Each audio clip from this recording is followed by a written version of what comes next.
приветствовать в Саранске в универсальном зале «Огарев-Арена» на первенстве России среди юниоров 2026 года. Программу второго дня соревнований открывают выступления девушек-юниорок. Они исполнят произвольные программы. Уважаемые зрители, мы напомним вам, что во время соревнований запрещена фото- и видеосъемка с использованием вспышки, поскольку это может привести к травме спортсменов. Убедительно просим вас выключить звук на своих мобильных устройствах и не бросать предметы и цветы на лед. Подарки и цветы, вручаемые спортсменам по окончании их выступления, должны быть полностью завернуты. Благодарим вас за понимание. А сейчас разрешите представить официальных лиц соревнований. Старший судья Сергей Чемоданов, Московская область. Судейская бригада. Судья номер 1 Регина Трусова, Казань. Судья номер 2 Мария Казарина, Санкт-Петербург. Судья номер 3 Алла Шеховцова, Москва. Судья номер 4 Юлия Соловьева, Томск. Судья номер 5 Светлана Кандыба, Москва. Судья номер 6 Ирина Ильина, Санкт-Петербург. Судья номер 7 Владислава Глазкова, Челябинск. Представляем техническую бригаду. Технический контролер Юлия Андреева, Москва. Технические специалисты Наталья Лебедева, Московская область. Ольга Маркова, Москва.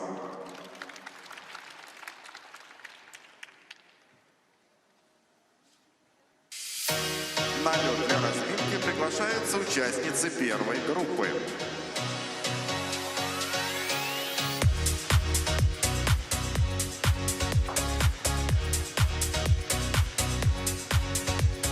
Арина Парсегова, Москва. Софья Смагина, Москва. София Цепка, Москва. Майя Сарафанова, Москва. Диана Мильто, Москва. Агата Морозова, Санкт-Петербург. Разрешена 6-минутная разминка.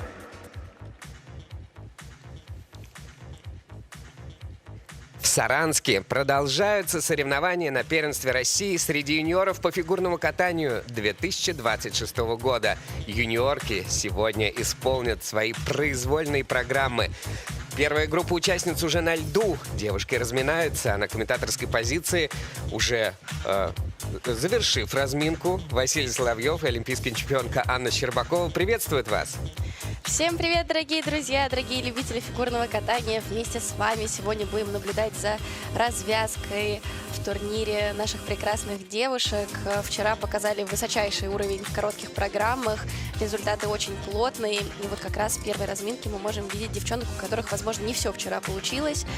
Случились и неприятные для нас сюрпризы. И, конечно, мы желаем всем возрождения, такого камбэка сегодня, чтобы все ошибки остались в вчерашнем дне. И была возможность совершить этот рывок в турнирной таблице. Да, очень неожиданно в первой группе находятся некоторые спортсменки. И, конечно, мы сейчас отметим всех по результатам. Напоминаю вам, что катание в произвольной программе происходит в обратном порядке, от последнего места к первому. Так вот, последнее место после первого дня заняла Арина Парсегова. Она будет кататься первой сегодня. 18 место после короткой программы.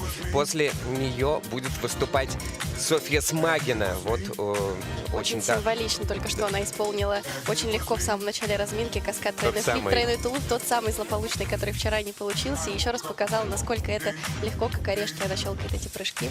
Абсолютно. Софья Смагина одна из 3 спортсменок, которые в произвольной заявили на исполнение по 3 четверных прыжка в программе. И она единственная, кто в первой группе находится из них. Ну а в группе сильнейших уже в свою свою очередь, Виктория Стрельцова и, конечно же, Костылева будут прыгать. Четверной луц на этих соревнованиях только у Ореховской, у остальных девушек Тулупы и Сальховой. А на ваших экранах Сергей Давыдов, очень известный и очень подкованный тренер, который работает с Софьей Смагиной с 7 лет. Также на этом турнире работает Сергей Давыдов с лидером мужских соревнований Львом Лазаревым. В общем, у него очень мощная сейчас школа и очень мощное движение там по фигурному катанию происходит. Вслед за Софьей Смагиной будет кататься, и это самый большой сюрприз первого дня, София Дзепко. Самая взрослая участница этого турнира. Вот прыжок за прыжком она исполняет на разминке.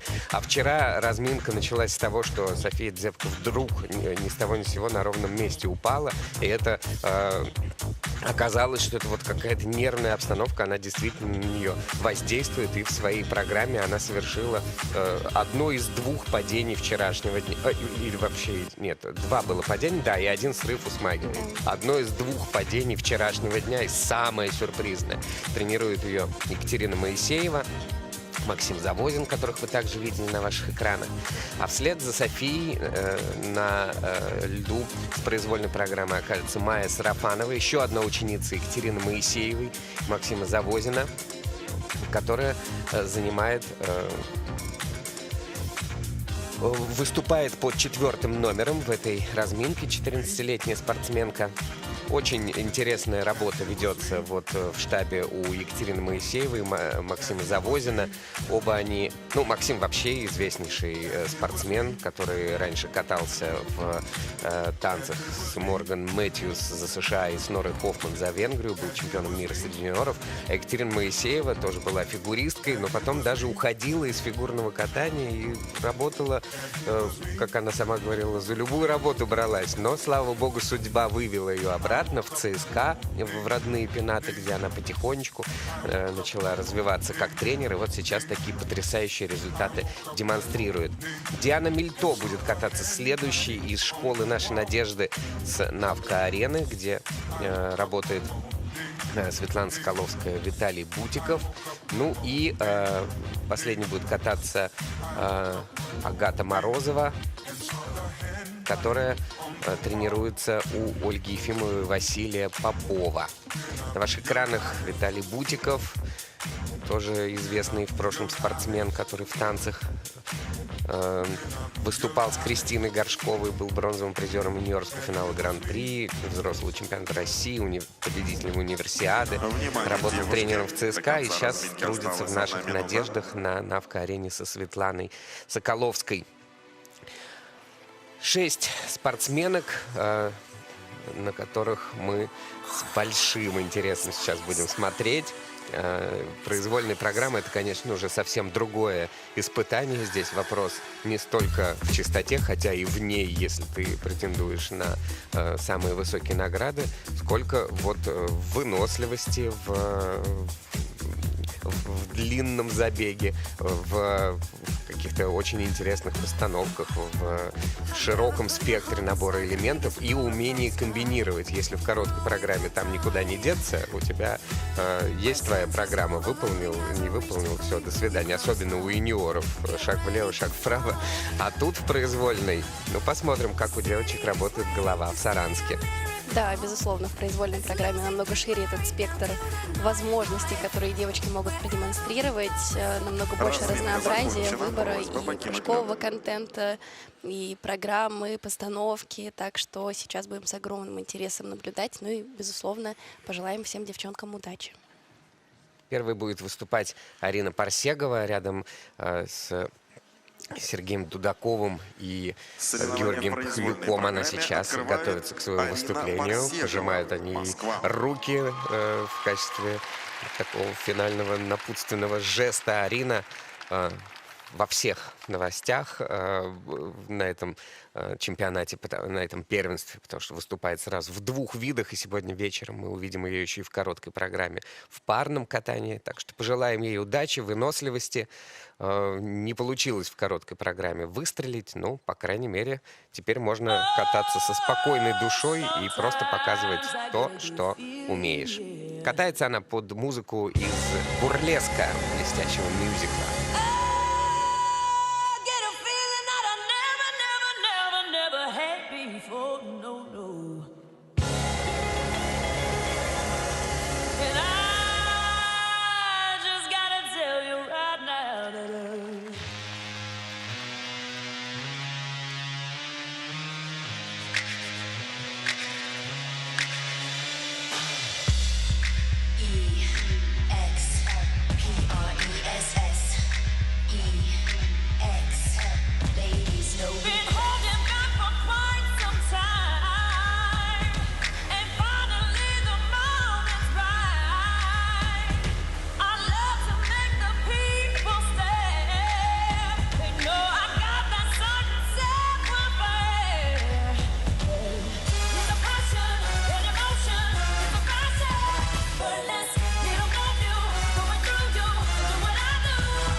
Арина Парсегова с блеском открывает эти соревнования. Такие у нее приятные, конечно, программы, замечательные платьицы. И вообще она такая очень изящная девушка. Ну, да, программа, может быть, не самого сложного контента, такого именно юниорского, да. Мы уже настолько отвыкли от юниорского контента, нам хочется, чтобы сразу были 4-3, а еще лучше четверной аксель. Четверной тулуп с тройным акселем, сразу все. Ну, вот у Арины там и двойные прыжки, и то да сё, но очень аккуратненько, чисто откатала. Да, Арина сегодня с блеском под бурлеск открывает произвольные программы девушек. И мне кажется, как раз-таки своим катанием она доказывает, что вчера это была просто случайность, волнение, которые сказались, вот, и получилась такая грубая ошибка в короткой программе, потому что сейчас замечательно она справляется со всеми элементами, и во второй половине исполняет самые сложные каскады в своей программе. И это и тройной луц в комбинации с двойным акселем, двойным тулупом и каскад 3-3, флип-тулуп предпоследним элементом. Все чисто, все докручено, и нигде никаких сложностей у нее эти прыжки не вызывали, так что доказывает, что с тройными прыжками она на раз-два вообще справляется. Все вращения на 4-й уровень исполнила. Умничка. Нет ощущения, что вот какая-то была экономия сил, потому что вечером ответственное выступление в парах, которое куда более травмоопасно. Сложно сказать, как Арина в принципе справляется с такой невероятной нагрузкой, но да, у нее и в короткой, в произвольной программе такие очень зажигательные образы, музыка, и мне кажется, что это как раз такие образы на перспективу, чтобы, возможно, она чуть больше раскрылась, научилась более раскрепощенно кататься и показывать эти образы, и уже вот отжигать на льду по полной, не стесняться, не зажиматься. Ну, все это обязательно впереди будет. Сегодня замечательное выступление. Арина умничка. Да, она получает 177, почти 178 баллов по сумме, и будем отталкиваться от этого результата. Вот и София Смагина на льду, ученица Сергея Давыдова, которая катается в произвольной программе под музыку из турецкого сериала «Великолепный век». Платье сшито мамой Льва Лазарева.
Софья Смагина.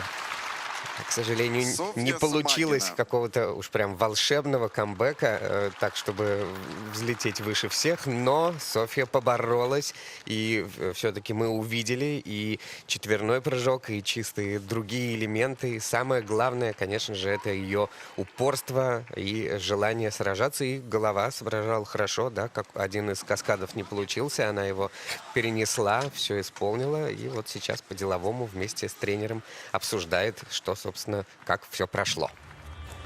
Да, очень нравится мне эта девчонка. Общались с ней на Кубке Первого канала среди юниоров.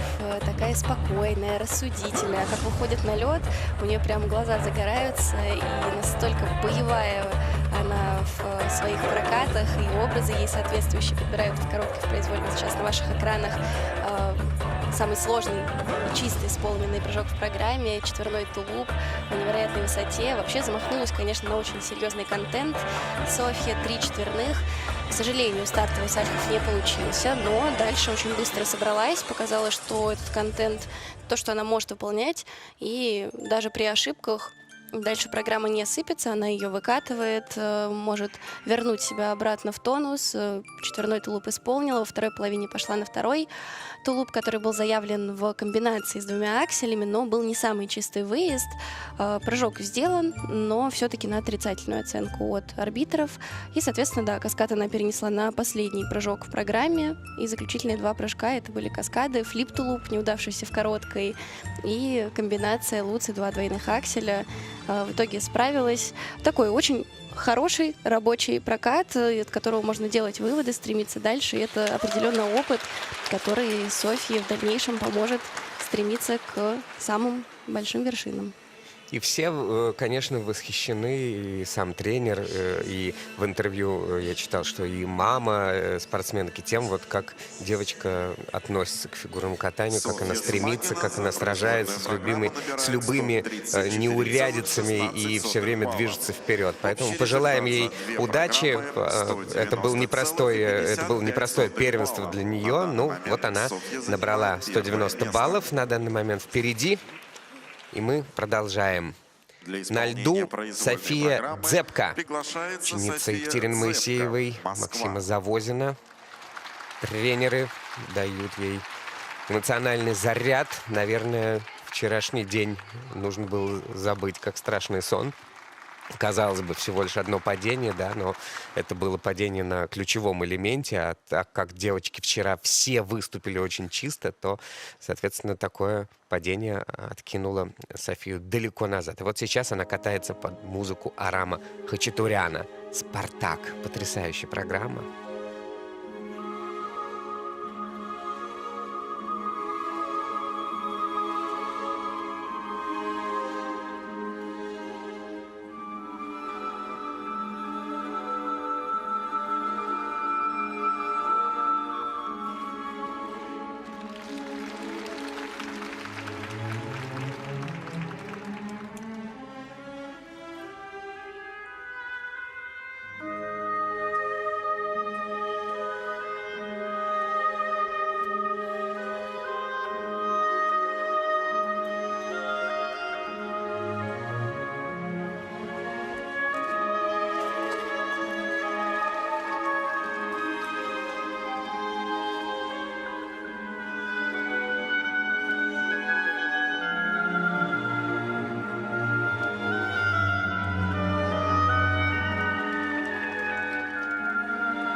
Прекрасная, прекрасная София Дзепко в этой программе. Пусть даже было и падение, но это было падение на София очень Дзепко. мощном элементе, который ничуть не повлиял на тот образ, который София в этой программе демонстрирует, на все ее катание. Оно просто потрясает. Все, даже Зублифар Яся аплодируют Софии после ее проката. Да, София, конечно, это та фигуристка, которая даже если случаются какие-то ошибки, все равно то, как она преподносит образ, то, как она катает свои программы, это всегда завораживает, захватывает. Это, конечно, прям эстетика на льду. Давайте сейчас еще посмотрим замедленные повторы. Прекрасный четверной тулуп в каскаде с двойным тулупом, с которого она начала свою программу как уверенно. Вы посмотрите, она докрутила в воздухе, то есть никаких сомнений нету. Очень уверенный прыжок, очень мощный. Во втором чуть-чуть ее не хватило, немного она не дотолкнулась и не над ногой была во время приземления. Но как она быстро в балетную позу встала после этого прыжка. Раз, и уже она в образе дальше поехала. Да, ничуть не показала, что это падение ее как-то выбило из колеи. Нет, сразу же встала, собралась и дальше продолжила катать свою программу с таким же одухотворением и прекрасно дальше исполнила все остальные прыжки, тройные, и во второй половине каскад, луц-тулуп, тоже тот самый, который не удался в короткой программе. Здесь прекрасно его сделала.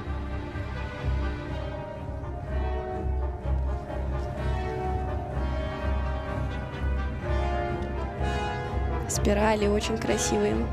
София второй год уже катает эту программу. И, конечно, это видно, что уже настолько прям она, как влетая на ней сидит, настолько отточено каждое движение, каждая линия. И очень насыщенно все, абсолютно, как мы любим отмечать, без пустых мест. Их просто не осталось. Великолепно. Вместе с Максимом Завозиным она находится в Киссинг-Край, потому что Екатерина Моисеева выводит следующую участницу на лед. И это 144 балла в произвольной и 205 по итогам двух программ. Теперь будем ориентироваться на этот результат, и это серьезный результат. Соревнования в произвольной программе продолжает Майя Сарафанова. Майя Москва. Сарафанова катается со своей произвольной программой под «Цирк де Солей». Спортсменка, которая выиграла Гран-при Казани в этом сезоне, назвала этот день самым счастливым днем в жизни. Пусть же удовольствие продолжается на льду.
Майя Сарафанова. Как оцениваешь эмоции после проката? Майя Чем-то Сарафанова. расстроена? Ну, Мне видим, да, показалось, что- что большей части получилось все. Ну, больше получилось, но все-таки спортсмены, максималисты, и, конечно, все девчонки хотят, я думаю, катать чисто, безукоризненно. И вчера, хоть и не совсем безошибочная распечатка была, все-таки со своим набором Майя справилась, то сегодня все-таки и сама ошибку допустила довольно серьезную. Во второй половине программы сделала бабочку, вместо тройного флипа лишь двойной получился. Были еще некоторые неуверенные выезды, и казалось, что вот немножко, да, произвольная программа как-то физически как будто бы недостаточно накатана была. Может быть, были какие-то сложности в подготовке, потому что мы видим, что чуть-чуть конек дрожал на некоторых выездах. Вот тут, в частности, с этого Ридбергера удержалась на одной ноге, но выезд не показала. Соответственно, прыжок по нулям прошел. Но грубая ошибка была только одна во второй половине программы, как вы уже сказали, бабочка. В остальном в целом боролась, не отпускала и больше грубых ошибок старалась себе не позволять допускать. Каскад Луцтулуп докрученный поставили во второй половине программы. Да, ну что ж, получается действительно, что максималистка при отсутствии, ну, окей, бабочка, это многие могут понять, да, но при отсутствии видимых для простых людей ошибок со стороны вот так вот за голову хватается после проката. Ну, наверное, просто, я даже не знаю, может быть, этот флип у нее настолько хорошо обычно получается, что то, что он не получился сегодня, это вот Ну, оно думаю, чисто в безусловно, голове спортсмены что-то там. ставят перед собой цель 2 чистых проката. Если в короткой, несмотря на то, что там откопали какие-то недочеты судей, техническая бригада, все-таки прокат можно было назвать чистым, то здесь, когда сам допустил ошибку, то, конечно, это обиднее уже, серьезней. Но это повод не расстраиваться, а лишь только знать, над чем работать дальше, в какую сторону двигаться, где улучшаться, чтобы больше таких ошибок не было и всегда уходить с проката полностью довольный тем, что получилось сделать. Да, мы любим, когда выходят спортсмены довольные после проката, но в то же время мы и ценим, когда вот эта вот спортивная злость, когда что-то не получилось, и нет, я вам еще докажу, я вернусь, и вы увидите, что я не делаю никаких бабочек, все делаю четко. Но тем не менее, для тренеров и вообще, конечно, сегодня не повод расстраиваться. Хорошо прошло это первенство в любом случае. Очень достойные прокаты сегодня девочки Программа демонстрируют. набирает 113,40 балла. Да, могла бы Общий она результат за обогнать две Парсегову, программы если бы сделала тройное вместо двойного. Вот 174,69 весьма баллов. вероятно, что На данный момент в Майя том числе занимает 4-е одно место, цена этого, а может и не одно, цена этого Произвольную сорванного программу элемента. представляет Диана Мильто. Диана Москва. Мильто на льду. Ученица Светланы Соколовской, Виталия Бутикова. Катается под композицию «Белый ворон» Нуреев. Это саундтрек композитора Иланы Эшкири из фильма Ральфа Файнса о знаменитом танцовщике Рудольфе Нурееве. Драматическая судьба, предложенная к постановке самой Соколовской. Такой вызов для фигуристки.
Диана Мильто с такой тоже очень хрупкой, Диана прозрачной Мильто. программой, очень интересной и, к сожалению, непростым тоже прокатом, хотя она тоже молодец из тех девчонок, которые рискуют, и старалась начать свой прокат сегодня с четверного Сальхова.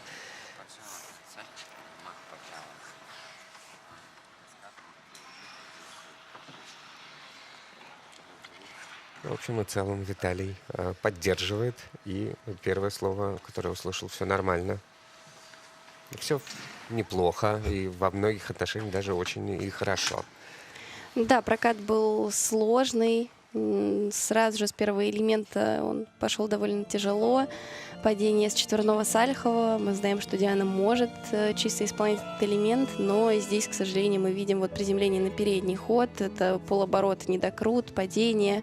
И, к сожалению, она в итоге, вы можете себе только представить, за этот прыжок получит 1 балл 15 сотых.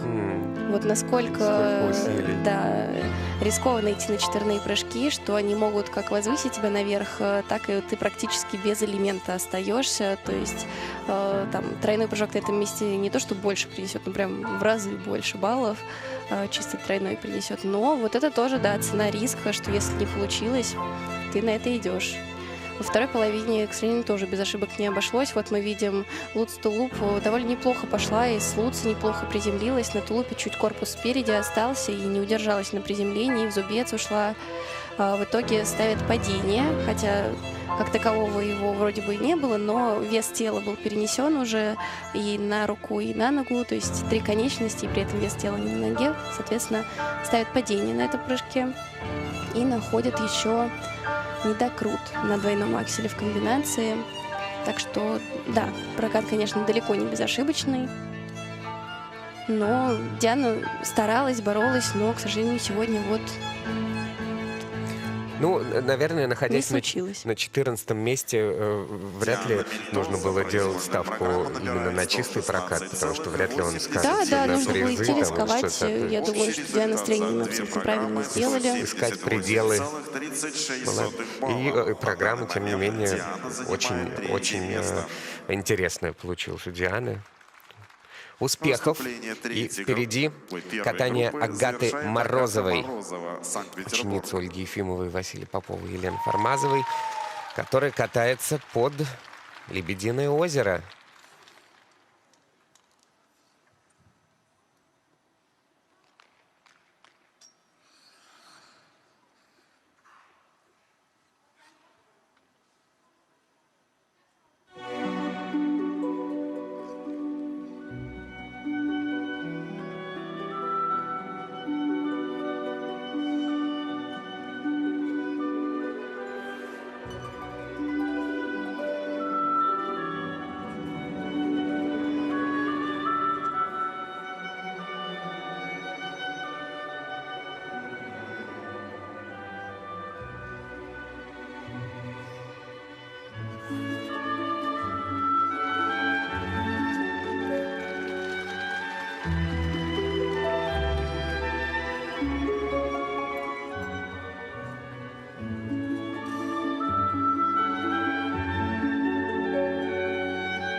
Агата Морозова.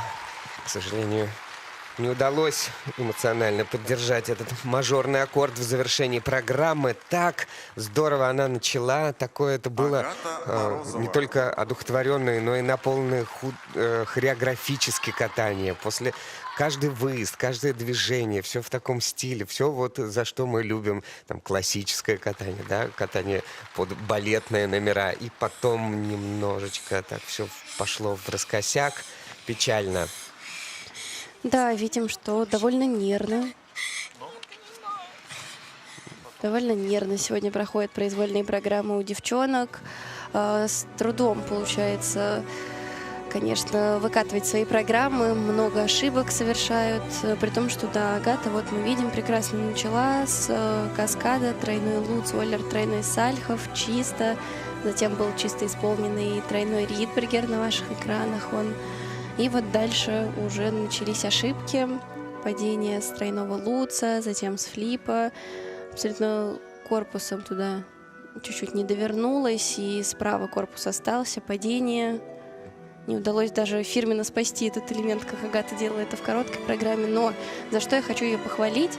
За то, что какие бы ошибки ни случались, и даже когда программа совсем пошла не по плану, Агата ни на секундочку не позволила себе выйти из образа или показать, как она расстроилась, или что что-то не получилось.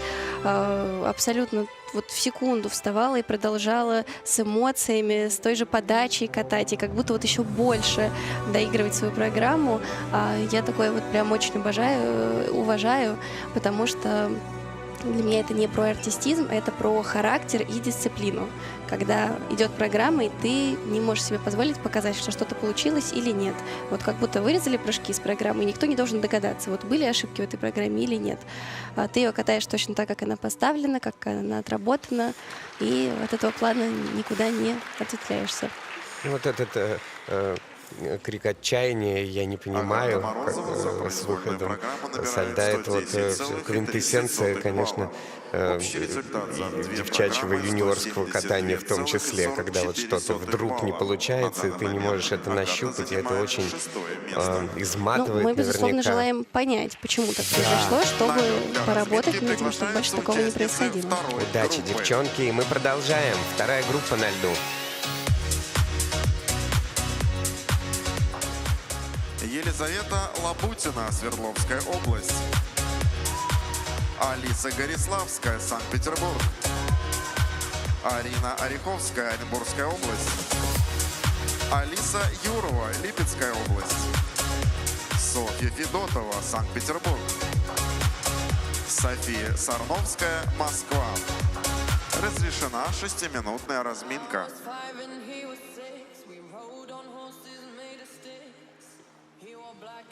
На льду вторая группа участниц юниорок, которые исполняют произвольную программу на первенстве России среди юниоров 2026 года. Спортсменки выступают в произвольной программе по мере возрастания от последнего места к первому, а значит, интрига увеличивается, напряжение увеличивается, и все более техничных и подготовленных к этому турниру спортсменок мы будем видеть дальше.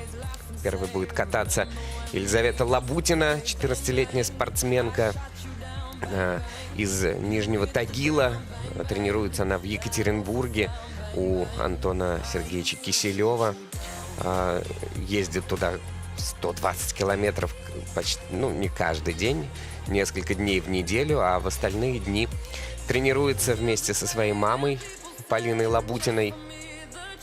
Мы вот рассказывали в предыдущей группе участников про Екатерину Моисееву, которая в свое время даже уходила из фигурного катания, искала какую-то другую работу, сложные были времена. Вот у Елизаветы Лабутиной тренер Антон Сергеевич Киселев тоже уходил из фигурного катания, работал по специальности, так как он закончил Уральский университет путей сообщения в качестве инженера-электромеханика, но потихонечку старался в фигурное катание вернуться, получал педагогическое образование, и в итоге потихоньку развил свою тренерскую группу. катаются у него в Екатеринбурге прекрасные спортсменки. Тренер Антон Сергеевич на ваших экранах. Вслед за Елизаветой Лабутиной будет кататься Алиса Гориславская, ученица Виктории и Светланы Казанцевых. Спортсменка очень гибкая, очень яркая и запоминающаяся, в том числе ее произвольная программа. Вы наверняка заприметили еще на предыдущих стартах этот костюм, потому что такая немножко празднично-туристически лубочная программа у Алисы, но она ей очень идет, она так здорово ее исполняет и создает чрезвычайно яркое и праздничное настроение на льду, и мы желаем ей в том числе, чтобы сегодня это настроение ее не покидало. Вслед за Алисой Гориславской на льду будет Арина Ореховская. Это спортсменка, родившаяся в Оренбурге и тренирующаяся в Оренбурге у Елены и Екатерины Михайловых в спортивной школе имени Николая Гейтса. Ни в какую не хочет переезжать ни в Москву, ни в Санкт-Петербург. Нравится ей в своем городе, нравится быть лучшей в этом городе, нравится быть первой спортсменкой Оренбурга, исполняющей четверные прыжки. В частности, в ее программе заявлен четверной луц. Это единственный четверной луц, заявленный на сегодняшних соревнованиях. Ну, как вы обратили, наверное, по катанию Софии Дзепко, то, что одно дело что-то заявить, а другое дело что-то исполнять. Например, у Софии в заявке не было четверных прыжков обозначено, но начала она свое выступление именно с них. Алиса Юрова будет кататься вслед за ней. Это 16-летняя спортсменка родом из Липецка. И, в общем-то, Липецк, она Липецкую область и представляет, хотя тренируется на катке «Созвездие» в Москве у Юлии Николаевны Ворониной. Тренируется недалеко от Хрустального, где работает ее брат младший Степан Юров. На 4 года он у нее младше, который работает в школе Тутберидзе. Степан Юров – недавний победитель Кубка Москвы по юношескому разряду. Ну вот вместе ребята работают в Москве. До этого они тренировались у Евгении Плющенко, но вот потом совершили переход и теперь тренируются в разных местах, но на одной практически станции метро.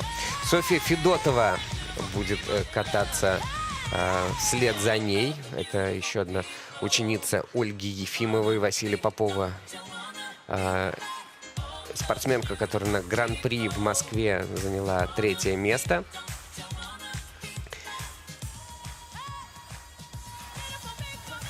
Внимание, девушки, до конца разминки осталась 1 минута. Василий Попов на ваших экранах, ее наставник. Ну и самая молодая спортсменка этого турнира, 13-летняя София Сарновская, будет замыкать группу участниц номер 2. Тренируется она в школе Евгения Плющенко, Ангела Плющенко.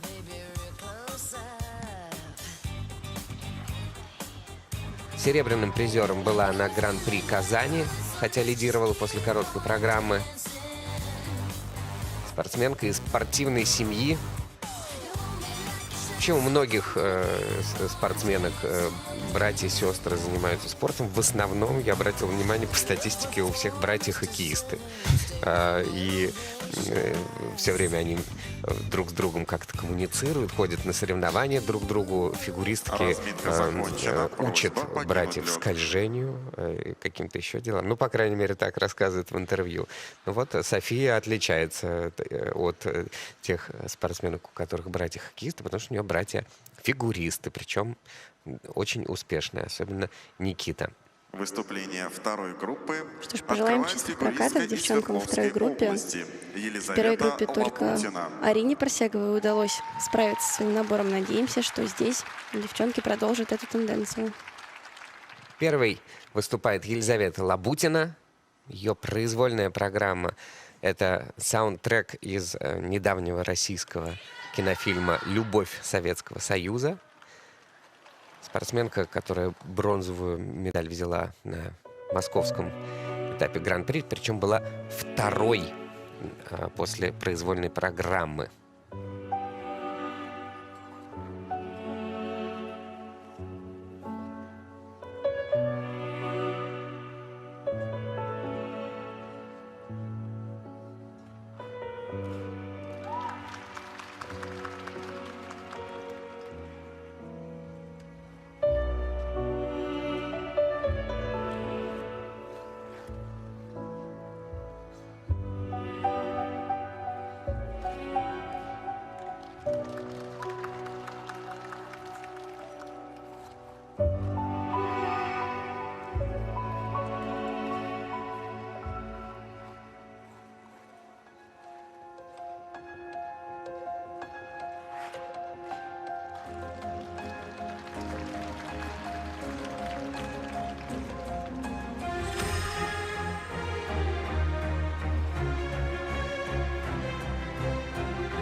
Вау!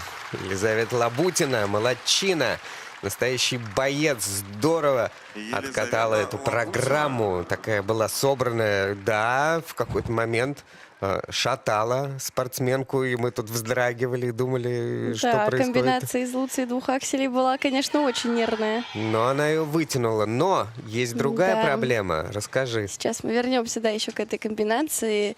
Так, Лиза, конечно, умничка, ждали мы чистых прокатов, и вот для себя справилась, молодец, но есть нюансы, как говорится. В заявке стоял тройной аксель первым элементом, и вот сейчас мы увидим, что лишь двойной аксель был исполнен. Я думаю, что это, конечно, заранее запланировано было, что аксель будет двойной, но в таком случае немножко просчитались с контентом тренера или спортсменка, потому что двойной аксель был исполнен первым элементом, и затем во второй половине программы была исполнена комбинация тройной Луции, 2 двойных акселя подряд. И таким образом у нас получилось 3 двойных акселя в программе, а повтор может быть только 1. Соответственно, последний двойной аксель идет уже под звезду. То есть этот прыжок аннулирует. Это не какая-то невероятно огромная потеря, но, тем не менее, за этот прыжок Лиза так боролась, Да. так его вытащила, просто невероятно вообще, потому что и Луц был не самый удобный для приземления, и Второй двойной аксель был довольно ровный, а вот третий прям вот тоже вытащила на зубах, на зубцах и сделала. Но, к сожалению, вот здесь баллов она не доберет. И на заключительном луце ставят неверное ребро, на чем, конечно, тоже довольно много потеряет Лиза. Вот не очень, конечно, понятный вид спорта фигурное катание для Мне простых кажется, зрителей что на вот стадионе. сейчас уже Лиза с тренером тоже обсудили то, что Ну, прыжок был наверное, лишний, да. потому что не очень довольна Лиза, хотя сама молодец, справилась так-то с прокатом. Думаю, что они уже поняли свой просчет. Ну, потому что сразу на табло было высвечено, что там сначала в ноль ушел этот каскад, но сейчас вычеркнули только один двойной аксель. Да, ну, Лиза, не отчаивайся, это все равно старт в плюс, и катание было в плюс. Настоящая спортсменка, мама фигуристка, папа боксер, бабушка гимнастка, вся спортивная семья, и Лиза большой молодец. Ну, немножко просчитались. Бывает, в следующий раз будет лучше. Нужно двигаться вперед. И боевым настроем тренер Алисы Гориславской, Виктория Владимировна Казанцева отправляет свою ученицу для проката произвольной программы под музыку «Бабушка» и «Welcome to Russia».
Russia.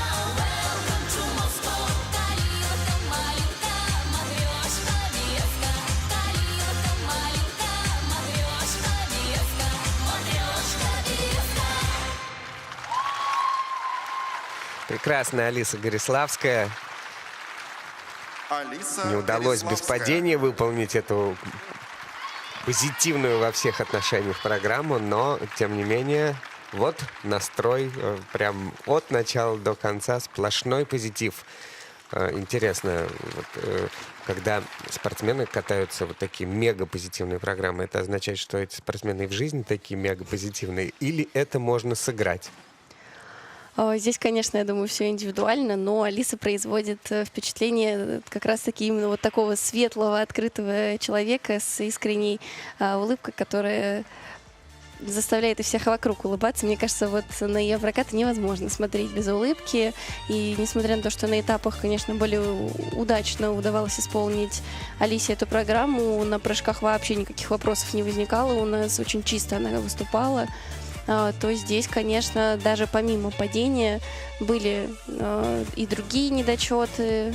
Было видно, что как-то потяжелее сегодня идет прокат, но это абсолютно не поубавило той энергии, которая исходит от Алисы во время проката. И все так же остались фишечки, любимые Алисины в прокате, которые делает только она. И помимо этого внутреннего кораблика с переводом рук за спину, помимо этого еще очень интересную спираль она сделала, где ногу провернула просто вот вокруг себя. Так что это вот при Алисе остается. Вот то самое падение с Луца. Еще недокруты на других прыжках, конечно, есть. Что технически, безусловно, Алиса может больше. Она катала в этом сезоне, показывала, что она может чисто легко выкатывать эту программу. И сегодня, к сожалению, не все срослось. Да, настроение так, ну, в плане шутки, конечно, но даже падение какое-то было немножко в настроении, такое очень кукольное. Хотя, естественно, лучше было бы без него. Ну, главное, что фирменная улыбка на месте. Все остальное с тренировками обязательно придет.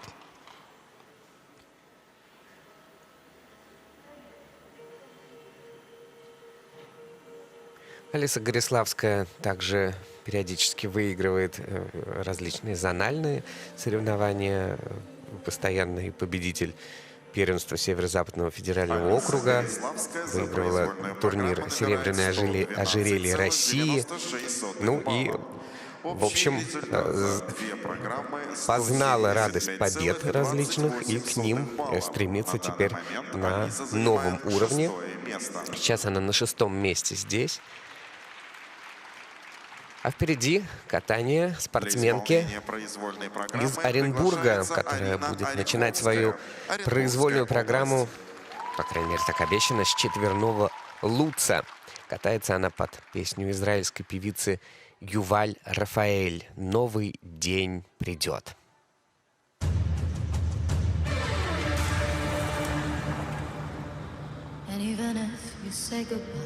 You'll never go away. You are the rainbow in my sky, my colors in the gray, my only wish on a star, sunshine in the day, the only song that my piano ever plays. And even if you say goodbye, you'll always be around to lift me up and take me high, keep my feet close to the ground. Are you proud of me tonight? Dreams are coming true.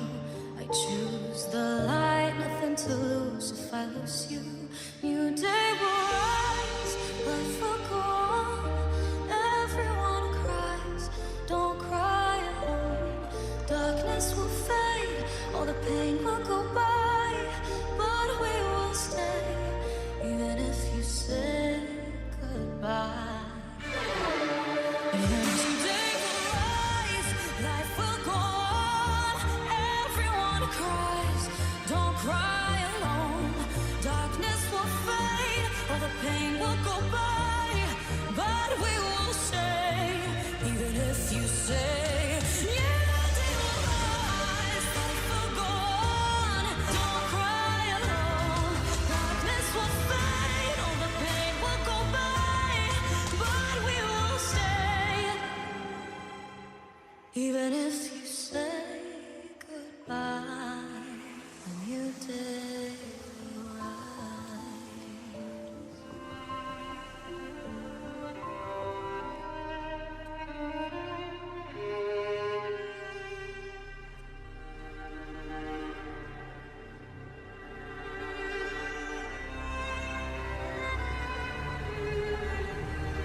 Молодчина Арина Риховская Арина заканчивает Ореховская. свою программу еще одним вращением, не знаю, предположительно на 4-й уровень. Предыдущие 2 отмечены 4-м. Заключительное, как думаешь, 3-й, 4-й?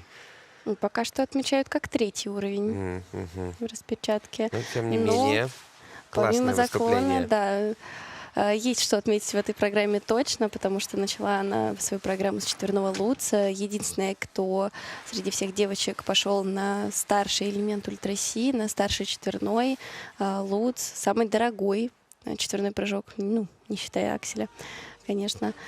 Давайте посмотрим. Безусловно, было видно невооруженным взглядом, что был недокрут на прыжке.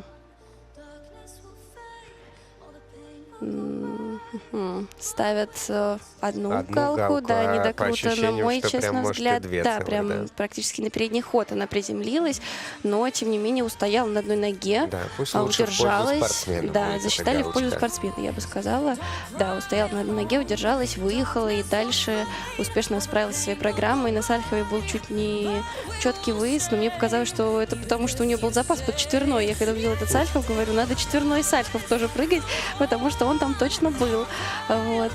И дальше все 3 каскада она исполнила во второй половине. Это очень рискованный ход. Первая, мне кажется, среди девочек сегодня, кто так делает, потому что это сразу же не дает тебе никакого права на ошибку. Если вдруг какой-то из каскадов не получился, то полностью все, остаешься без каскада, нету шанса переделать. Она на этот риск пошла и успешно с ним справилась. Все каскады прекрасные, докрученные, чистые. И вообще умничка. Да, и с такими оценками она должна, конечно, не только удержать свою позицию, а может быть даже и...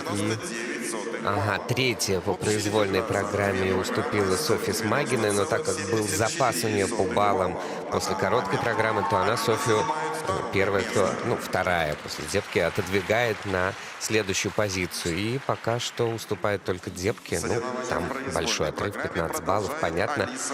София на вершине с начала дня. А на льду Алиса Юрова, 16-летняя спортсменка, представляющая Липецк, ну, как уже было сказано, тренирующаяся в Москве на катке «Созвездие» у Юлии Николаевны Ворониной. Катается она под саундтрек из кинофильма «Фрида» про знаменитую художницу Фриду Кало.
La noche irá sin prisa de nostalgia. Habrá de ser un tango nuestra herida, un acordeón sangriento al mar. Seremos esta noche todo el día. Vuelve a mí, amame sin luz en nuestra alcoba azul,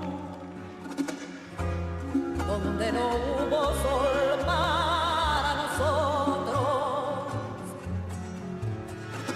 Ciérrame, mata mi corazón en nuestra alcoba azul.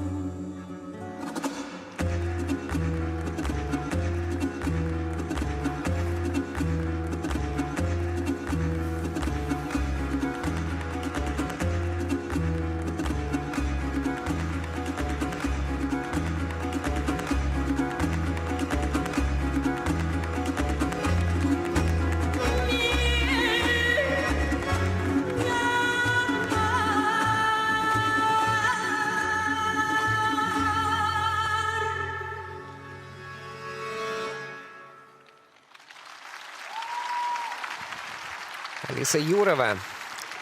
Произвольные программы сегодня у девушек, конечно, полны страданий и эмоций. Практически нет абсолютно чистых прокатов, да, просто разница в ошибках. У кого-то это шаг на рекорд, да, как, например, у Софии Дзепко, у кого-то это какие-то вот такие совершенно невынужденные ошибки. Но, тем не менее, несмотря на вот этот накал борьбы и на большее количество ошибок, чем вчера, все-таки это очень эффектное, красивое фигурное катание, которое мы видим сегодня в разных образах. Да, расслабиться нам сегодня девочки не дают. Все время мы в напряжении, заставляют они нас переживать, нервничать за них. Но такие дни тоже бывают. Это спорт, не всегда все идет гладко.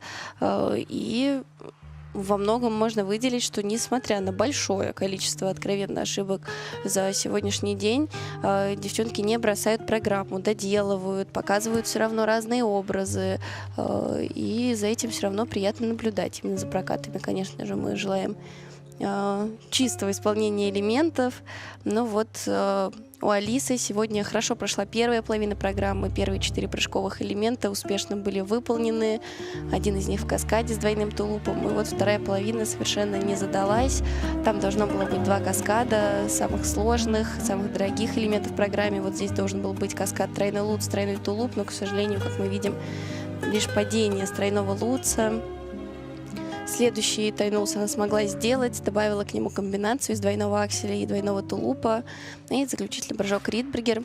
Очевидно, что именно туда нужно было добавлять каскад, который не получился на луце, но и там было нечистое приземление, поэтому каскад не удалось прицепить, и таким образом Алиса без каскада осталась в этой программе. Так что технически, конечно, да. Нравится, мне кажется, тот много. драматический образ, который она нарисовала, да, на повторах посмотрела. Да. Образ замечательный, невероятно красивая хореодорожка, хореопоследовательность. И Алиса Всегда на такая большие надбавки она ее выполняет. видная, высокая фигуристка, самая высокая среди всех спортсменов, сантиметров на 10-15 выше всех остальных. Ну вот. Образ на ней очень хорошо смотрится, этот Фрида. Итак, она на 7-м месте на данный момент. Произвольную На программу льду представляет Софья Федотова. Санкт-Петербург. Василий Попов выводит ее на лед. Спортсменка, которая будет кататься под композицию Томми Профита под названием «В конце», «In the end».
Софья Федотова исполнила свою произвольную программу. И Софья Федотова. довольно-таки тяжело стартовала с двух элементов, которые пошли в минус, но потом все раскачивалось и раскачивалось, и старалась не отпускать эту программу до самого конца. Не все, к сожалению, получилось. Я так смотрю, что заключительное вращение даже судьи не засчитали по базовой оценке оно проходит. Ну, то есть не совсем не засчитали, вращение-то было, но без уровня по базовой оценке. Но Софья очень старалась и не сдавалась во время этого проката. Ну вот никак почему-то не идут чистые прокаты у девочек сегодня. Такой тяжелый сегодня день в Саранске, как будто нависла над льдом вот эта пелена волнения, каких-то ошибок, при том, что в течение сезона мы прекрасно видели чистые прокаты от всех этих девчонок. Как будто вчера выложились максимально эмоционально и что-то Да, сложно сдвинулось. сказать, что именно происходит, но, безусловно, на первенство отобрались все самые сильнейшие, самые стабильные, с самым сложным набором и так далее, так далее, так далее. И все это они в течение сезона показывали, но вот здесь прям тяжело идет. Возможно, волнение, груз ответственности, все-таки главный старт сезона, да. Ну вот, в частности, да, и у Софьи несколько грубых ошибок в начале проката, и каскад 3-3 совсем не получился, как бы хотела на первом элементе, на первом не сделала, попыталась на втором не докрутила, поэтому, да, опять же, не без ошибок. Сегодня не без ошибок, но абсолютно всем девчонкам пожелаем, чтобы это для них стало опытом, чтобы все поняли, что именно пошло не так, где-то, может быть, в подготовке, где-то в настрое, чтобы можно было это исправить и двигаться только вперед. А пока все пропускают вперед Софию Дзепко, которая по-прежнему лидирует у нас с самого начала дня. Ну, это и не мудрено. Конечно, оценки за произвольную программу у нее очень высокие, 144 балла. До таких дотянуться тяжело, и даже по сумме обойти ее пока что не представляется возможным. Но будем ждать финальную группу участниц. Софья Федотова оказывается на 7-м месте, пропустив вперед и Арину Парсегову. Кстати, Арина вот поднялась до 6-й позиции, где она сейчас находится. А в завершении этой группы участниц выступит София Сарновская. Спортсменка будет кататься под музыку из еще одного эпического фильма с Антонио Бандерасом под названием «13-й воин». Хотя так по костюму и не скажешь. Костюм очень праздничный.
Софиюшка Сарновская, тройной аксель.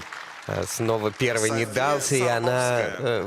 хватается за голову, потому что, конечно, умеет она этот исполнять аксель и делает его. Но вот помним мы, что на Гран-при не всегда этот аксель получался, но она заходит активно и старается по полной сделать эту программу. Но сегодня, за исключением акселя, все. Она, правда, отказалась от второго, да. Решили, наверное, стратегически уже не делать так, чтобы уж два элемента в самом начале Здесь, проваливались. конечно, да, реакция спортсменки говорит сама за себя. Давайте посмотрим на этот аксель. Недокрут, около четверти оборота. Конечно, такой прыжок невозможно выехать, потому что приземление на всю стопу — это уже сразу же падение. Корпус не над ногами был на этом прыжке. И вот здесь видно, что работа над ошибками была проведена по сравнению с московским этапом именно в контенте, потому что там она после неудачного первого прыжка пошла еще и на второй, и очень много баллов на этом потеряла, потому что, конечно, если не удался первый прыжок, то второй еще тяжелее прыгнуть. Вот здесь не стали идти рисковать на второй, но и дальше вот мы видим вторая грубая ошибка в программе. Это одинарный лут, с которого она начала вторую половину, естественно, вместо тройного. Дальше она все каскады досчитала, добавила, но, тем не менее, конечно, это все равно существенная потеря по баллам. И вновь мы подчеркнем, что уж, ну, если тройной аксель — это самый сложный прыжок, который она на соревнованиях исполняет, да, и пока что еще нет той стабильности, да, чтобы быть уверенной достаточно в этом прыжке именно на стартах, да, может быть, в тренировках он есть, но на стартах это, конечно, нужно напрыгивать, накатывать, набираться этой уверенности. То, что с тройными прыжками очевидно, что никаких проблем нет, это исключительно вот настрой в голове, возможно, расстроилась из-за того, что аксель не получился, да. Но это лишь первое первенство России для Софии, так что это опыт, который идет ей в копилочку, и понимание, куда двигаться дальше, над чем работать, что дорабатывать. Да, на разминке, вот говорит Евгений Плющенко, все было блестяще сделано. Ну вот, Правда, то, о чем мы говорим. Тренировки, разминка, прокат — это абсолютно разные вещи, и это вот опыт, который нужно набирать.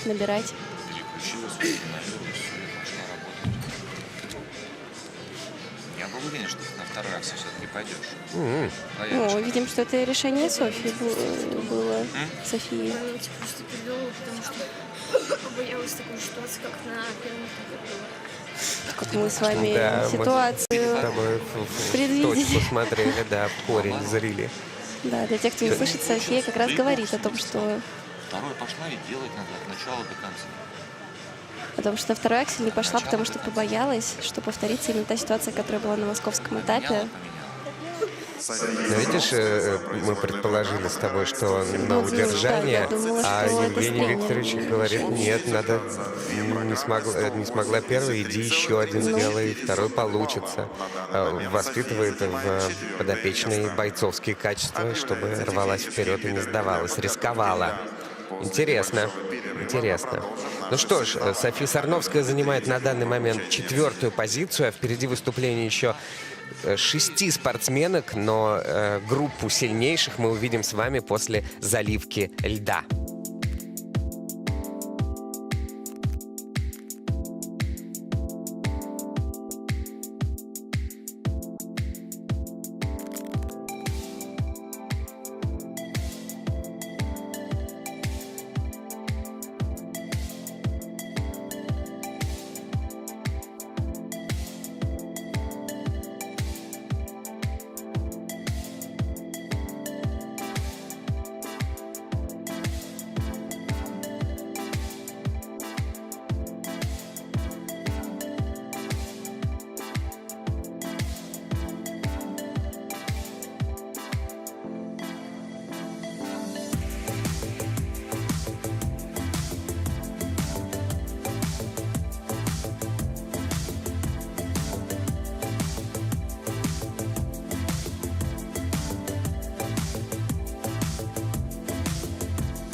Алена Принева, Москва. Виктория Стрельцова, Москва. Маргарита Базылюк, Москва. Агата Петрова, Санкт-Петербург. Лидия Плескачева, Москва. Елена Костылева, Московская область. Разрешена 6-минутная разминка.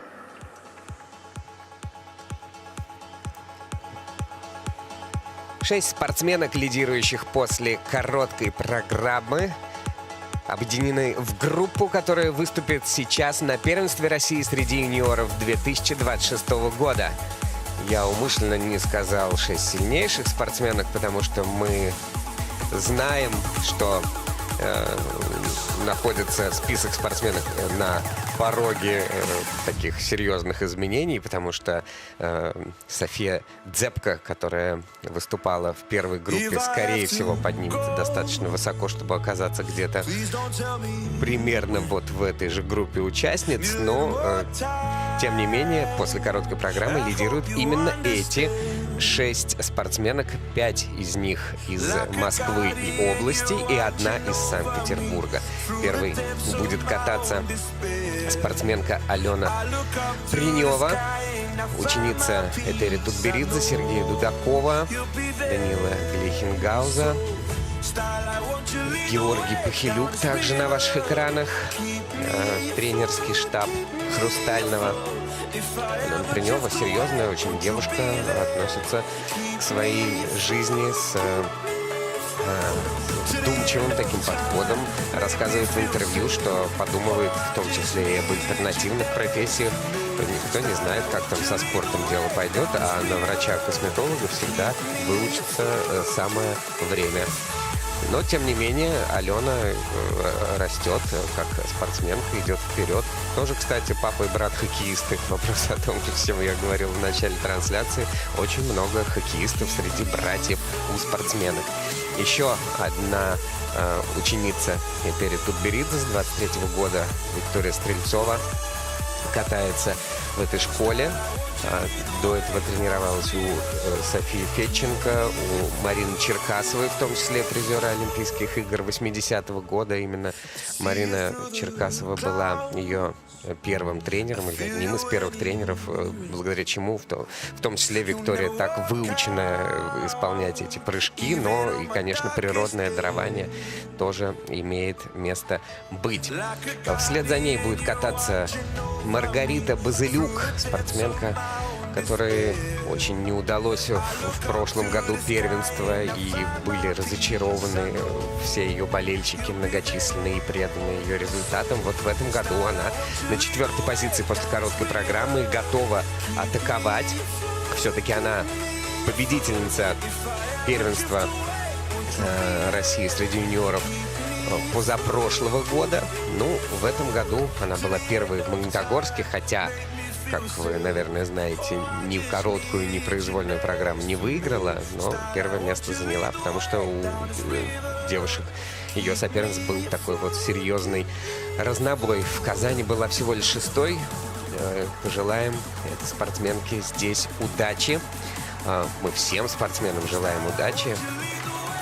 И вслед за ней будет кататься Агата Петрова, ученица Татьяны Мишиной, Алексея Мишина, Владислава Сизганова, Санкт-Петербург. Единственная из питерских девушек, пробившаяся в финальную часть этого турнира. Я имею в виду в разминку сильнейших. Тренеры на ваших экранах.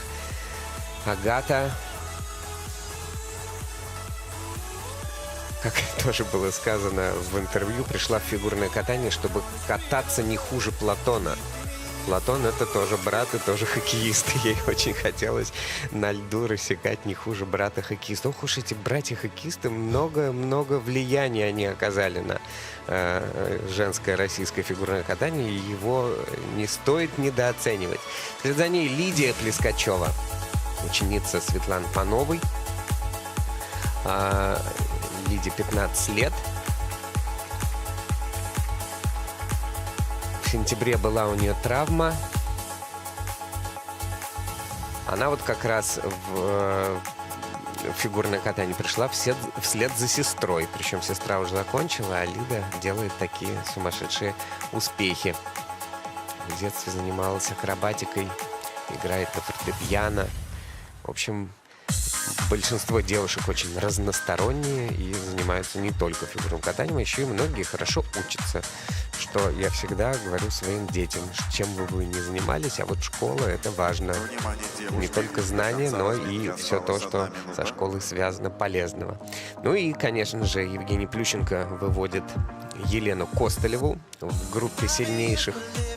Чемпионка действующая этого турнира. Также обладательница первого места на московском этапе серии Гран-при, второго места на омском этапе серии Гран-при, победительница финала Гран-при прошлого сезона, когда она обошла Алису Двоеглазову. Очень девушка интересная, яркая, с непростой судьбой, но стремящаяся к вершинам совершенства. Ох! Красивые прыжки. Россыпь ультраси мы уже увидели от всех спортсменок из сильнейшей группы участников. И здесь, кроме Агаты Петровой, сегодня все замахнутся на четверные прыжки и на тройные аксели. Так что, конечно, борьба будет не на шутку. Елена Костылева, если снова победит, будет двукратным победителем первенства, а в истории таких было не так-то много. Это только Софья Акатьева, Саша Трусова, Арина Мартынова и была даже трехкратной победительницей юниорского первенства. Это Кристина Обласова, которая всем тоже хорошо известная фигуристка. Алена Принева катается первой. Четвертое первенство этой фигуристки. В прошлом году была 6-й. Сейчас под лунную сонату в исполнении Самуэль Ким она будет исполнять свою произвольную программу.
Алена Принева в таком расстройстве после исполнения этой программы, потому что 2 падения сопровождало ее катание. Первая из 3 учениц Этери Тутберидзе в сильнейшей группе. Она выступила. Нагрузка, как всегда, у Дудакова и Пахалюка.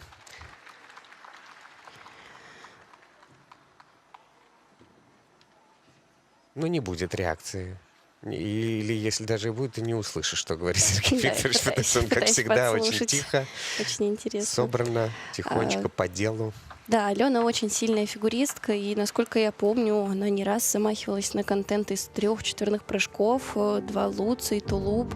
То есть все на это делать умеет, и у нее была проблема, что вот именно на старте она никак не может собрать все то, что она делает на тренировках, и говорят, что вот именно на тренировках с этим проблем не возникает. Главное подобрать какой-то правильный настрой, но вот пока, видимо, что не удается все-таки найти тот самый ключик к себе, потому что четверной прыжок вновь не получился, недокрут, падение.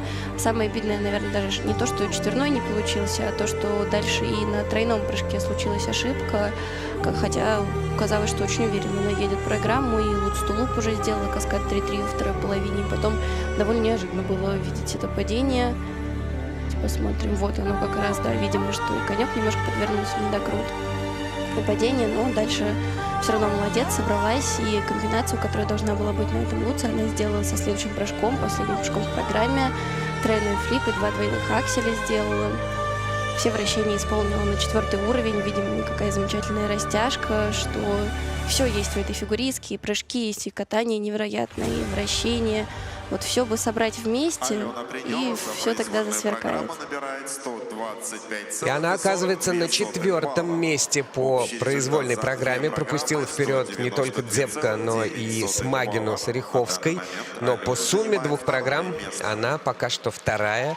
На вершине все еще София Дзепко, как я и предполагал в теории, что вот в число сильнейших, как минимум 6, она ворвется. Но сражение продолжается, и на льду Виктория Стрельцова, еще одна ученица Хрустального. Катается она в своей произвольной программе под пиратов Карибского моря.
Виктория Стрельцова, очень боевая девушка на отличной скорости и с прекрасным настроением исполнила эту свою произвольную программу. Да, может быть, это не самая, ну что ли, хореографичная, не самая там театральная программа, но зато она очень спортивная и очень подходит ей этот стиль катания, вот этот вот боевой. Ну, что, прям тоже расстроены из-за падения? Ну, конечно, опять же, девчонки-максималистки. Вике сегодня чуть-чуть не хватило до того самого заветного чистого проката. Ну, давайте посмотрим на начало. Это было грандиозно. Когда Вика прыгает чисто, это просто дух захватывает. Начала с четверного сальхова в каскаде с двойным тулупом. Чистейший тройной аксель со сложного захода. Абсолютно. И дальше еще один четверной сальхов. И вот здесь я уже просто держала кулачки за этот чистый прокат. Вика, давай. Ну вот обидно. Все-таки тулуп во второй половине подвел, но только вдумайтесь, это 4 элемента ультра-си, и при том, что у юниоров нету дорожки шагов, и при том, что было вот то самое падение, которое вы сейчас видите, Кью ставят на тулупе, и действительно вот именно из-за этого она и не смогла выехать, немного не дотолкнулась, не до конца докручен был прыжок, вследствие чего падение. Но вот при этом падении, при том, что отсутствует дорожка шагов, 90 баллов за технику набирает Вика, и это очень солидный результат, она может еще больше, еще лучше. И в этом нет никаких сомнений. И очень нравится, как она под конец на хореодорожке все-таки начинает улыбаться и пританцовывать уже от души. Уверена, что в дальнейшем она сможет совместить свой сложнейший контент и с тем, чтобы всю программу нам также зажигать. Ну, очень достойно на этом первенстве, учитывая, что всего 13 лет, впервые она здесь участвует, не переволновалась, не допустила какие-то серьезные ошибки, за исключением вот единственного тулупа. И по компонентам она уступает Софии Дзепко около 5 с лишним баллов, но по элементам превосходит ее на 10 баллов. И таким образом оказывается впереди на 5 баллов по произвольной программе и на 12 баллов благодаря преимуществу в короткой программе. По сумме двух программ она сейчас впереди. Первая, кто смогла сегодня сместить Софию Дзепко. А впереди катание Маргариты Базылюк. Еще одна ученица Этери Тутберидзе, Сергея Дудакова, Даниила Глейхенгауза, Георгия Пахилюка катается под композицию «Метаморфозис Ту» — «Путь тишины».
Прекрасная Маргарита Базылюк. Еще одно украшение этого турнира. Не во всей Маргарита своей технической Базылюк. красе, к сожалению, к которой мы так привыкли, когда смотрели ее выступление раньше с обилием, с россыпью четверных. Но вот сейчас четверной не получился, но какое это проникновенное катание.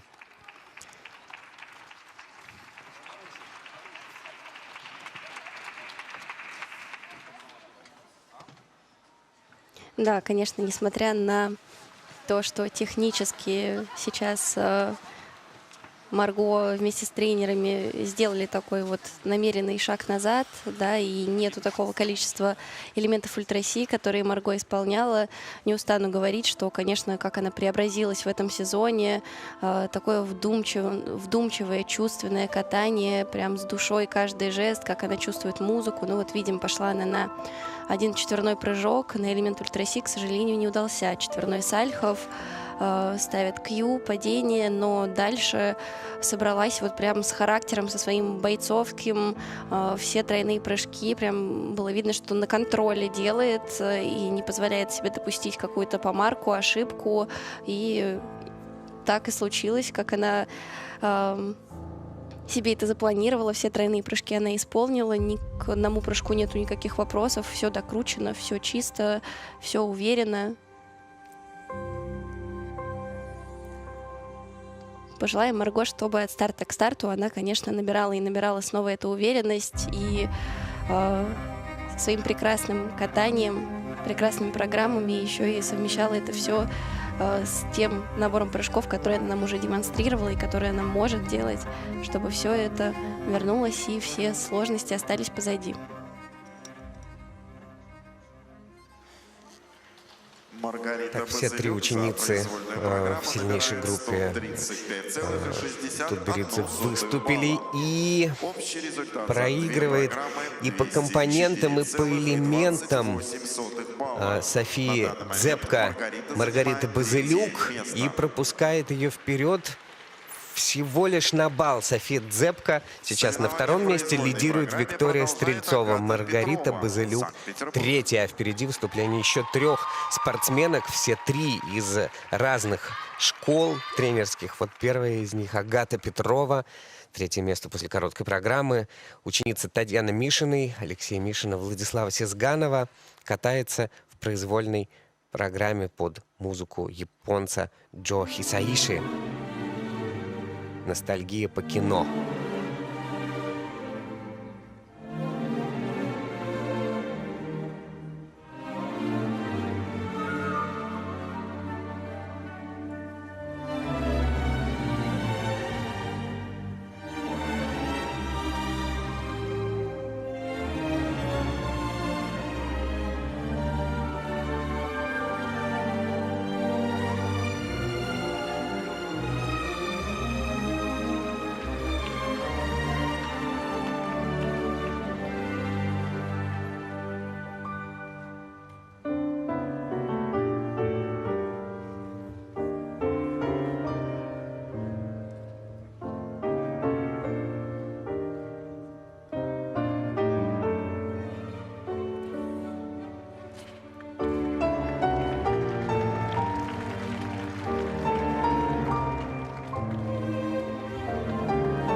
Агата Петрова. Такое проникновенное, взрослое, я бы даже сказал, катание. Как вот она Агата рассказывала в Петрова. интервью, что Алексей Николаевич сказал, когда платье заказывали, сделайте, пожалуйста, платье как для взрослой фигуристки, которая катается уже не по-юниорски. То есть была такая ставка вот на серьезное какое-то самовыражение, и вполне оно у Агаты получилось. Довольно они прокатом, мне кажется. Да, видно, что в этом году Агате старались подобрать образы, в которых она будет выглядеть взрослее и в которых можно больше показать вот эту интерпретацию программы. Показалось мне, что вот и в короткой, и в произвольной такие прям на контроле были прокаты, и здесь вот прыжки, такие немножко нервные были выезды, где мы так немножко аж вздрогнули. Вот конкретно здесь, на каскаде Луцтулуп, между двумя прыжками было такое довольно шаткое приземление, но в целом по программе были такие довольно прыжки на грани, я бы сказала, но всегда эту грань в свою пользу перевешивала Агата, и все прыжки она смогла в итоге вытащить, устоять, удержаться, грубых ошибок никаких не допустила. Находит вот только один недокрут на тройном луце и неясное ребро на флипе во второй половине, а в остальном, на сегодня, и на двойном акселе тоже находят недокрут на заключительном, и действительно он там был. А в остальном справилась на характере, выдержала, устояла. И вот сейчас показали очень красивый элемент, который был исполнен в хореодорожке. Все вращения на 4-й уровень, то есть вне прыжковых старалась прям максимально набирать Агата. Не будет очень высокой оценки за технику, потому что кроме ошибок все-таки и нет элементов ультра-Си, чтобы добраться до тех спортсменок, которые четверными проложили себе дорогу на вершину этой таблицы. Вопрос, какие оценки будут за компоненты и сколько получит в общей сложности спортсменка, чтобы добраться до тройки лидеров. На данный момент в тройке Стрельцова, Дзепко, Базылюк. И чтобы их обойти, нужно 135 баллов. Но нет, Агата набирает 129 баллов. Это 5-е место по произвольной программе и 4-е по сумме 2 программ. Впереди пока спортсменки Стрельцова, Дзепко, Базылюк. Программа представляет Лидия Плескачева. А на льду Лидия Москва. Плескачева. Светлана Панова выводит спортсменку на прокат. Катается она под яркую композицию Queen, It's a Beautiful Day и Don't Stop Me Now.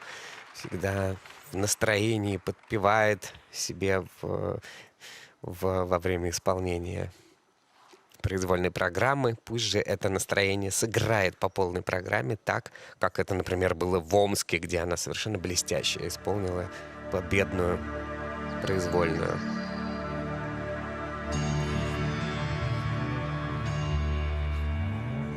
It's a beautiful day. The sun is shining. I feel good. No one's gonna stop me now. Oh yeah. It's a beautiful day. I feel right.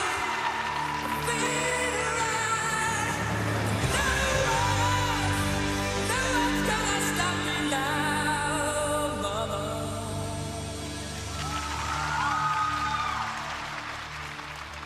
Don't stop me now. Don't stop me. 'Cause I'm having a good time, having a good time. Shooting star in the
Потрясающее выступление Лидии Плескачевой. Как это замечательно. Вот они, эмоции.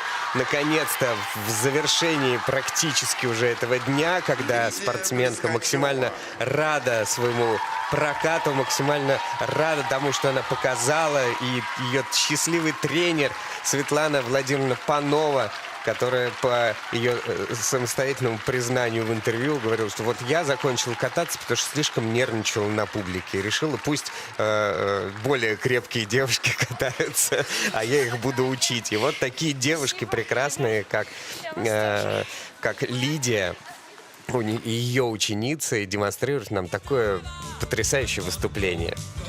Лида, ну какая умница, как радостно за ее прокат. И четверной сальхов, и тройной аксель. Давайте сейчас на замедленном повторе посмотрим, потому что прыжки ушли на пересмотр. И вот да, на сальхове находят Кью недокрут, а на тройном акселе тоже находят Кью, но честно скажу, что здесь бы я в пользу спортсмена засчитала, и когда сразу во время проката без замедленного повтора мне показалось, что аксель даже и не стоит пересматривать, но тем не менее ставят и на сальхове, и на акселе недокрут, но далеко же непростой сезон, был и травмы, и как она быстро после нее восстанавливалась, набирала форму. И вот сейчас в звенящей форме к главному старту сезона, и характер какой, справилась без каких-либо ошибок грубых. Вот посмотрим в второй половине каскад луц-тулуп. Вот здесь чуть-чуть, да, на приземлении тоже раз и недокрут вылазит. Это вот единственные шероховатости, это некоторые недокруты, но в остальном вообще огромная молодец, и мне кажется, что программа стала намного ярче смотреться по ходу сезона.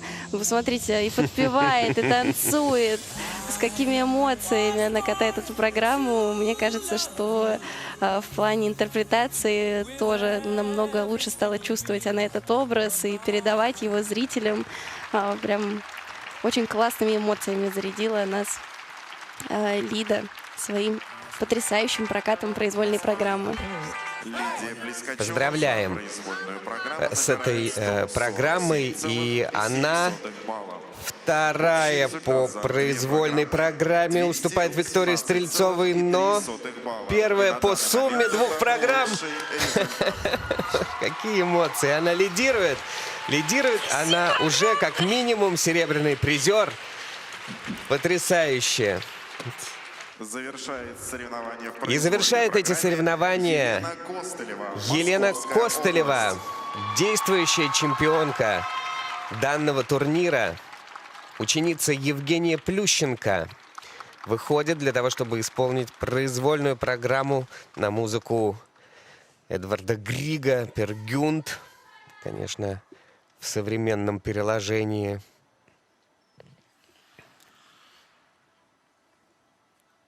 Настроение боевое.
О, вот это да! Вот это произвольная программа, вот это Лена Костылева, россыпь акселей тройных, четверных прыжков. Что было достаточно Елена сделать Лене Костылева. Костылевой для победы, и что сделала она? На 10 побед вперед. Это браво. Браво Лене за сегодняшний прокат. Это характер, потому что тоже непростой сезон, и не все шло ровно. И при этом вот к главному старту, правда, огромное уважение именно характеру Лены, которая вышла, и сегодня просто сложнейший набор показала. Это просто, да, нету слов. Я когда увидела только заявку, что они добавили еще один тройной аксель, и будет 3 четверных и 2 тройных акселя, очень сильно удивилась. И Лена не просто пошла на такую заявку, еще и чисто смогла выкатать весь этот набор. Ну и, конечно, когда Лена делает элементы ультраси, это выглядит очень красиво, потому что они очень пролетные, высокие. Посмотрите, какая высота. Это был первый тройной аксель в каскаде с двойным тулупом. Абсолютная уверенность какая-то в исполнении этих элементов. Еще один тройной аксель. А главное, что настолько чисто исполнены были эти элементы, что там вообще нечего пересматривать. Тулуп на какой высоте, и тоже в воздухе, да, круче, но очень уверенно. Затем она исполнила тройной Ридбергер. Вращение. И во второй половине программы она исполнила 2 четверных Сальхова.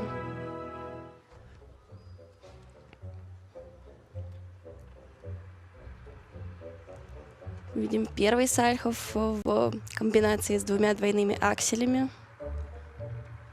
Сегодня от Лены прям вот за километр этой уверенностью, мне кажется, исходила от нее вот эта уверенность.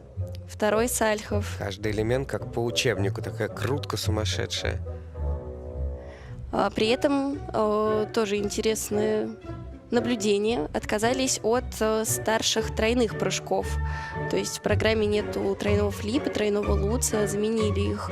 То есть она прыгала из тройных Ридбергер и каскад Сальхов Тулуп 3-3. И, кстати, именно на тулупе на тройном нашли единственный недокрут в программе, да, на тройном тулупе. То есть вот от луца решили отказаться. Интересное решение, да, исполнить 5 элементов ультраси в программе. Слушай, а Ну, вот вот дорожка тоже шагов такие первого тренерские уровня. решения. А, это хореографическая. Хореографическая, Всё, да, да, дорожка. пардон. Мгм. Да. Молодчина. Ну что, тут вопрос только в том, Умница, в сколько нужное это время, в будет нужном баллов. месте. Все сделала. Главный старт сезона.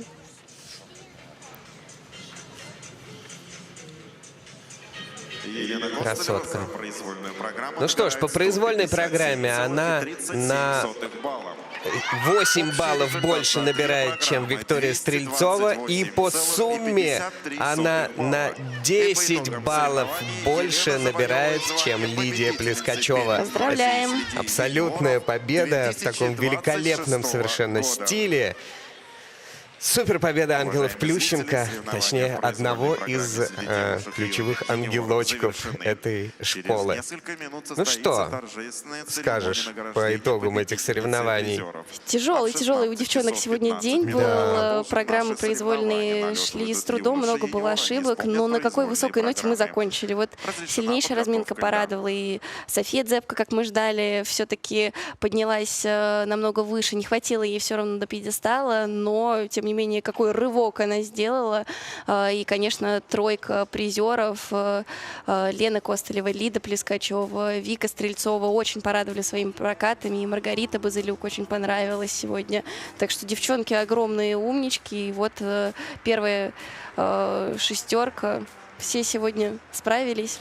Ну, хочется еще отметить то, что первые 4 спортсменки — это 4 разных тренерских группы. Это Ангела Плющенко, это Светлана Панова на втором месте, это Этери Тутберидзе с бронзовой медалью ее ученица, и Екатерина Моисеева, пусть и 4-е место, но все-таки какое великолепное сегодня нам подарила катание София Дзепко. Если бы вчера она сделала... Если бы, да? Не будем даже обсуждать. Спасибо большое, дорогие друзья. Спасибо, Анечка, за эти соревнования у девушек, а впереди еще соревнования у парней. Спасибо всем, кто смотрел. Совсем скоро услышимся и увидимся на соревнованиях мальчиков.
this empty place, just another lonely face. I can see me here in outer space. It's so hard to leave a trace. And I try and I try and I try, but it never comes out right. Yes, I try and I try and I try, but I never get it right. It's all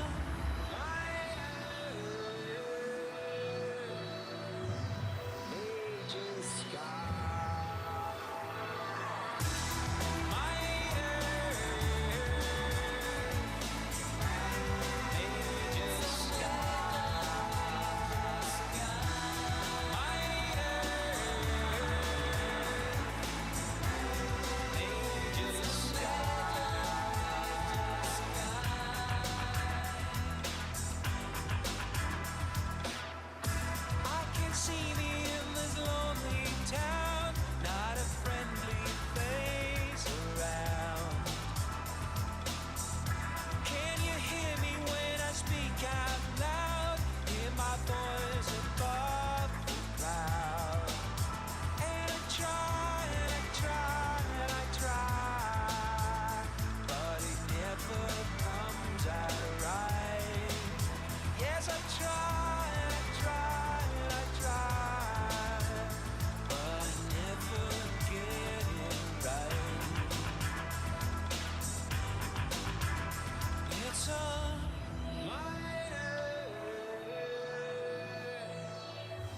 major sky.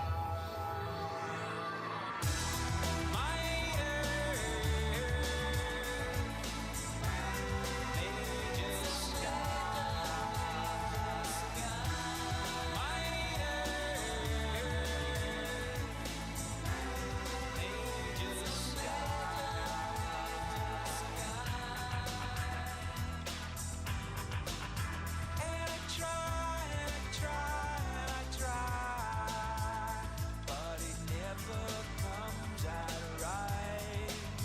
Yes, I try and I try and I try, but I never get it right. It's a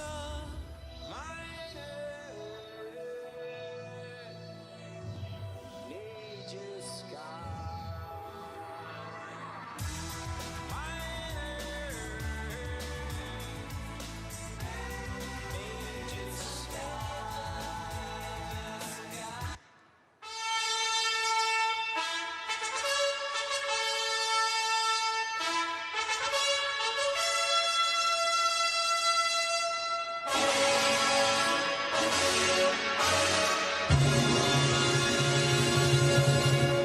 Уважаемые дамы и господа, мы начинаем торжественную церемонию награждения победительницы и призеров Первенства России среди юниоров 2026 года в дисциплине «Одиночное катание девушки-юниорки».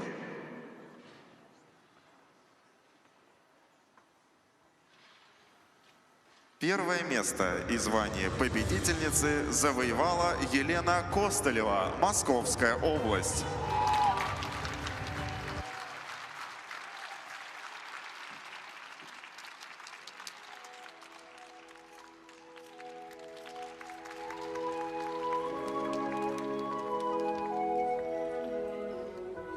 Второе место и серебряным призером становится Лидия Плескачева, Москва.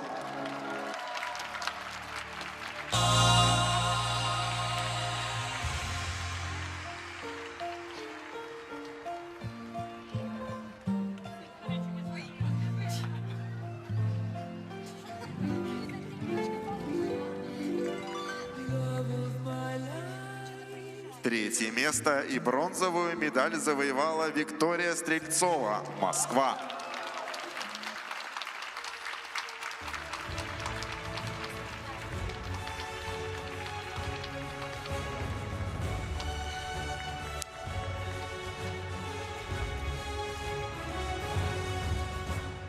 Медали победительнице и призерам вручает генеральный секретарь Федерации фигурного катания на коньках России Александр Коган.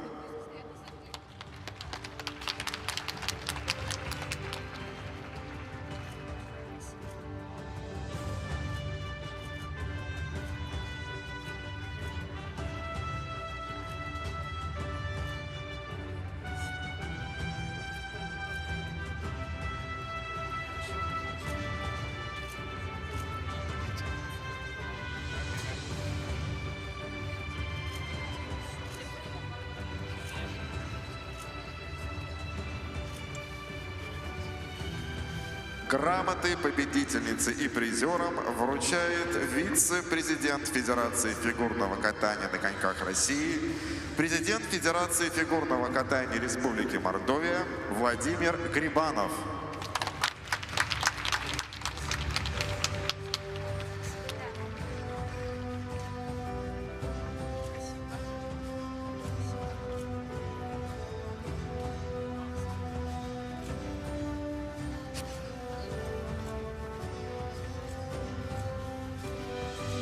Цветы победительницы и призерам вручает рефери вида Сергей Чемоданов.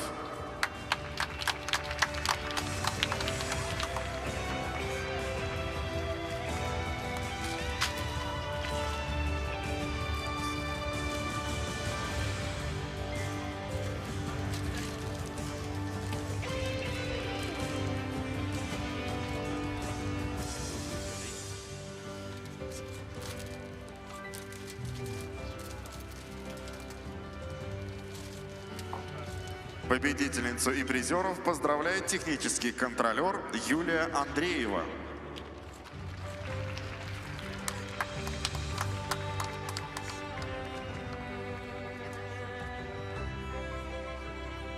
За подготовку победительницы первенства России среди юниоров 2026 года награждается тренер спортсменки, олимпийский чемпион Евгений Плющенко.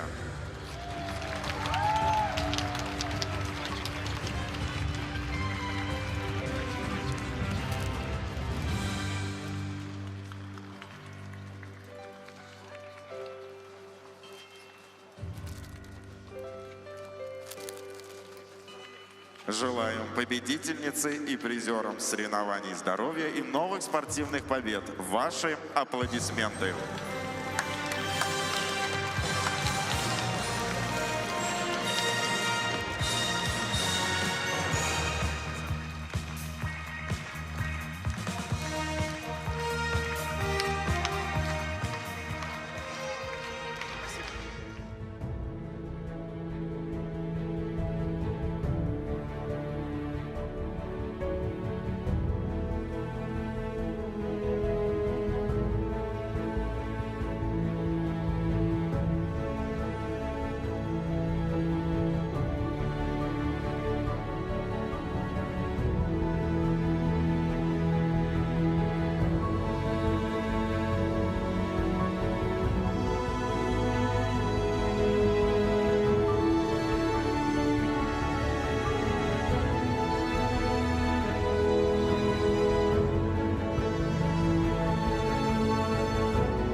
Уважаемые зрители, программу «Первенство России среди юниоров» 2026 года продолжают выступления юношей-юниоров. Они исполнят произвольные программы. Мы напомним, во время соревнований запрещена фото- и видеосъемка с использованием вспышки. Это может привести к травме спортсменов. Убедительно просим вас выключить звук на своих мобильных устройствах и не бросать предметы и цветы на лед. Подарки и цветы, вручаемые спортсменам по окончании их выступления, должны быть полностью завернуты. Благодарим вас за понимание. А сейчас разрешите представить официальных лиц соревнований в одиночном катании среди юношей-юниоров. Старший судья Владимир Захаров, Москва. Судейская бригада. Судья номер 1 Наталья Богуш, Самара. Судья номер 2 Регина Трусова, Казань. Судья номер 3 Татьяна Косыгина, Санкт-Петербург. Судья номер 4 Мария Казарина, Санкт-Петербург. Судья номер 5 Елена Ушакова, Москва. Судья номер 6 Константин Кучин, Челябинск. Судья номер 7 Наталья Китаева, Москва. Представляем техническую бригаду. Технический контролер Елена Фомина, Санкт-Петербург. Технические специалисты Александр Кузнецов, Москва. Ольга Маркова, Москва. На лед для разминки приглашаются участники первой группы.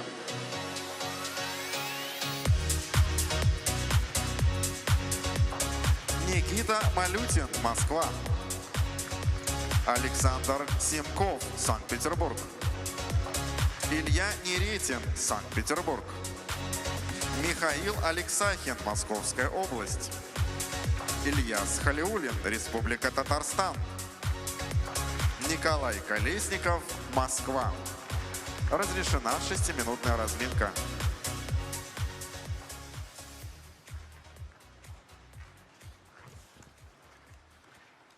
На первенстве России среди юниоров по фигурному катанию 2026 года произвольная программа у мальчиков. Первая группа участников уже на льду, они разминаются. Сегодняшние соревнования будут насыщены четверными прыжками. Практически все будут исполнять четверные, кроме Артема Федотова и Данилы Колоскова. Все в основном прыгают по 3 четверных. Только у Арсения Федотова заявлено 4 четверных, а у Льва Лазарева 5. Луц у Симкова, флип у Жолобова и Самбуева. Ну и у Лазарева полный набор. Саранский стадион с удовольствием ждет начала этих соревнований. В первой группе будут кататься ученик Виктории Буцаевой Никита Малютин, 16-летний спортсмен, призер московского этапа серии Гран-при. Вслед за ним Александр Симков, 17-летний спортсмен, ученик Евгения Рукавицына, Романа Усатова. Пару лет не мог выступить на первенстве среди юниоров. Не позволяли травмы. Вот сейчас он пока на 17-м месте после короткой программы. Напоминаю, что спортсмены выступают в обратном порядке с последнего места к первому. Соответственно, Малютин у нас замыкает список участников после короткой программы. Симков его по результатам короткой обходил. Евгений Рукавицын, как известно, очень крепкий питерский специалист, но он сейчас находится на Олимпийских играх, представляет там и других своих спортсменов, а на ваших экранах был Роман Усатов, который является также тренером группы Рукавицына. Вслед за Александром будет кататься Илья Неретин Еще один ученик Рукавицына.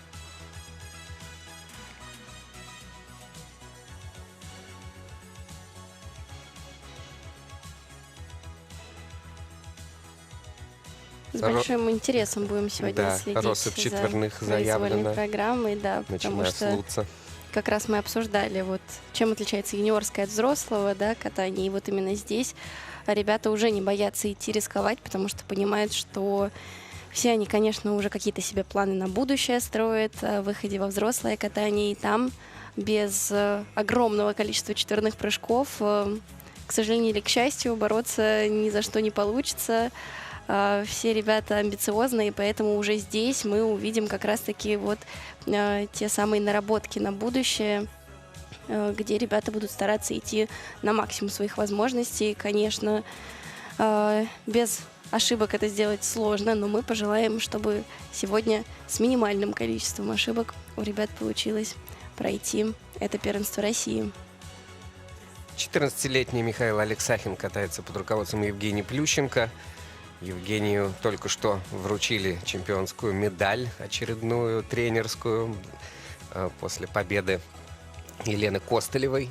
Так что Евгений Викторович уже отпраздновал один успех на этом турнире. Отличная поросль воспитывается и в Ангелах Плющенко тоже. Ну и самое главное, что этих школ много, они разные. Да, ученики иногда переходят от одних тренеров к другим, но за этим процессом тщательно следит федерация. В том числе, вот мы вчера с тобой разговаривали по поводу того, что в Саранске с фигурным катанием. Я все пытался вспомнить ту фигуристку, которая на Гран-при выступала, Саранск представляла. Ее зовут Ирина Горощук. Да, она каталась. И есть в Саранске школа, и есть спортсмены, которые, вот Ирина Горощук в юниорах, Ульяна Третьякова в старшем возрасте. Ну, пока лавров не снискали. Очень много девочек. Я посмотрел на соревнованиях, просто 0 парней. Вообще их нет. На мордовском чемпионате один какой-то мальчик, Внимание, 8-летний, до конца разминки осталась 1 единственный минута. на расхват. Надежда. Где вы, мордовские парни? Давайте кататься. Такие, если уж Саранск является таким центром фигурного катания, сам Бог велел, чтобы здесь взращивались спортсмены. Вслед за Михаилом Алексахиным будет кататься Ильяс Халиуллин. Это спортсмен казанский, который тренируется у Ольги Арбузовой и Алины Алексеевой.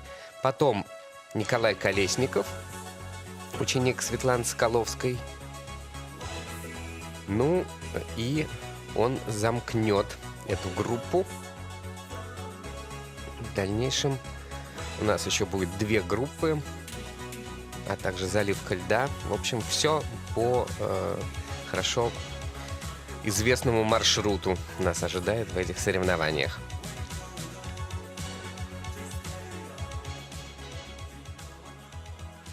Разминка закончена. Просьба покинуть лед. Завершена разминка, и ждем Никиту Малютина с его произвольной программой, которую он исполняет под довольно популярного в фигурном катании исполнителя. Соревнования в Eternal произвольной Eclipse. программе Это открывает такая Никита Малютин, эпичная, Москва. ритмичная, хорошо скомпонованная музыка, и она очень удобно подходит для создания коротких форм, таких вот как программы фигуристов. И фигуристы с удовольствием эту музыку используют. 18 место после короткой программы.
Соревнования открыты. Никита Малютин может быть доволен Никита своим прокатом. Малютин. Здорово поработал. Очень делово так начал с четверных до четверными, потом и продолжил во второй половине программы. Великолепный уровень прыжковый в мире фигурного катания. Это, конечно, отрадно наблюдать. Очень мощное открытие произвольных программ у мальчиков, конечно. Даже скажем, что не ожидали, что вот прям так резко ворвется в эти соревнования Никита. В короткой программе тройной аксель его подвел, из-за чего он оказался под первым стартовым номером. Сейчас. Так, на тулупе. Немножко я зависла на тулупе, ставит ему недокрут, хотя мне показалось, что хороший был прыжок. Удивилась я, ну, в технической бригаде виднее. Но, тем не менее, в короткой программе ошибка была на тройном акселе, сделал лишь одинарный, из-за этого оказался на первой строчке сегодня среди участников, выступающих. А в произвольной не пошел на тройной аксель, хотя он в заявке был, и прекрасно справился с 3 четверными прыжками. Видимо, четверные ему даются, может быть, даже легче, чем аксель. Обидно, что в короткой программе у юниоров они не разрешены, потому что сегодня с 3 четверными прыжками прекрасно откатал программу и с тройными со всеми справился. Вращение 4, 4, 3 уровень тоже очень достойно. Так что сегодня точно может быть доволен своим выступлением. Реабилитировался за вчерашний день. Это правда. Выступил очень хорошо. И его тренеры, присутствующие здесь, Евгений Власов, Галина Ищенко, могут быть довольны. И Виктория Буцаева, Волчкова тоже может быть довольна. Вчера вообще. У нее, наверное, дела где-нибудь на Олимпийских играх с какими-нибудь еще учениками. Мы точно не знаем, но в любом случае знаем, что тренер пап, всегда привет. держит Евгений, руку привет. на пульсе. Всем привет передает Никита в отличном настроении. Парень очень вытянулся, такой прям, да, высокий по сравнению с предыдущими сезонами. Это все, может быть, и это в том Никита числе и на Малютин акселе. за произвольную программу набирает Аксель, На аксель прыжок всё может хитрый, влиять, конечно, да. балла. Общий результат за 2 программы 204,73 За 200 баллов вышел он балла. в своей оценке. Ну да. И далее на льду Произвольную Александр программу Семков. представляет Александр Семков, Санкт-Петербург. Спортсмен из Санкт-Петербурга, катается под программу. Ну, это уже прошлогодняя его программа, 2 сезона он ее исполняет. ПРТ в исполнении американского баритона-полиглота Джоша Гробана. Для тебя я буду жить. Любовь победит.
Con te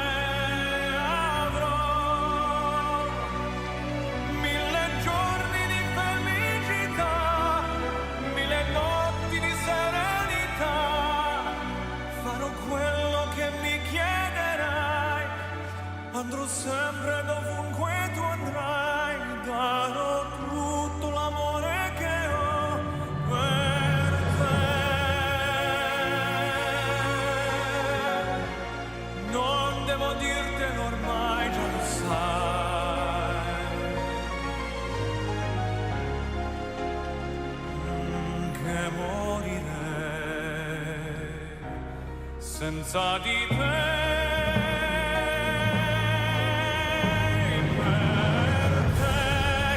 Per te vivrò, l'amore vincerà.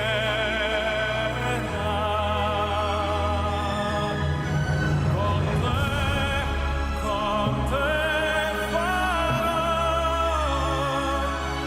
tutto quello che mi chiederai, andrò sempre dovunque tu andrai, darò tutto l'amore che ho per te.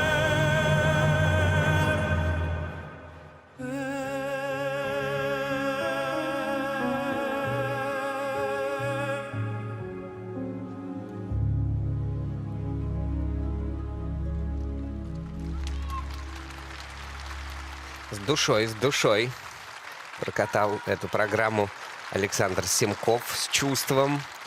Видно, что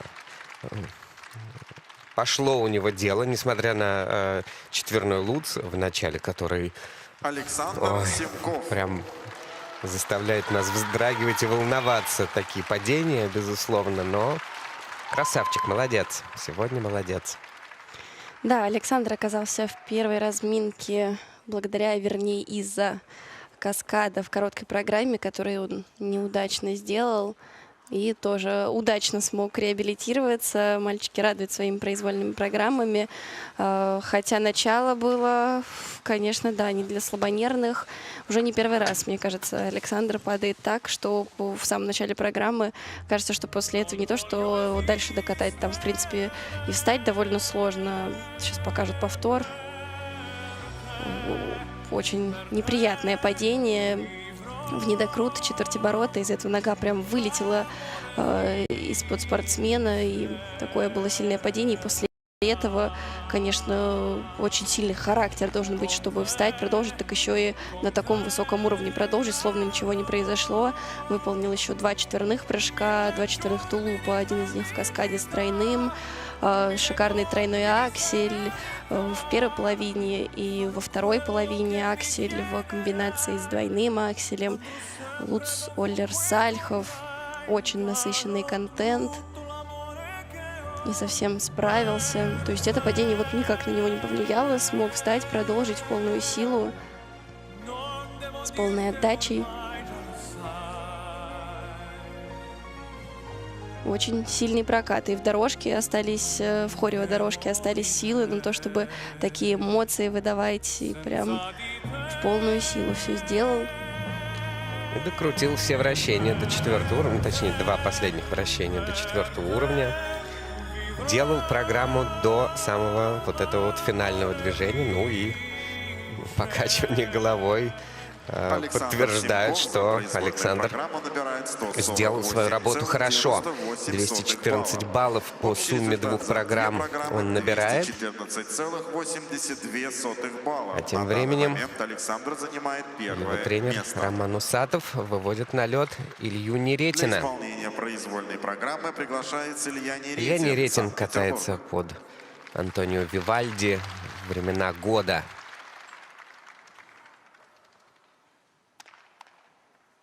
Тоже собирается начать свою программу с четверного луца.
Илья Неретин представил свою произвольную программу, начав с чистого четверного лутца. Но вот вопрос Илья по набору Неретин. прыжков.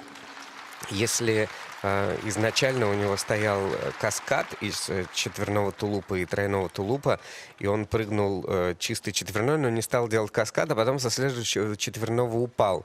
Что думаешь по этому поводу? Да, я кое-что думаю по этому поводу. Нас, например, всегда с детства учили, то есть объясним, что если ты повторяешь какой-то прыжок, 2 раза исполняешь его, например, в этой ситуации 2 четверных тулупа в заявке. Еще и такой сложный. Да, один из них обязательно должен быть в каскаде, иначе будет у второго понижение стоимости идти. И нас всегда учили, что на первом, соответственно, до того, как ты повторишь еще этот прыжок, на первом прыжке обязательно нужно делать каскад. Как бы ты самоуверен не был, что второй ты обязательно сделаешь, и там добавишь каскад. Вот если ты стоишь на одной ноге и еще не упал, обязательно делай каскад. И вот это такую злую шутку сегодня сыграла с Ильей. Не самый уверенный дабл-выезд с четверного тулупа и решил не добавлять он к нему каскад. Думал, сделает на втором тулупе, а со второго он упал. И, как следствие, базовая стоимость почти на 3 балла снизилась у этого тулупа. Возможно, конкретно в этой ситуации ни на что не повлияет, но может быть и такое, что именно этих баллов, например, да, не хватит до какого-то места, например, на пьедестале, да, или до победы. Поэтому обычно стараются Даже такого... до шестерки. Неважно до чего. Да, до какого-то чего-то, определенного да. места может этого не хватить. Поэтому всегда лучше, конечно, перестраховываться и на первом прыжке добавлять каскад. Иногда специально так рискуют мальчики, особенно, мне кажется, девочки я такое реже видела. Мальчики могут специально оставлять каскад на второй прыжок, потому что так морально говорят, что им проще прыгать второй прыжок, что они точно знают, что нужно выезжать, потому что нужно сделать каскад. Такое Илья тоже бывает, Неретин но за нас всегда учили, произвольную что этот риск не программу оправдан, набирает и лучше на первом прыжке уже сделать каскад 144,97 и спокойно балла. дальше. Общий Ну или результат если за очень 2 уверен, программы может быть, во второй половине какие-то вещи 219,19 исполнять, чтобы они балла. дороже На были. данный Но это уж момент прям Илья совсем должна занимает быть такая второе уверенность, место. да? Да. Ну, Илья Неретин занял второе место на данный момент и по произвольной и по сумме 2 программ пропустил вперед Александра Симкова, а на льду Михаил Алексахин из Академии Ангелы Плющенко будет кататься под «Призрака оперы». Мелодия, которая в том числе звучала и когда Евгений Плющенко сам катался.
Молодец, Михаил Алексахин.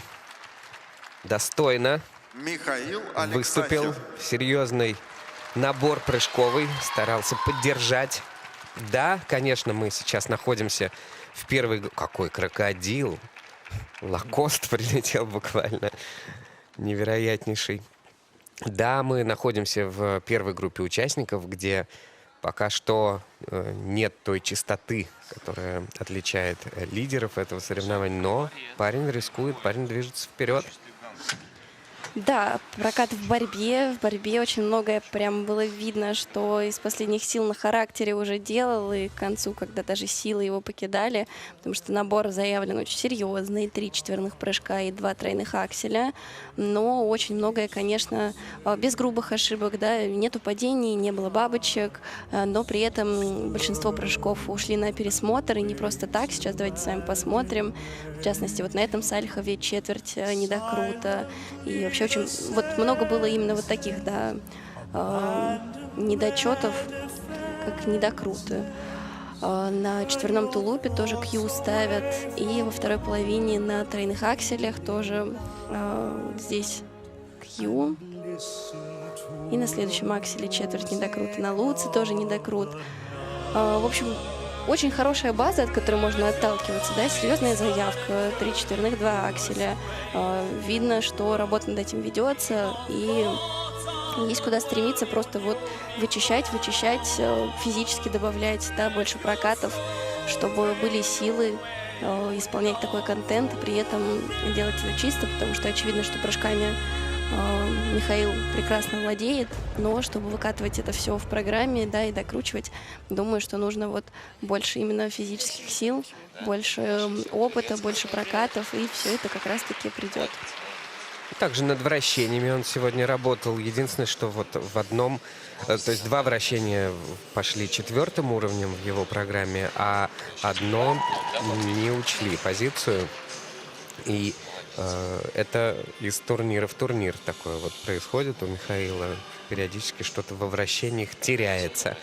То есть этому, видимо, тоже нужно уделить отдельное внимание. Михаил Алексахин за произвольную программу Он занимает 3-е место по сумме 2 программ на данный момент. Позади него сейчас только Никита Малютин. Но по произвольной он и Никите проиграл. И тем не менее, молодчина и вся главная работа и все события еще впереди. Ильяс Халиуллин из Татарстана выступает. Отдельно поддерживает его группа болельщиц с удовольствием, а он в костюме под Элвиса Пресли собирается выполнять программу под названием Can't Help Falling in Love.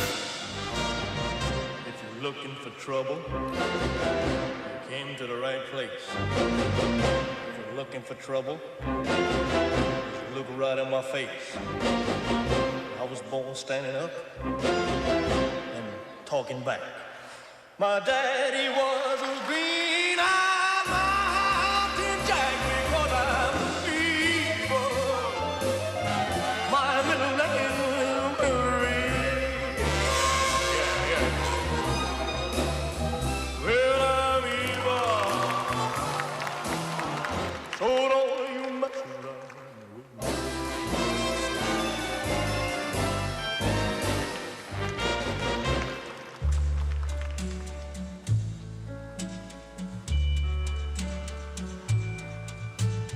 Wise men say only fools rush in,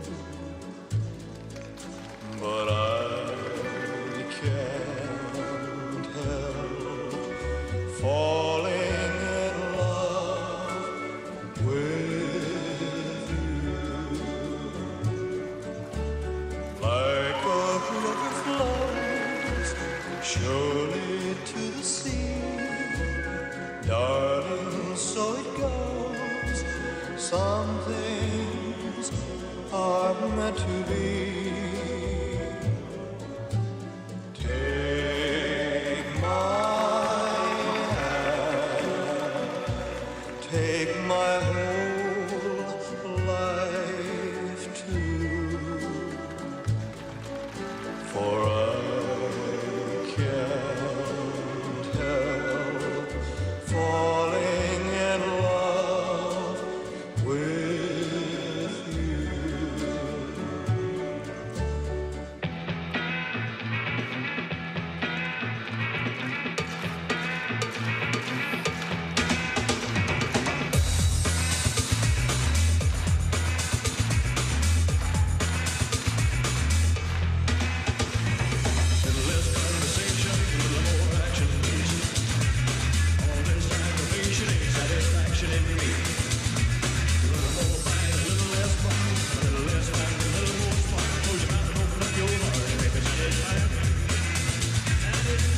Ильяс Халиуллин восхищал нас практически всю программу своей заряженностью Ильяс Халиуллин. технической, эмоциональной, выдержанной такой. И что же и чем же это закончилось, Анечка? К чему мы опять пришли на выступление Ильяса Халиуллина? Да, ну Ильяс сегодня в ударе. Первое, что хочется сказать, это браво, конечно, произвольная программа. Чуть-чуть в конце смазал впечатление, но начало было прям, мне кажется, вот как тот самый прокат в Казани на этапе, когда просто все зрители на трибунах стали и стоя аплодировали. Очень-очень круто смотрятся программы и прыжки Ильяса, когда он вот в таком заряженном настроении. Давайте пойдем по порядку. Все-таки с того, что он начал. Четверной Сальхов, невероятная высота, плотность группировки, четкий выезд. Четверной тулуп в каскаде, в комбинации, вернее, с двойным акселем. Очень хорошо сделанный. Дальше был тройной Ридбергер, еще один четверной тулуп. Тройной аксель затем был исполнен. Очень нестандартная, кстати, расстановка прыжков. Есть вращение между перед двумя последними прыжками. И вернемся к тому, что все-таки пошло не так. На первом тройном акселе стоял в заявке каскад. Тройной аксель, тройной тулуп. И Ильяс по какой-то причине сделал сольный тройной аксель. Уж не знаю, заранее ли это было запланировано или в моменте решил, что каскад сделает на последних двух прыжках.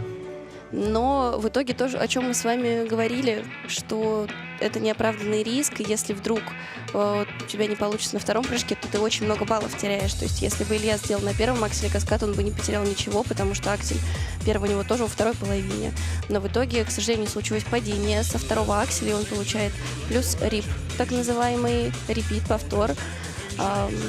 За это снижается базовая стоимость акселя на 2 балла, затем Ильяс падение Халиуллин минус за 4 балла. произвольную программу Ну и, в принципе, потеря набирает того самого тройного тулупа, еще там 4 балла. В итоге, 159,99 конечно, очень много он теряет на этом Общий падении. результат за две программы Но это мы сейчас немножко в драму ушли. А на самом деле огромный молодец, классный прокат. Да, и они так радовались первое вместе место. со своим тренером Ольгой Арбузовой. 155 баллов за произвольную. И Выступление он первой лидирует группы на данный момент завершает 227 Николай баллов по Колесников, сумме двух Москва. программ.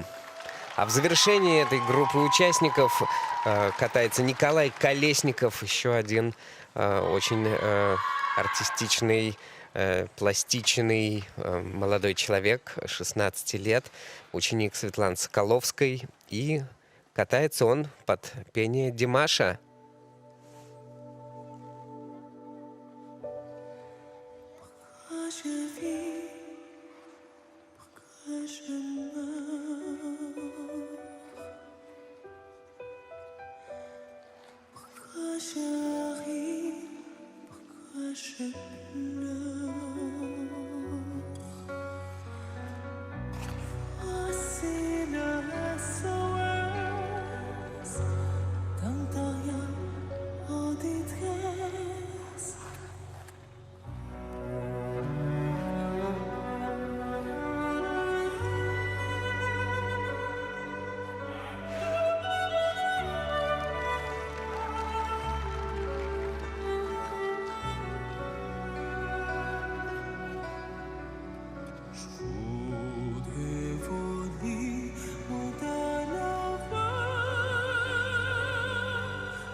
Прекрасный Николай Колесников, Николай но сегодня Колесников. не в форме, снова в прыжковой, и не в первый раз такое случается. Мы расстраиваемся, потому что, ну, во-первых, потому что мы вообще за всех переживаем, во-вторых, конечно, Коле симпатизируем отдельно, как парню одаренному во многих отношениях.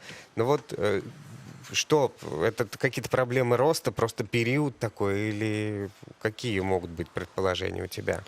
Ой, а что здесь сказать? Мне кажется, здесь можно только поддержать, потому что, очевидно, здесь не просто какие-то технические моменты на прыжках. Здесь, ну, не пошел прокат, конечно, совсем. Конечно, в особенности элементы ультра-си начал с акселя, но аксель всегда такой довольно сложный прыжок для Коли. А с четверными прыжками он обычно более уверенно справлялся. Были, да, проблемы с недокрутами по сезону, но сейчас вот как-то, да, совсем тяжело. И падение, и недокруты в полоборота. Бывает. Что конкретно, конечно, здесь мы можем только гадать, какие могут быть причины. Я уверена, что там Коля и его тренерский штаб обязательно разберутся, в чем причина и над чем. Может быть, поработать, может быть, отдохнуть, может быть, залечить. Мы этого не знаем. В чем дело? Почему такой прокат? Можем только поддержать и сказать, что плохие дни бывают у всех. Важно их проходить уверенно, не сомневаясь в себе, не опускать руки, работать дальше, и все обязательно получится.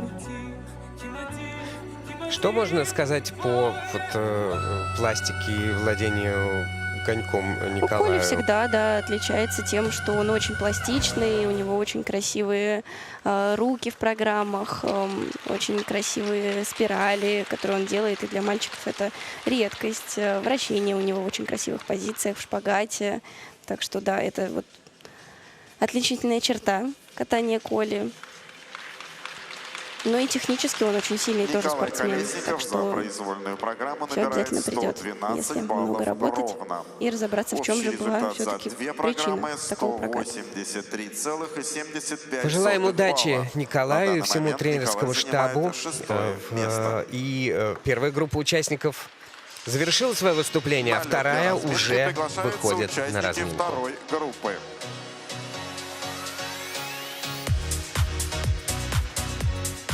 Артем Федотов, Москва.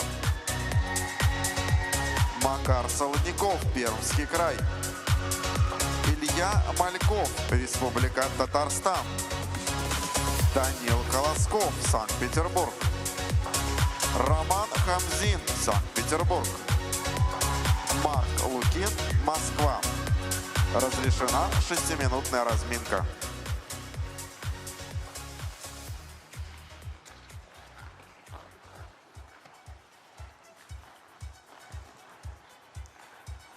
Вторая группа участников готовится к выступлению в произвольной программе первенства России среди юниоров 26 года, который проходит в Саранске, можно сказать, в Мекке юниорского фигурного катания, так как 10 раз уже здесь проводились эти соревнования. К сожалению, не наблюдаем мы аншлага на трибунах, а хотелось бы, чтобы в нашем любимом виде спорта было побольше зрителей. Они создают такое настроение для спортсменов, которое чрезвычайно важно в этом артистическом виде спорта. Ну, посетовали, но будем ждать каких-то всплесков посещаемости, может быть, в следующих соревнованиях, может быть, в следующих сезонах. А пока так. Артем Федотов на ваших экранах. Спортсмен будет выступать первым. 13-летний, самый молодой участник этого турнира. Ученик Этери Тутберидзе. На ваших экранах Сергей Будаков, Георгий Похилюк. Его тренеры на этих юниорских соревнованиях. Вслед за ним Макар Солодников, спортсмен, который тренируется в Перми, ценит свою самостоятельность, как он сказал в одном из интервью. Не стремлюсь я в парное катание, ну просто в Перми же очень развит этот вид спорта. Не стремлюсь, потому что там нужно нести ответственность не только за себя, а еще за кого-то. А я только за себя хочу отвечать. Ну что же, это достойная позиция. Екатерина Патласова и Алексей Головацких, его тренеры. И ждем от него яркого выступления в мюзикловой произвольной программе. Вслед за ним Илья Мальков. Илья Мальков представляет здесь Татарстан.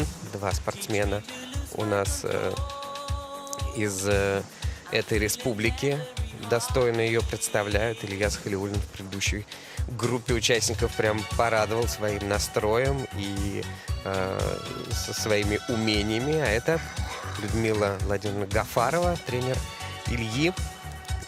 Отрадно, что Татарстан представлен даже не одним тренерским штабом. В общем, большие молодцы в плане работы с развитием этого вида спорта и молодежи. Данил Колосков, один из немногих спортсменов, который выступает без элементов четверных. Тренирует его Вероника Дайнека.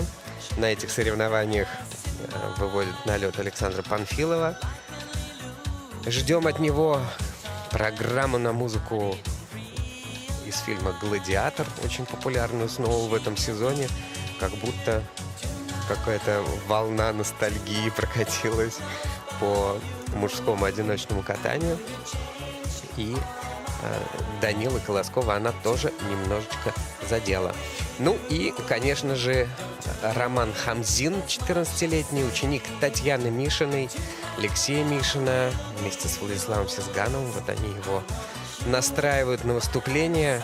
Отмечали мы и вчера в том числе, что парень вырос, вытянулся, стал вот как струнка, прям такой тоненький, как будто бы щупленький, но, конечно, понятно, что это парень крепкий, очень техничный, очень пластичный, а самое главное, вот и энергия вот эта позитивная тоже от него исходит, как какой-то свет особый. Тоже катается под гладиатора, как это говорил Алексей Ягудин на каком-то соревновании. Первый гладиатор на сегодня, второй гладиатор на сегодня. Вот будем вести отсчет гладиаторов.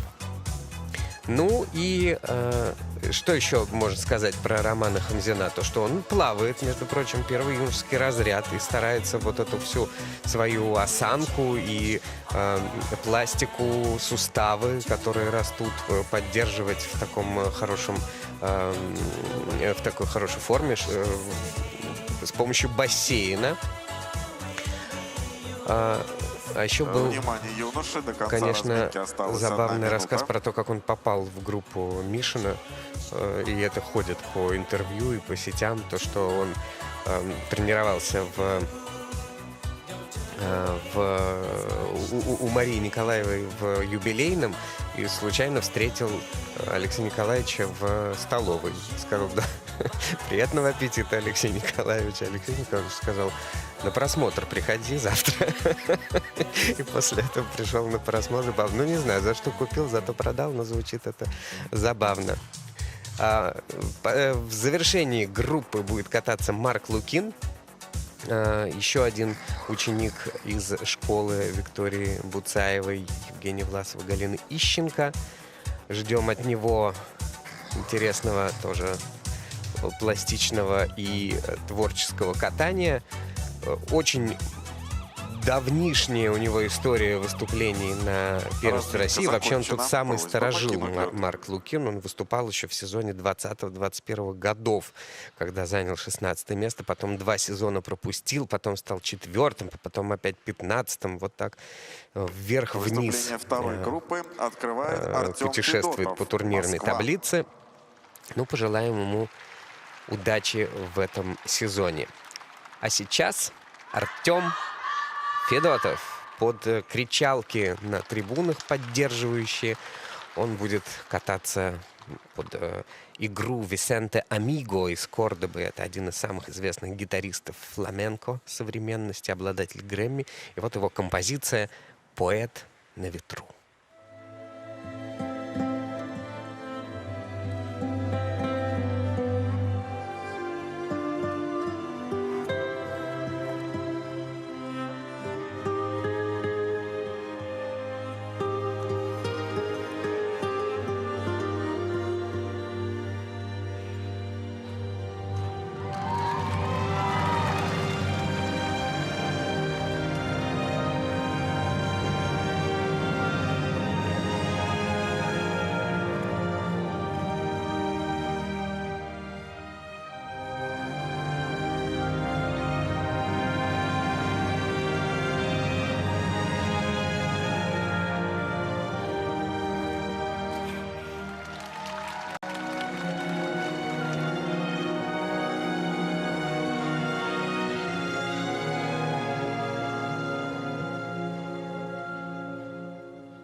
Боевой и озорной Артем Федотов.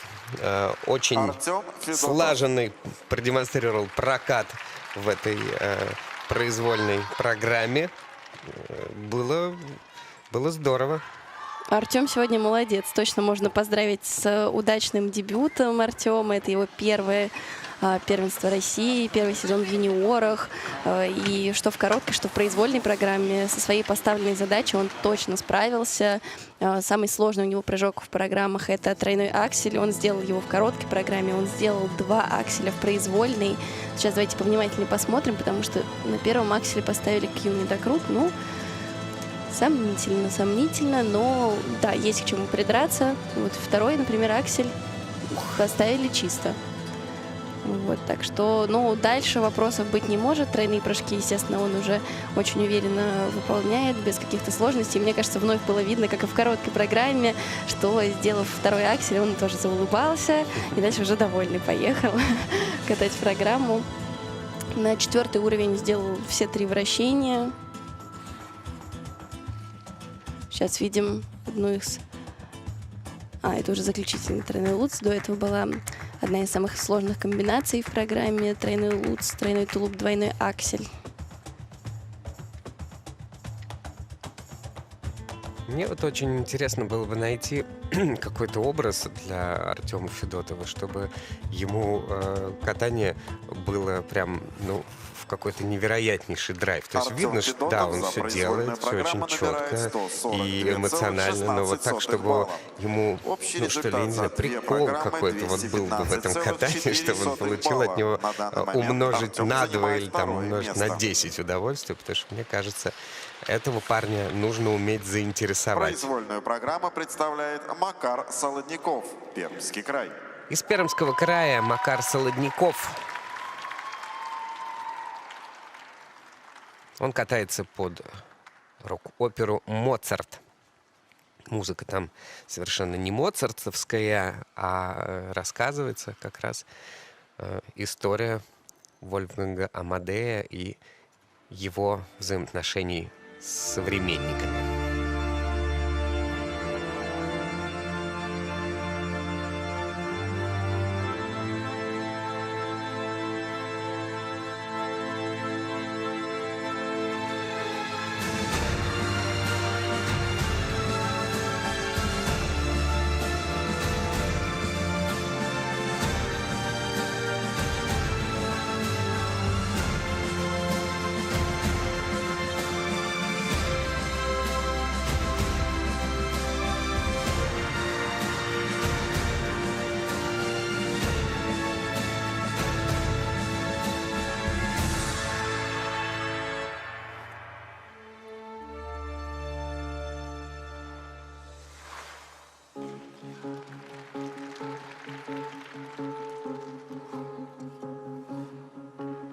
Cette nuit, intenable insomnie, la folie me guette.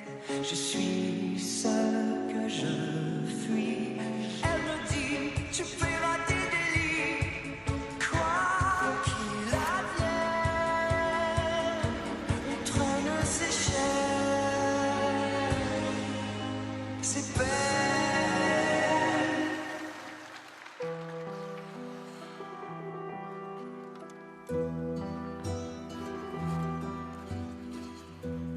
Trop de bruit pour trop de nuits qui pensent. Quand parle son absence dans ce bal, ton silence est un cri qui fait mal.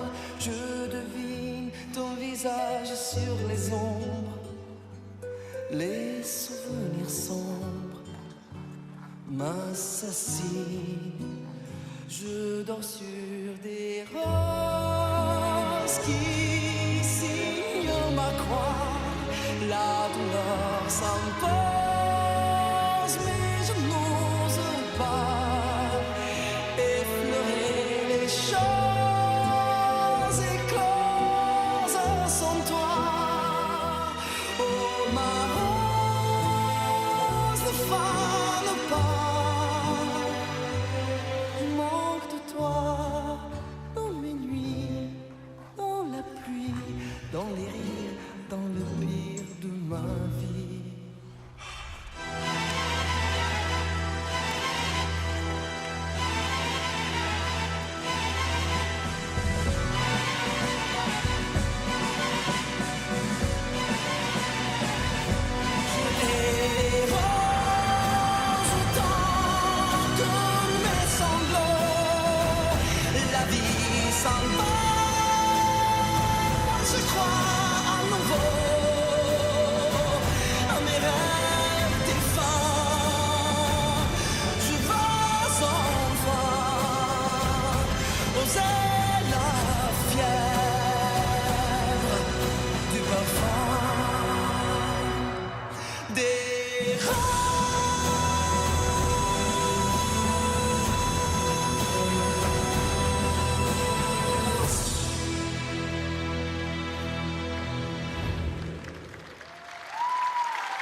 Макар Солодников. Огромный приятный сюрприз прошлого сезона, когда он так блестяще катал свою произвольную Солодников. и в итоге выиграл бронзу. И сейчас такое расстройство, что если даже тройной луц не получался, печально. Мощный спортсмен, не сегодня. Да, обидно, правда, даже сложно что-то еще сказать, потому что помним, как в прошлом году он, как уверенно он выступал в своей произвольной программе, но вот сегодня как-то сразу не пошло. Начал с падения, с четверного сальхова. Ось была абсолютно не на месте, очень сильно под наклоном, он вылетел, из-за этого случилось падение. Дальше второй сальхов, уже лучше, такой ровный, казалось, что сделает хорошо, добавит каскад, но степ-аут, не удержался на одной ноге, из-за этого без каскада, и прыжок в итоге на очень сильное понижение, идет практически чистый сальхов, всего 4 балла он получает. Аксель тоже выполнен с ошибкой. Дальше во второй половине программы лишь двойной луц вместо тройного, и там должен был быть каскад. В итоге каскад сделал следующим прыжком, и видно, что вот до конца старался, но вот все равно Выдохнуть был не получилось. на Да, все равно был протяжении не в всей ногах. программы. Да, каждый прыжок был прям таким испытанием для Макара сегодня. Нужно проанализировать, почему так произошло, сделать выводы, постараться над этим поработать, чтобы в дальнейшем более уверенно катать свои программы. Ну, неровный сезон сам по себе, даже если вот взять отдельные результаты. Казань 8 место, Омск 1. Но в то же время в Казани он 3 в произвольной, 3 в короткой, 10 в произвольной, ну и так далее. То есть вот такие качели постоянные, они, конечно, мешают этому очень талантливому фигуристу двигаться вперед. И сейчас он получает результат 7 по произвольной программе и 7 по сумме 2 программ. Никите Малютину проигрывает полбалла. Для исполнения произвольной программы приглашается На льду еще Илья один Мальков, казанский Республика спортсмен Илья Татарстан. Мальков. 15-летний фигурист представляет Татарстан и катается под музыку известного композитора электронной и кинематографической музыки Габриэля Сабана. Creative Minds. Программа о творчестве, инновациях, силе человеческого воображения.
Очень энергично Илья Мальков откатал эту программу. Илья Мальков. Такое впечатление, что очень много пытался успеть сделать в этой программе. Даже как будто под конец так было немножко много суеты. Но в общем и целом он успел практически все и практически все сделал. И в отличие от других ребят, сделал каскад с четверным сразу, не затягивая это до второй половины, потому что во второй половине произошло что?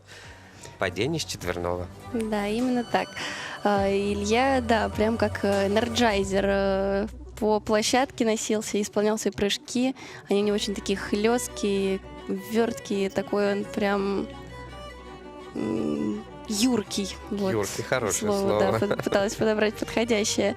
Тройной аксель шикарный. Затем четверной тулуп в каскаде с двойным тулупом. Четверной он на огромной высоте выполняет. Посмотрите, как уверенно докручено. В воздухе докручивает прыжок. Сальхов четверной тоже сделал. Первая половина прям на ура прошла, и вот ближе ко второй половине, к сожалению, появились ошибки. Вот тулуп, корпус спереди не дошел до ноги, из-за этого случилось падение. Прыжок докручен, но из-за того, что корпус был не над ногами, а спереди, к сожалению, не удалось выехать в этот прыжок. Затем исполнен был каскад тройной флип, тройной тулуп, очень уверенно, и тройной луцолер, тройной сальхов. Вот этот каскад уже не очень уверенно был выполнен, насколько я помню.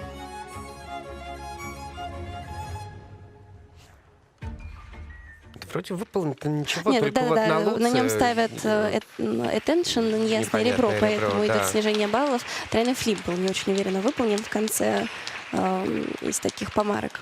А в целом очень достойное катание, очень серьезный контент прыжковый. Илья Мальков. И таким за образом произвольную Илья программу Мальков набирает вместе с Ильясом 159,19 Халиуллиным балла. оказались где-то вот Общий очень результат плотно. за Два этих две казанских программы парня в турнирной таблице. Сейчас 225,75 Илья только баллов. На данный момент Ильясу Илья занимает уступил второе место.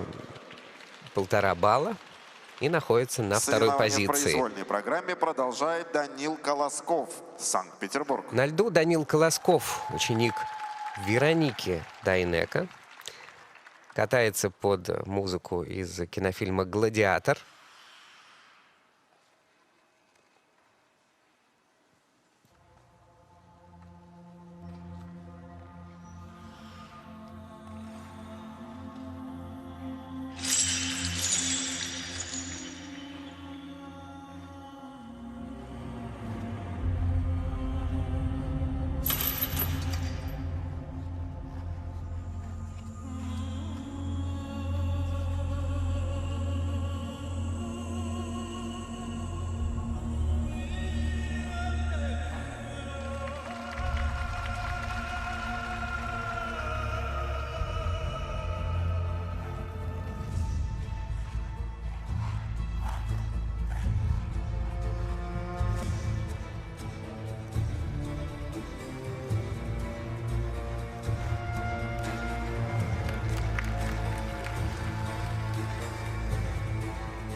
Данил Колосков Данил из Санкт-Петербурга.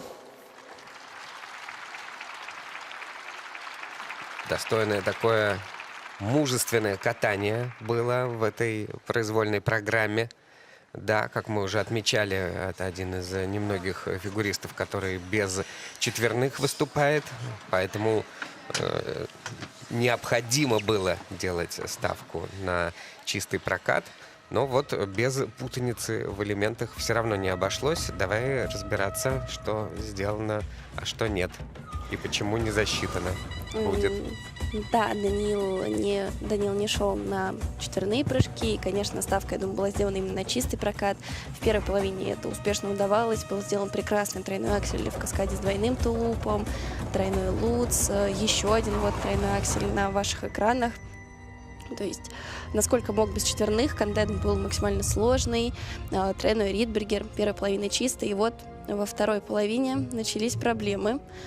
К луцу лишь одинарный тулуп добавил, как будто прям соскочило лезвие конька, и абсолютно как под каким-то странным наклоном он пошел, поэтому тулуп не удалось сделать. Думаю, что планировался, скорее всего, тройной тулуп. Затем сделал комбинацию из тройного флипа 2 акселей. И в конце к тройному сальхову добавил таки двойной тулуп, но это получился уже... Третий тулуп. Это уже получился 4-й каскад. Потому что у нас есть каскад на первом прыжке. 1, 2, 3. Да, это получился 4-й каскад. Он, наверное, посчитал... Что подумал, что, одинарный может быть, тулуп не одинарный посчитал засчитает, каскадом. да, но, к сожалению, одинарные засчитали, поэтому каскад уже просто получился лишним. Но на 4-й уровень исполнил все вращения. Вероника Анатольевна, привет. Петя, удачи на Олимпиаде. Вот, передает своему одногруппнику Петру Гуменнику удачи на Олимпийских играх. Данил Колосков. Да. Мы, естественно, тоже присоединяемся к этим пожеланиям. Конечно же. И будем смотреть, и очень ждем. Данилу Колоскову и его тренеру Александре Панфиловой благодарность за выступление на этом турнире. Это было достойно. Он получает по сумме двух программ 215 баллов. Это на 5, даже на 3 сотые меньше, чем у Артема Федотова. И пропускает его вперед, занимает на данный момент 4-е место. А на льду Роман Хамзин, ученик Татьяны Мишиной. Катается он также под гладиатора.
Роман Хамзин очень старался тоже, Роман спортсмен. Хамзин. Все хорошо сделать в этой программе. Такой он парень старательный, аккуратный и, конечно же, ответственный. Мы это все прекрасно знаем. И сложности роста, когда ты вырастаешь больше, чем на 20 сантиметров за какой-то короткий период времени. Мы уже рассказывали этот как это, казус, как Рома фотографировался с тобой несколько раз и был ниже, потом одного роста, потом в итоге выше, чуть ли не на голову. Да, мы вот уже, мы не растем, а ребята растут. Конечно, это в фигурном катании большую роль играет, и когда даже вот там после отпуска мы возвращаемся чуть-чуть, вытягиваемся в росте, и всегда нужно время, чтобы адаптироваться, привыкнуть, раскоординация присутствует, а когда, больше, чем на 20 сантиметров вырастаешь, понятное дело, что тяжело, и нужно какое-то время привыкнуть к новому телу, потому что ты делаешь движение как раньше, все то же самое, а теперь так уже не работает, теперь нужно по-другому. И, конечно, это все нужно время, все по-разному проходят этот период. Поэтому абсолютно объяснимо, что есть какие-то сложности с некоторыми элементами, поэтому сегодня можем этим оправдать довольно большое количество ошибок как раз именно на сложных элементах, то есть 2 четверных тулупа не удались, хотя начал с хорошего тройного акселя. И дальше, в принципе, на тройных-то прыжках сложностей уже не возникало, да, и каскад лутс-тулуп сделан, и флип в комбинации с 2 двойными акселями, ридбергер. А четверные прыжки, поработают, и все обязательно вернется, потому что Рома умеет их исполнять. Он умеет исполнять, а в этой школе, конечно же, их умеют настраивать и делать. Так что это вопрос временный, и его просто необходимо пережить. Рома так немножко замер, конечно, после этой программы. Светлый парень. И в расстройствах даже Алексей Николаевич, который в любой самой сложной ситуации любит поддерживать какое-то юморное настроение.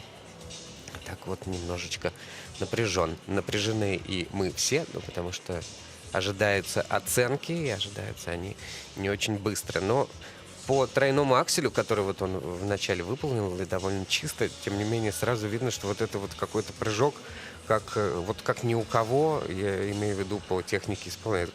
То есть он в каком-то поиске. Вот сейчас он нашел его так, сейчас он его так делает. Потом, видимо, придется как-то измениться, подкорректироваться. Сколько обычно занимает такая настройка? Это как раз очень индивидуально. Нужен сезон мне какой-нибудь отдельный на настройку. Вспомнил, что Лев Лазарев говорил, что ему, например, вообще никак не мешает, что мы все время: ой, Лева, ты так вырос, не мешает ли тебе? Да, вырос, но не мешает. У кого-то именно резкие скачки, они обычно тяжелее всего, когда плавно, постепенно растешь, то и не замечаешь обычно этих изменений. Но, конечно, вот этот резкий скачок, это раскоординация, тут все индивидуально, но я уверена, что Рома со своими тренерами этот период обязательно пройдут. Да, занимает он, к сожалению, сейчас предпоследнее место. Ниже только Николай Колесников. Мы желаем удачи ему и тренерскому штабу. Выступление второй группы завершает. В завершении Марк второй Лукин, группы Москва. будет кататься Марк Лукин из школы «Легенда». Он будет кататься под такую минималистичную композицию композитора Филиппа Гласса с эволюцией музыкальных мотивов, которые повествуют о сложной трансформации. Я бы даже сказал, что вот этот трек посвящен всем мальчикам, растущим, меняющимся, и когда жизнь вокруг них тоже меняется.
Марк Лукин на высокой ноте завершает выступление Марк фигуристов в этой группе. Здорово у него удалось, не знаю, практически все, что было задумано в этой программе.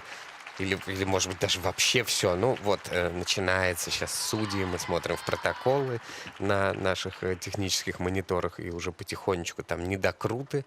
Но, тем не менее, спортсмен, когда завершает программу и, сделав 2 четверных и еще и тройные аксели и все вращения на 4-й уровень, конечно, уверен, что у него все прошло хорошо и на таком эмоциональном настрое. Замечательно вообще видеть такие радостные эмоции после проката, и это все не зря, потому что 2 четверных и 2 тройных акселя были исполнены. Только что показали Сальхов четверной, вот сейчас на ваших экранах будет тулуп, и вот здесь поставили Q на тулупе. Затем был исполнен тройной аксель в каскаде с двойным тулупом, тройной Сальхов. На этом закончилась первая половина. И во второй половине программы исполнил тройной аксель в комбинации с 2 двойными акселями. Вот он на ваших экранах. Но Марк сегодня молодец. Можем прям за него порадоваться, похвалить. И он может себя похвалить. Что в короткой, что в произвольной программе очень достойно справился со всеми элементами. Ну и по сравнению со своими соперниками он и, ну так как программа максимально чистая и это все-таки катание уже приближенное к взрослому, он здесь самый взрослый участник, у него и компоненты на соответствующем уровне. И 4-й уровень все вращения, так что и за непрыжковые тоже поборолся, старался вообще не упускать нигде ни сотой балла, хотя под конец было видно, что уже немножко подустал, но вот прям весь оставил себя на льду, выложился, и не зря. Ну что же, за исключением этой кьюшки на 4-м тулупе, все остальное оценено в абсолютный плюс, и он впереди опережает ближайшего преследователя на 9 баллов, а впереди еще 6 спортсменов. Это лидирующая группа, которая включает в себя Арсения Федотова и Льва Лазарева, и всех их мы увидим после заливки льда.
На лед для разминки приглашаются участники третьей группы.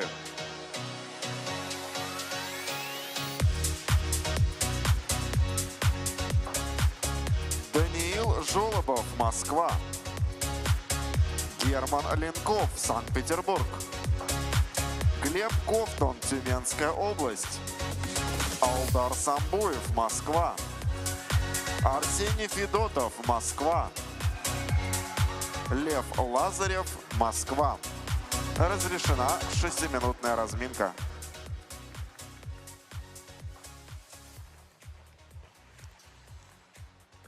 Самые крепкие, самые выразительные, самые выносливые, самые прыгучие парни этого турнира. 6 спортсменов, которые возглавляют турнирную таблицу после короткой программы, уже на разминке. В произвольной программе первенства России среди юниоров 2026 года.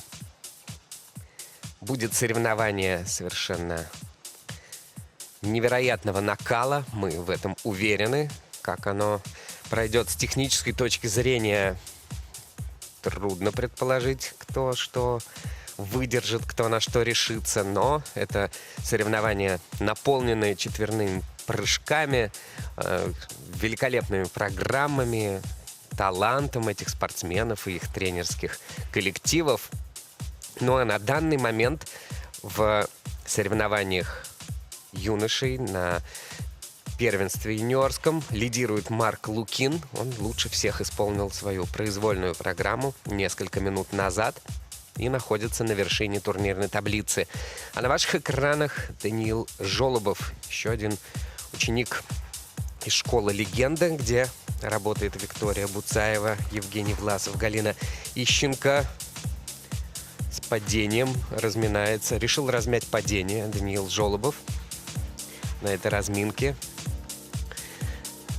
Как мы знаем, разминка ничего не значит, потому что все самое важное случается только в те несколько минут, когда играет музыка и ведется отсчет времени. Вслед за Жолобовым будет кататься Герман Ленков. Спортсмен, который представляет питерскую школу. Мишин, Сизганов, Самодурова, его тренеры. 2 серебряные медали в этом сезоне у этого спортсмена. Ему предстоит откатать очень серьезную программу, которая, по его собственным словам, очень зашла по эмоциям, по пластике, по выразительности, даже лучше, чем какие-то развлекательные программы. Только что он выиграл турнир Грушмана в своей возрастной категории. Глеб Ковтун. 4-е место после короткой программы у этого 17-летнего спортсмена.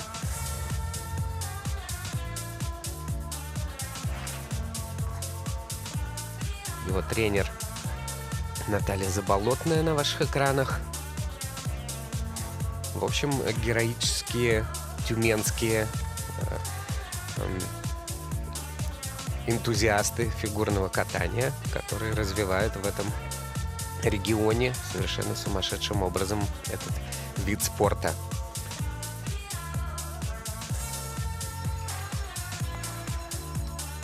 Совершенно поразил нас в короткой программе Алдар Самбуев, но он на протяжении всего сезона удивлял. Как мы уже отмечали, удивлял не всегда приятно. Были и такие удивления, что Алдар, что вообще произошло такое? Как такое может быть у тебя, у человека, который такие вещи умудряется делать на льду? Его тренеры Екатерина Моисеева и Максим Завозин. Для меня после короткой программы Алдар — это самое сильное впечатление, потому что Безусловно, Арсений Федотов и Лев Лазарев, мы уже привыкли, что эти ребята соревнуются в какой-то другой лиге, и мы от них уже как будто бы ждем. Мы уже на их плечи возложили эту ответственность удивлять нас каждый раз и ждем от них этого. А Алдар в этом сезоне прям безумно нравится его короткая программа, и вчера для меня лично вот самое сильное впечатление от его проката. А если я тебе еще скажу, что Алдар играет на баяне? Тогда вообще сразите меня наповал. У Ани такие глаза сейчас были, что их, конечно, за кадром нельзя было бы оставлять, но мы сегодня за кадром. Да, Алдар действительно пока прямо открытие первенства России. Ну а что касается центральной дуэли Арсений Федотов и Лев Лазарев, один из школы Тутберидзе, другой Внимание, юноши, до конца ученик разминки Сергея осталась 1 минута. Давыдова. И это, конечно же, мощнейшая дуэль, которая продолжается уже довольно-таки давно. Сергей Давыдов, достойный тренер, сам раньше был спортсменом, катался у Чайковской и Котина, выступал на чемпионатах России до 99 года, потом переехал в Белоруссию, выступал на Олимпийских играх. Кстати, был серебряным призером чемпионата мира среди юниоров еще за Россию. И очень близок был к наградам чемпионата Европы в 2007 году. Ну вот, родом из Ростова-на-Дону, этот специалист, который, конечно, своим трудолюбием и организацией, вот той, которую он развивает в своем тренерском штабе, конечно, толкает этих ребят на рекорды, на какие-то невероятные совершенно события в их жизни. Серьезная работа, Разминка серьезные люди. закончена. Очень мы им Просьба всем покинуть лед. симпатизируем, этим трудягам. Всем удачи, чистых прокатов, справиться с волнением, с нервами и со сложнейшими четверными прыжками, Выступление третьей которые группы ребята заявили. открывает Даниил Жолобов, Москва. Даниил Жолобов первым откатается под программу, сделанную на музыку, полную страха и тревоги. Такую атмосферу создает это музыкальное сопровождение. Интересный образ.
Один из самых тяжелых прокатов сегодня, к сожалению, продемонстрировал Даниил Жолобов. Если не самый тяжелый, 3 падения. Уже трудно было даже себя предположить, какой элемент Даниил выполнит, какой нет. Даниил Жолобов. Это при том, что такая серьезная у него была подготовлена программа, наполненная и четверными прыжками, и всем чем угодно, и хореографией. Ну, как же так? Очень хочется поддержать Данила, потому что действительно очень тяжелый прокат, и было видно, что все прям посыпалось один за другим, элементы. Хотя ну вот на первом прыжке мы, правда, весь спектр эмоций испытали. Уже казалось, что выехал, сделал стартовый четверной флип, успели уже порадоваться, потом испугались, там степ-аут, потом раз падение довольно тяжелое. Вот я пытаюсь понять. Да, до проката не было, мне Он кажется, он лицом поранился. Да, это вот сейчас... Вот, уже выехал, уже сделал этот выезд, споткнулся. Ай, лицом облет. Ой, боже мой, какой кошмар. Ну, конечно, после такого очень тяжело дальше кататься. И вот дальше уже... и после этого, да. Так, меня сбило это падение, даже меня сбило с комментаторской позиции. После этого еще и сделал четверной тулуп, сделал каскад 3-3, Ридбергер тулуп. И вот со следующего прыжка уже как-то тяжело пошло. Бабочка вместо четверного Сальхова лишь двойной. И вторая половина, конечно, уже совсем не задалась.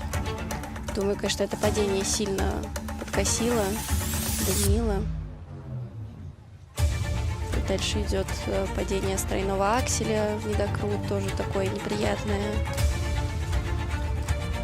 Ну, тут, опять же, дальнейший разбор, наверное... Да, особо смысла не имеет. Дальше вот... Лучше понять, да, как и что происходит. Ну, может, действительно, если такой небольшой нокдаун он получил с этого четверного флипа, может быть, в общем и целом-то все было нормально, но просто неудачное первое падение, и все. И ты Конечно, выбит да. из колеи. Он еле-еле устоял на финальной позе. Это же не просто Огромный все молодец, что после такого тяжелого падения нашел в себе силы, встал, продолжил, катал программу в полную силу, боролся. Так что наши лучшие поддержки Даниилу. И, пожалуйста, без таких страшных падений. Не пугай нас так больше. Причем изначально-то ошибка на четверном флипе, она могла и не привести именно к такому падению, но просто вот какая-то... Зацепился конек об лед и там потерял равновесие, да. Случайность, нелепая случайность, которая Лед скользкий, приводит. как говорится, и, к сожалению, такие вот, казалось бы, случайные, но при этом довольно сильные падения случаются. Очень мало он набирает, конечно, пропускает вперед большое количество спортсменов. Даниил, держись. На данный момент Даниил занимает 8-е место. Вторым номером программа представляет Герман Ленков. в группе сильнейших будет кататься Герман Ленков из Санкт-Петербурга. Фильм «Свидетели», «Танго смерти», Егор Романенко, Вторая мировая война, Холокост. Очень сложная тема. Все это замешано вот в хореографию и необычную программу, пронизывающую, как этот рисунок на костюме.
Такой стремительный Герман Ленков сегодня весь на каких-то сюрпризах, исключительно приятных.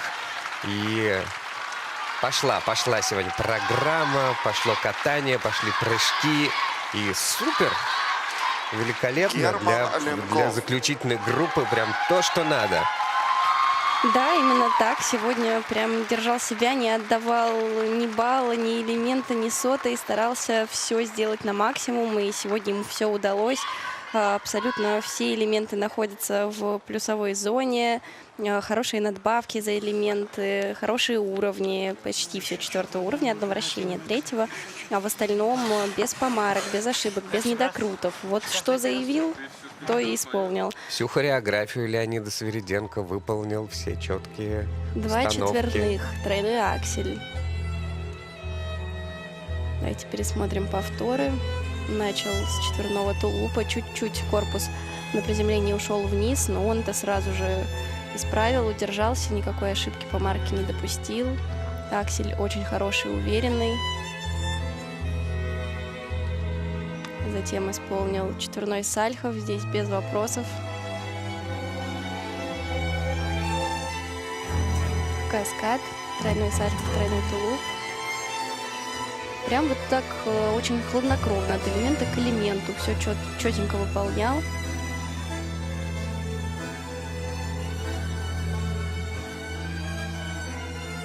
Во второй половине каскад, тройной луз, тройной тулуп.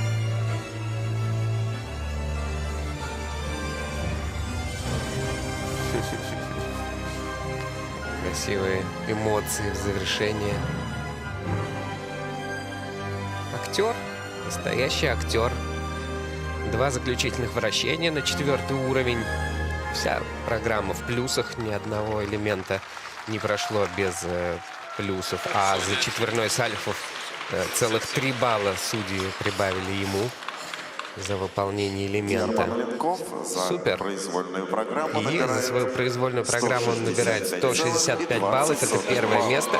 Конечно же, Марку Лукина он опережает на 9 баллов. Это тоже предсказуемо. У него еще и преимущество было после короткой программы. Ну и чем ответят соперники по группе сильнейших? Первый из них Глеб Ковтун, 4-е место после короткой программы. Будет кататься под некогда очень популярный трек в Италии в исполнении трио «Иль Воло». Именно эти 3 певца вдохнули новую жизнь в песню о любви, написанную лет 20 назад. И очень подходит этот трек для фигурного катания, часто его используют.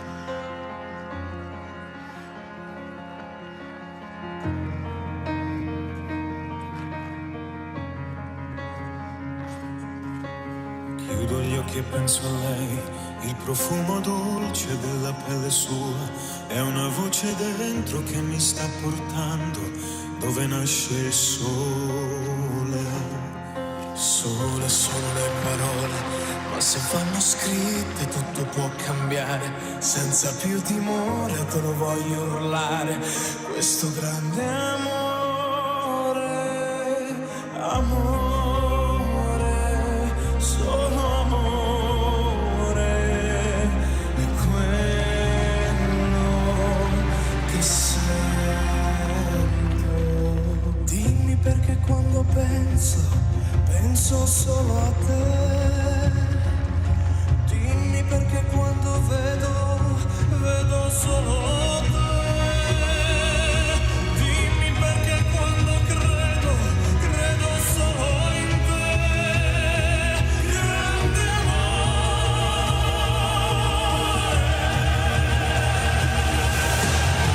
Dimmi che mai, che non mi lascerai mai. Dimmi chi sei.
solo a te. Dimmi perché quando amo solo te. Dimmi perché quando vivo solo in te. Grande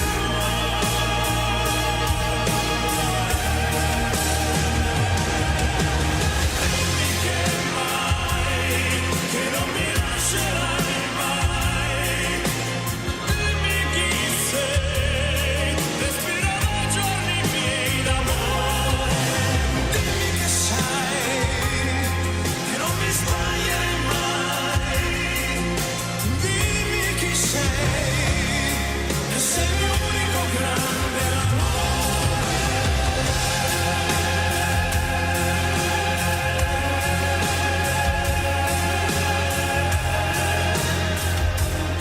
Che sei il mio unico grande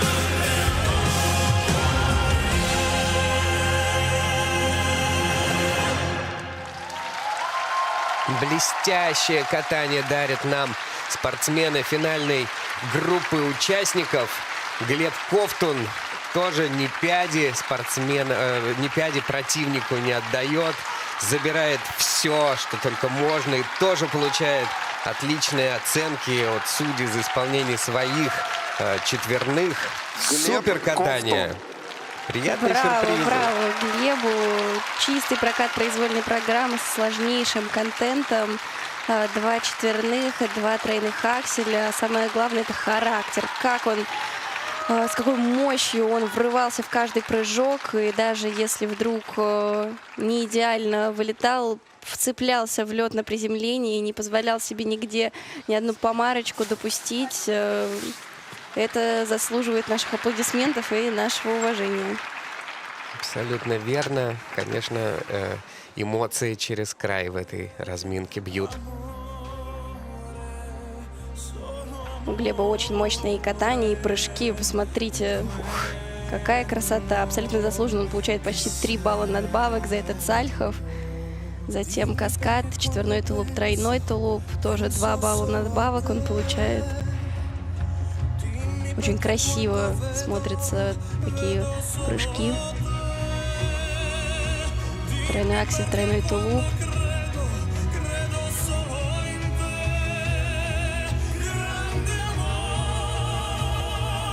Во второй половине как раз-таки был тройной аксель, про который я говорила, что пришлось побороться, потому что не идеально вылетел он в этот прыжок. Думаю, сейчас нам покажут эту комбинацию. Да, там было где вздрогнуть на том тройном акселе. Видимо, не покажут, да. Это уже после был тройной луц и тройной ридбекер, естественно, без вопросов исполненные. А на акселе, да, не самый удачный вылет был, но он прямо на приземлении вцепился в лед лезвием конька, как будто бы, и добавил еще 2 двойных акселя в комбинации туда. Но, к сожалению, на акселе нашли Q небольшой недокрутик, но это единственное, к чему удалось придраться. Чуть-чуть мы моргнули вращение на первый уровень, конечно, в конце Да, это программы. правда. Ковтун за произвольную немножко программу потерял набирает баллов. 166,64. Ну и он опережает Германа Общий Ленкова. результат за 2 Как программы в произвольной программе 247,16 на целый баллов. балл, так и по На данный сумме момент 2 программ это лучший 247. результат. 2 балла опережения своего ближайшего конкурента. А впереди 3 Соревнования совершенно в произвольной потрясающих программе спортсмена. продолжает И у Алдар них, Самбоев, Москва. они и так не собирались, но у них нет шансов на ошибки. Они должны показывать чистое катание, чтобы в этой тройке остаться и как-то распределиться. Вопрос, не знаю, актуален он, нет. Вот Алдар Самбуев, даст он бой Федотову и Лазареву или пока еще рано? И он катается под кукушку в исполнении Шамана.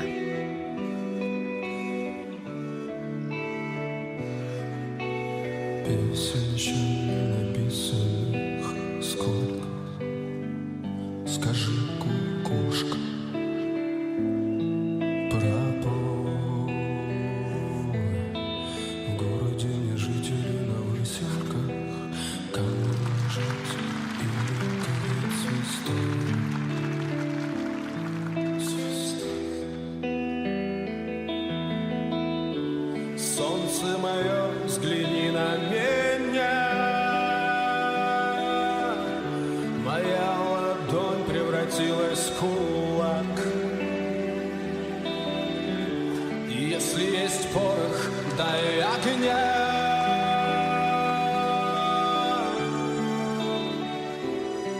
Вот так.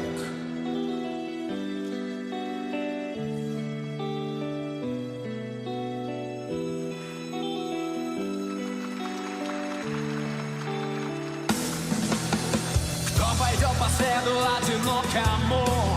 Сильные да смелые головы сложили в поле. В бою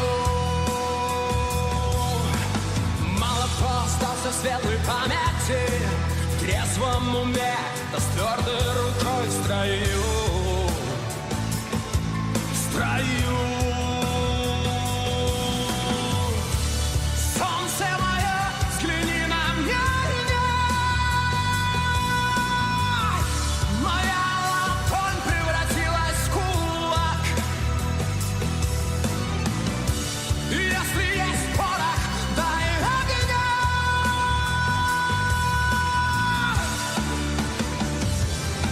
Вот так.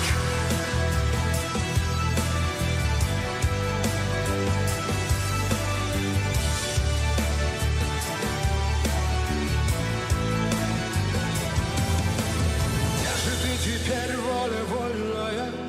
С кем же ты сейчас ласковый рассвет встречаешь? Ответь! Хорошо с тобой, да плохо без тебя. Головы на плечи терпеливые. Подплеть, подплеть. Солнце мое, взгляни на меня. Моя ладонь превратилась в кулак. Если есть порох, дай огня.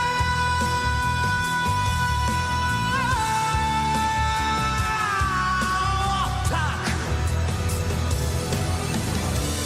Солнце мое, взгляни на меня. Моя ладонь превратилась в кулак. Если есть порох, дай огня. Вот так.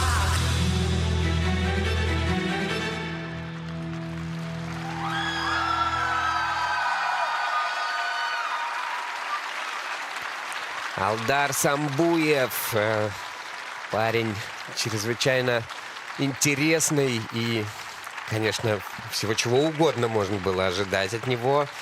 Все мы тут переволновались, и был, конечно, срыв на ровном месте, но до него еще доберемся. Но выбрали стратегию, как это назвать, удержания чистого проката, потому что не стал он пробовать четверной флип в начале, но...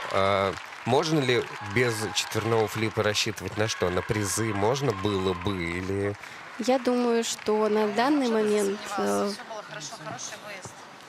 На данный момент мне кажется, что все-таки задача именно в шестерку попасть на этом первенстве. По короткой программе Алдар бесспорно готов бороться за самые высокие позиции, так как там не разрешены четверные прыжки, и с тройным акселем он и здесь сделал 2 замечательных тройных акселя с 2 руками наверх. Вот эта комбинация вообще безумной красоты, когда аксель с 2 руками наверх, затем дупель с 1 рукой, дупель обычный, прям очень необычно выглядит. Еще один тройной аксель шикарно сделал.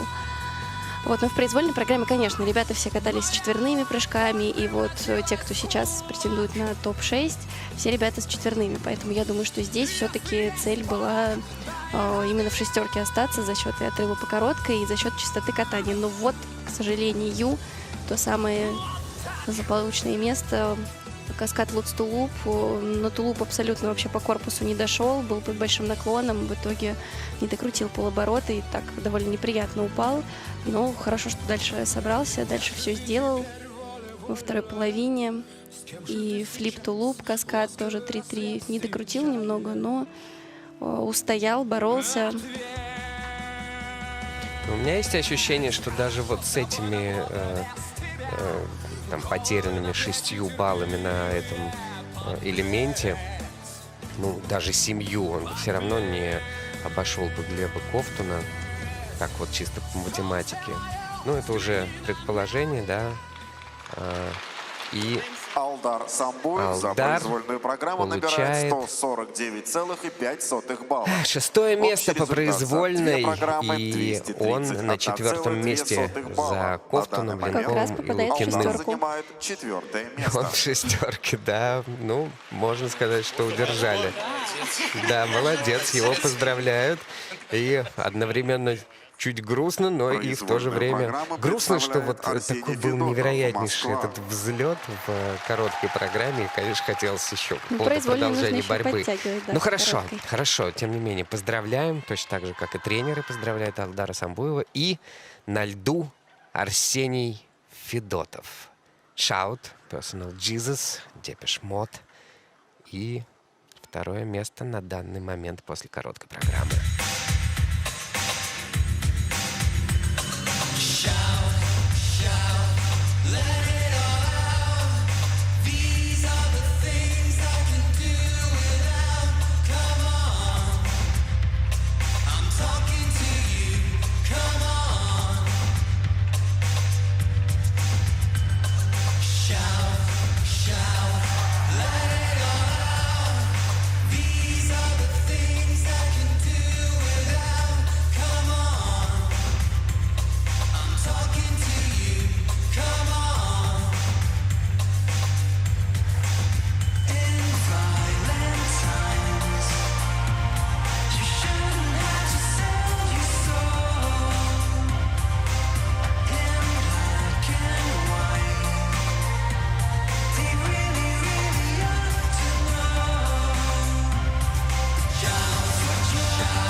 Reach out and touch faith.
Арсений Федотов, шоумен, заканчивает свое выступление в мыслях в каких-то или просто, может быть, играет на публику. Ты как считаешь, это все искренне или напускное? Я думаю, что, конечно, искренне. Главный старт сезона, естественно, напряжение максимальное. И Арсений — это человек-характер, Арсений который Федотов. на каждый старт с таким, я думаю, вот мощным зарядом выходит показывать все, на что он способен. Сейчас, несмотря на то, что не все получилось, я уверена, что он всего себя оставил на льду и поборолся за каждый элемент. Это было видно, что прокат не шел ровно, идеально по нарастающей. Был спад в какой-то момент, когда почти подряд случились две ошибки довольно серьезные, а после этого он как возродился и исправился. И тот самый четверной, который не смог сделать в первой половине, сделал его во второй. Так что я думаю, что Арсений, конечно, выложился сегодня на максимум. Сидящий на трибунах Глеб Ковтун тем временем наблюдает за тем, как он поднимается потихоньку в турнирной таблице, но думается, что подъем закончился, потому что уже даже по одним только техническим элементам все-таки Арсений, Давайте по-моему, здесь набирает обратим больше. внимание, какой шикарный четверной Ридбергер. Просто невероятно. 2 балла плюс от судей. Второй раз он его на соревнованиях исполняет. Я помню, что в первый раз я поразилась, когда увидела, и сейчас тоже. Но вот ошибка самая грубая — это двойной сальхов вместо четверного. После этого шикарный тройной аксель сделал. Здесь четверной тулуп. Такой прям тяжелый выс, но тоже поборолся, чтобы не упасть. И тут казалось, что вот уже как бы четверные тяжеловато идут, а потом раз, и после вращения, смотрите, какой хороший четверной сальхов сделал. Своего не отдает. Затем уже тройные, луц-тулуп, каскад и комбинация из тройного флипа и 2 двойных акселей. Тут чуть-чуть такой небольшой какой-то сбой был вот здесь на приземлении, но Арсений уверенно из него выбрался. Ну и все это на присущем ему драйве. Да, если говорить про его программу, то она ничуть не потеряла вообще, несмотря на ошибки. Арсений этот драйв от самого начала и до конца держал. Вращение все на 4-й уровень сделал. Дорожка очень классная, хореография, в принципе, она ему очень подходит. Он эту программу прям катает на все 100. Красиво, красиво сделано. Красивое завершение, красивая борьба, в которой, тем не менее, дал немножечко своему конкуренту он возможность быть более раскованным. Посмотрим, как на это отреагирует Лев Лазарев. Он-то, естественно, не видит, не слышит этот прокат, может быть, только хвостиком. На 4 балла больше набирает в произвольной, чем Ковтун Арсений Федотов. По технике на балл и по компонентам на 3 балла. И таким образом, естественно, оказывается впереди. А сейчас катание Льва Лазарева. Действующий победитель первенства России прошлого года. Победитель всех турниров в этом году. И катается он под программу «Игра в кальмара». Такой определенный эксперимент этого года, который тоже удался.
Game over.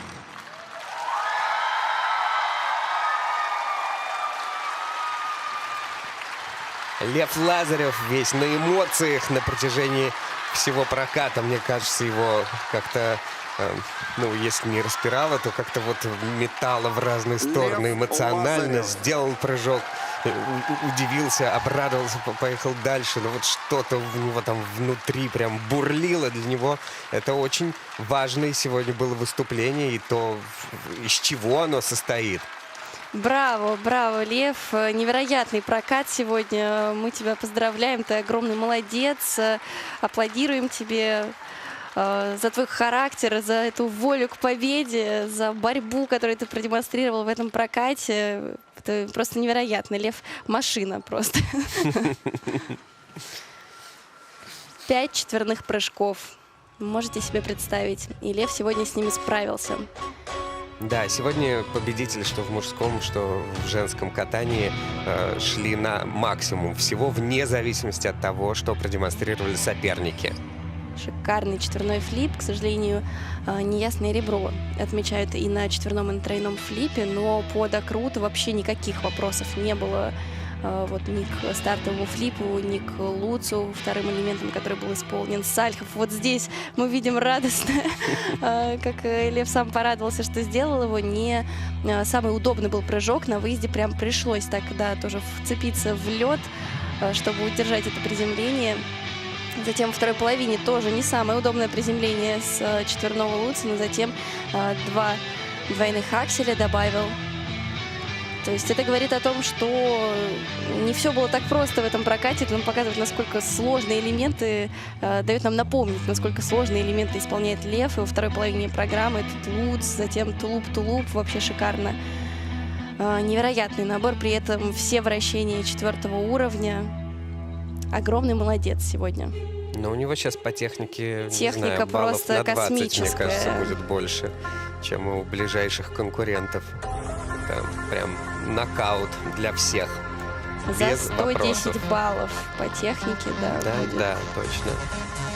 абсолютно космический результат. И Лев, конечно, заслуживает сегодня самых высоких оценок, потому что главный старт — это не только борьба техники, но и борьба нервов. Мы не знаем, что переживает Лев на протяжении всего сезона. Мы видим первое место, да, совершенно блестящее выступление, да, с какими-то там переживаниями, но вот что внутри. Поздравляем победителя. Красавчик. Огромное преимущество на первенстве России, где собрались лучшие из лучших наши юниоры. И в сильнейшей разминке какое блестящее катание все они демонстрировали, ну, за редкими исключениями. И в этой компании он получает на 24 балла больше почти что. Очень крутые впечатления от произвольных программ наших мальчиков. Первая шестерка, вот мы смотрим, и абсолютно каждый уникален, и каждый сегодня боролся за каждую 100-ю балла, не отдавал ничего. Также и 7-е, 8-е место, и Ильяс, и Илья тоже огромные молодцы, как после короткой реабилитировались. И Артем Федотов дальше идет с чистыми прокатами. Вообще все ребята сегодня так порадовали. Вот те, у кого не получилось, конечно же, всех поддерживаем и желаем, чтобы дальше только вперед и только лучше было, и все неудачи остались позади. Но благодарим ребят за такие шикарные прокаты. И, конечно, еще раз поздравляем тройку победителей. Поздравляем, да, отдельно и Тюменскую школу тоже поздравляем, что на пьедестале находятся. Все доставили нам огромное удовольствие. Анна, спасибо большое. Эти несколько часов и умноженные на 2 дня мне доставили исключительное удовольствие. Общение с такой интеллигентной, разносторонней и очень тонко понимающей то, что происходит на льду девушкой. Спасибо большое, мне очень приятно. И вам, Василий, тоже большое спасибо. Спасибо. И спасибо вам, зрители, что смотрели вместе с нами выступления наших юниоров. До встречи!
141,38 балла. Общий результат за две программы 223,35 балла. По итогам соревнований Алдар занял 8-е место.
Уважаемые дамы и господа, мы начинаем торжественную церемонию награждения победителя и призеров первенства России среди юниоров 2026 года в дисциплине одиночное катание юношей. И первое место и звание победителя завоевал Лев Лазарев, Москва.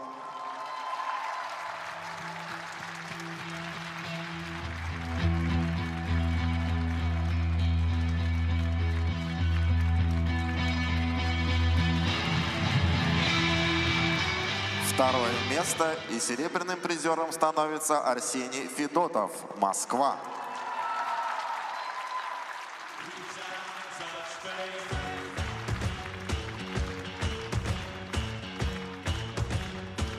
Третье место и бронзовую медаль завоевал Глеб Ковтун, Тюменская область.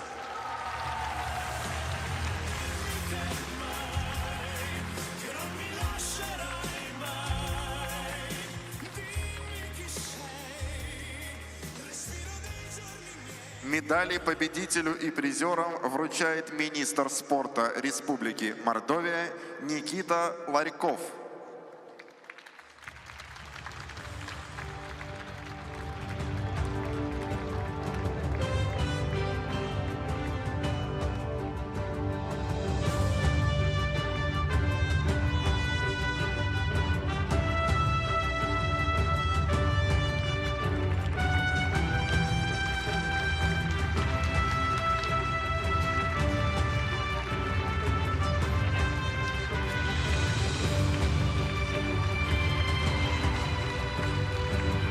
Грамоты победителю и призерам вручает вице-президент Федерации фигурного катания на коньках России, президент Федерации фигурного катания Республики Мордовия Владимир Грибанов.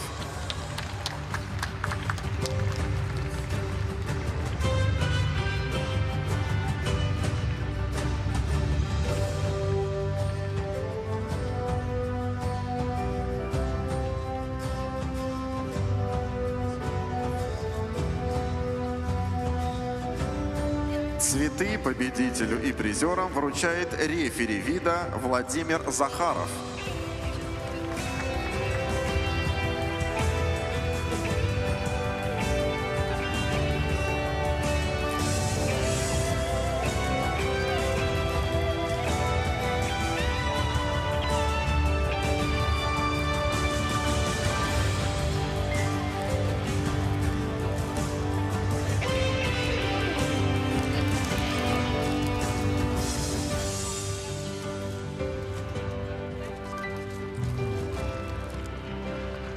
Победителей призеров поздравляет технический контролер Елена Фомина.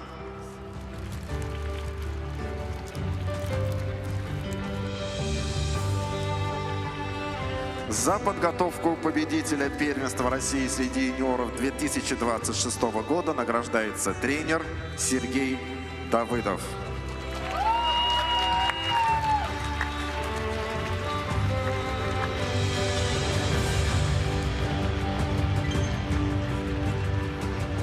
Пожелаем победителю и призерам соревнований здоровья и новых спортивных побед. Ваши аплодисменты.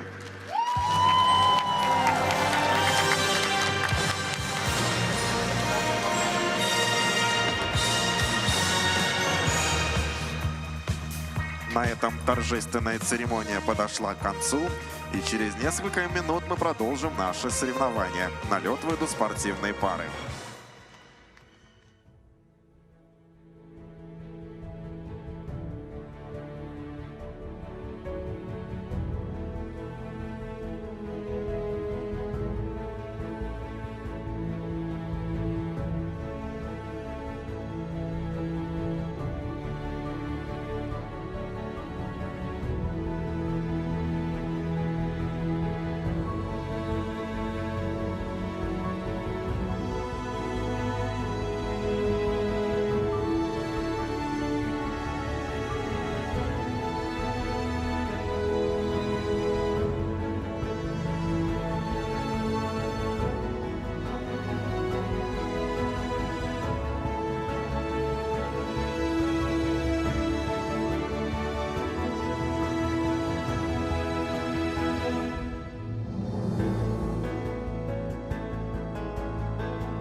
Уважаемые дамы и господа, программу второго дня первенства России среди юниоров завершает выступление спортивных пар. Они исполнят короткие программы. Для начала мы напомним, что во время соревнований запрещена фото- и видеосъемка с использованием вспышки, поскольку это может привести к травме спортсменов. Убедительно просим вас выключить звук на своих мобильных устройствах и не бросать предметы и цветы на лед. Подарки и цветы, вручаемые спортсменам по окончании их выступления, должны быть полностью завернуты. Благодарим вас за понимание.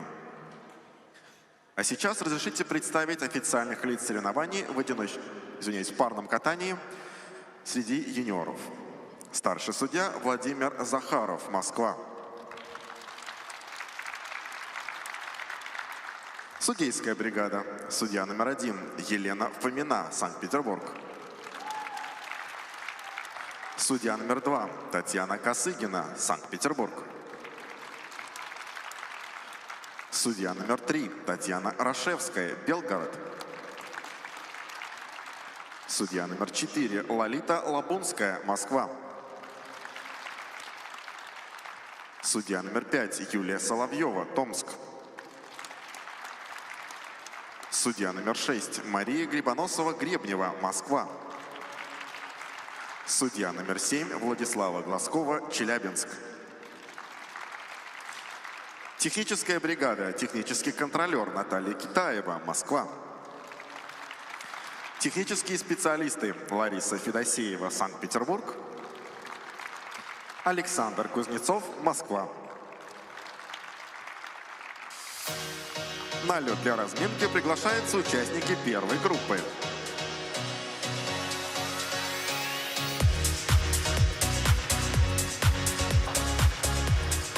Арина Парсегова, Матвей Богданов, Москва. Юлия Филимонова, Илья Пыльнев, Краснодарский край. Кира Доможирова, Илья Вигера, Пермский край. Таисия Гусева, Даниил Овчинников, Москва. Разрешена 6-минутная разминка.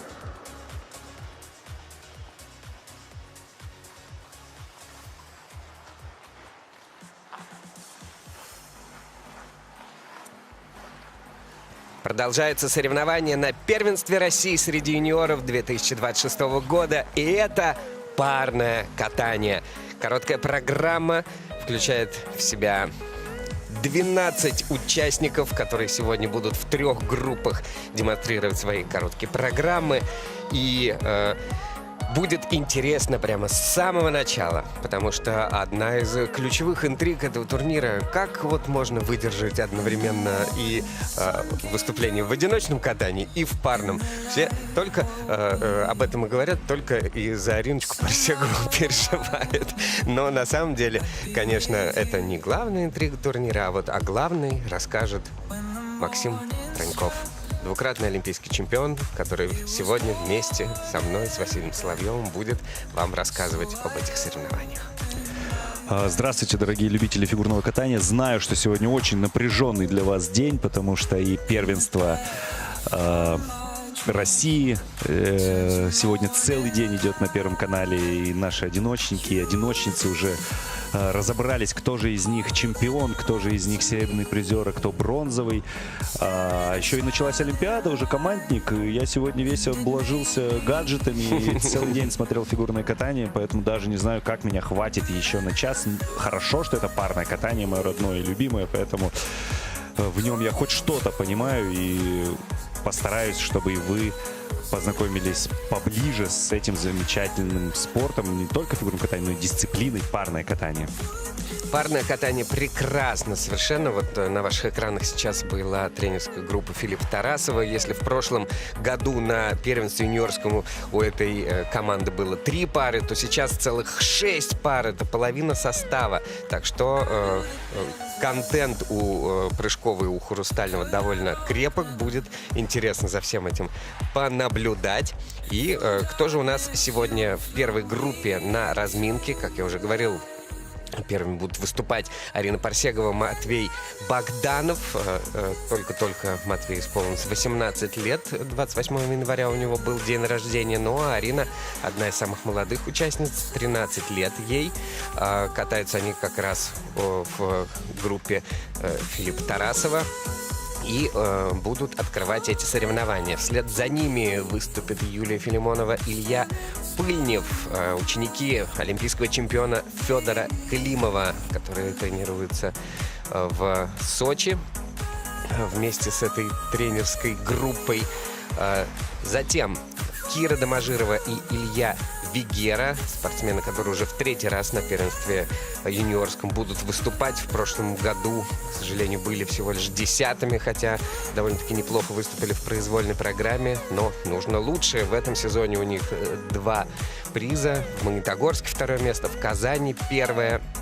И вот они сражаются здесь за призы первенства России. Ну и в завершении группы, а группа состоит всего лишь из 4 пар, Таисия Гусева и Даниил Овчинников. Ей 13, ему 18. Еще одни ученики Филиппа Александровича, а также Дмитрия Замнина, Георгия Пахалюка. И тоже 2 призовых места в Казани и в Омске. Они сначала были серебряными призерами, затем победителями. Но что примечательно, что на одном турнире они в короткой лидировали, что на другом, что в произвольной оба раза проиграли почему-то. Но вот, тем не менее, такие результаты. Четверной подкрут они исполняют, в том числе в Казани у них он был. То есть здесь есть пары, которые выполняют сложные 4-оборотистые элементы. Конечно, к короткой программе это не имеет никакого отношения, но мы просто помним, что эти ребята это делать умеют. Ну и, конечно же, что было связано с Таисией Гусевой и Даниилом Овчинниковым в этом сезоне, это самый главный, как его назвать, разбирательство, спор, скандал. Что это? С локтем. Это... С поддержкой. Недоразумение. Это частность такая. Будем смотреть. Дискурсы. Диску. Хорошее слово. Ты прям ты становишься таким дипломатом, умеющим подбирать слова для любой сложной ситуации в фигурном катании. Красавчик.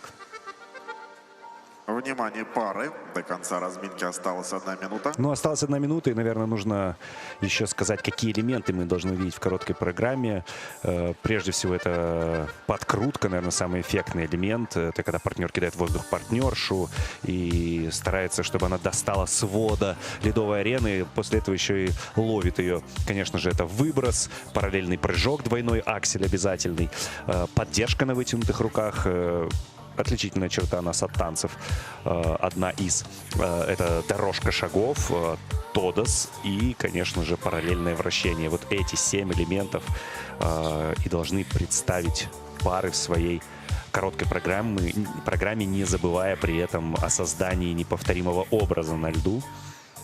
Хочется отметить, что у каждого этого элемента есть свои какие-то нюансы, в том числе, как вот у подкрутки, там такие черты сложности, которые делают ее того или иного уровня, которые видят только технические специалисты и Максим Троньков. Больше никто не видит из тех людей, которые к нам имеют здесь отношение. Ну, потому что, понятно, тренеры, понятно, спортсмены, но вот вы сможете доверять только оценкам и Максиму. Потому что эмпирическому взгляду Максима Тронькова. Да. Еще одно слово тебе в словарь. Спасибо большое. Ну, правда, вот я очень тщательно занимаюсь отсмотром и подкруток, и поддержек. И вот как настоящий фигурист видит, где там была разножка, где и не случилось, где какой заход, это ни с чем не сравнить. А на льду Арина Парсегова и Матвей Богданов. Что ж, сегодня утром она катала произвольную программу в одиночном катании, а сейчас короткая программа Boney M, Daddy Cool и Gotta Go Home в исполнении этих московских спортсменов.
Ну что ж, с почином. Здорово Арина открыли эти Парсегова, соревнования. Арина Матвей Парсегова, Богданов. Матвей Богданов. Все сделано, ну, почти все чистенько, аккуратненько. Здорово сделано, здорово. Ну, хорошо. И очень бодрое начало турнира спортивных пар.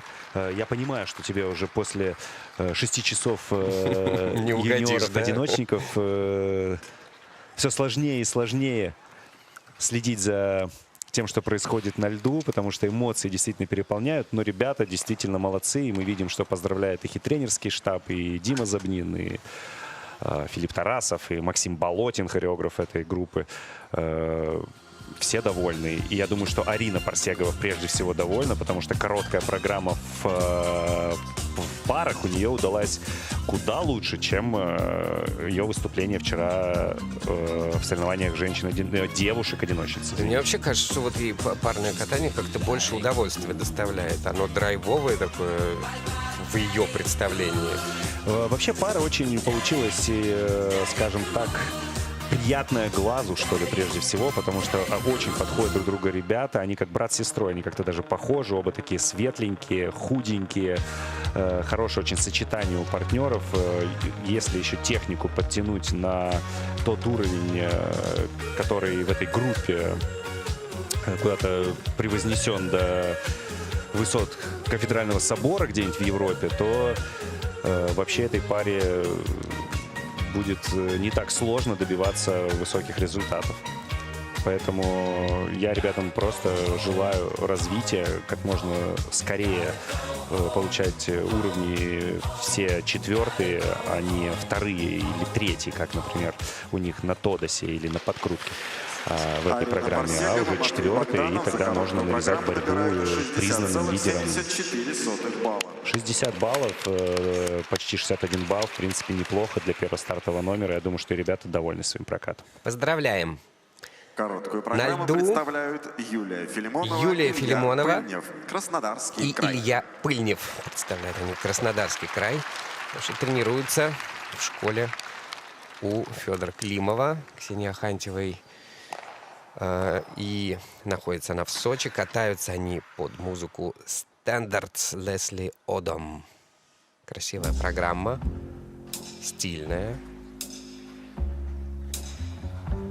When it was crumbs, scraps, pennies, packs, everything was fine.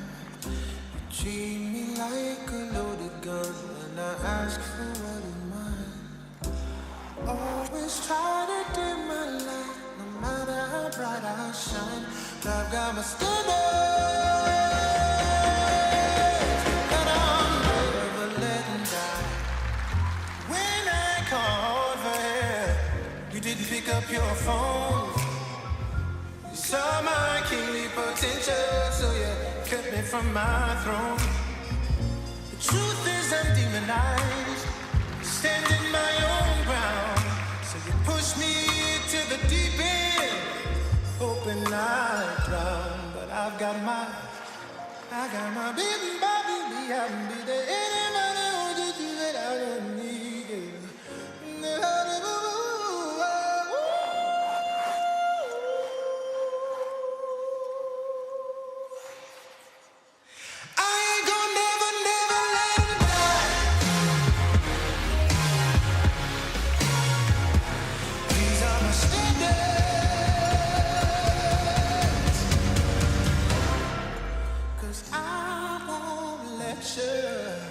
Treat me so unfair. Don't I deserve my God-given share?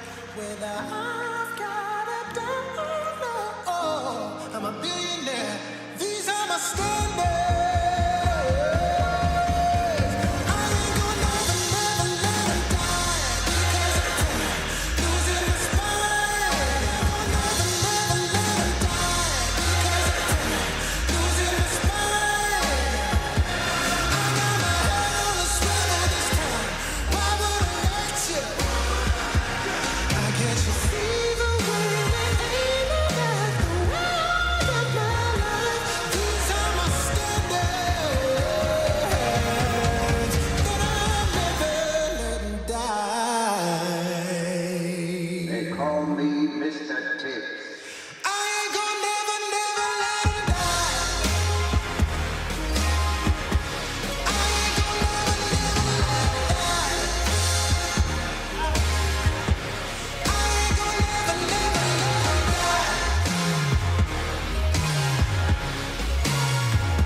Юлия Филимонова и Илья Пыльнев.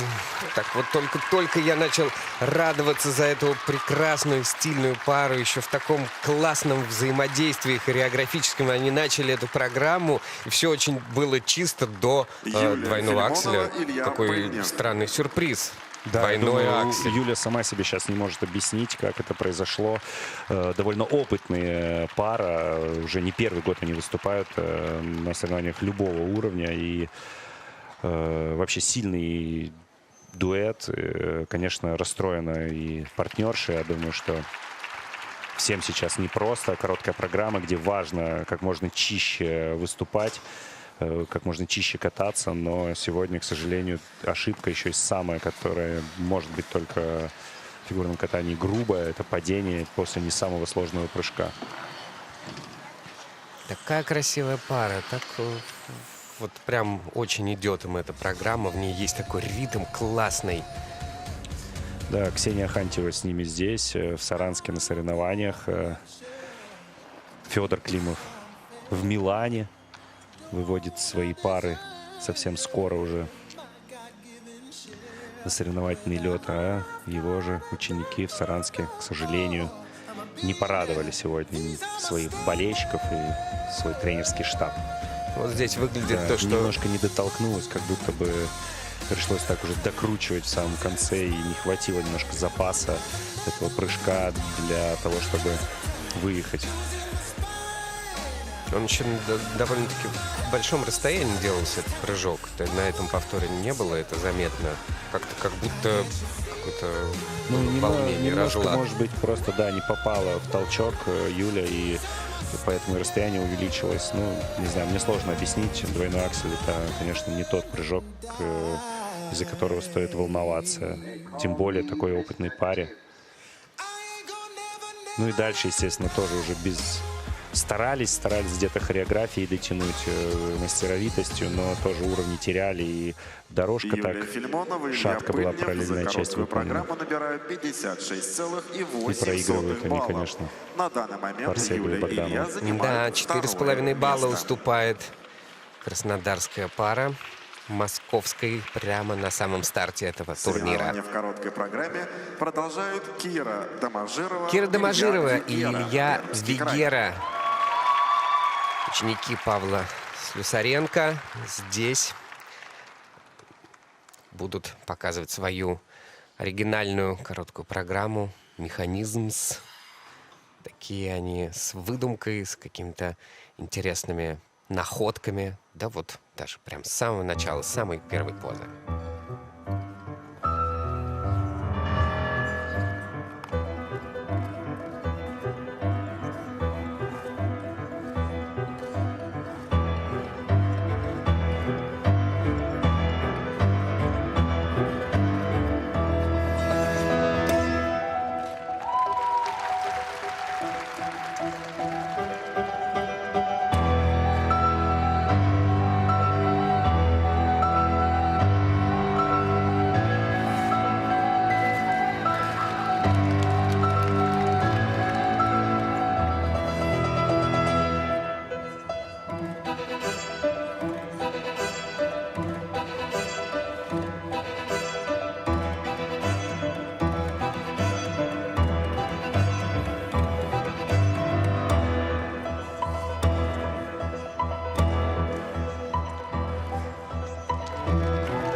Это прямо нерв витает на этих соревнованиях.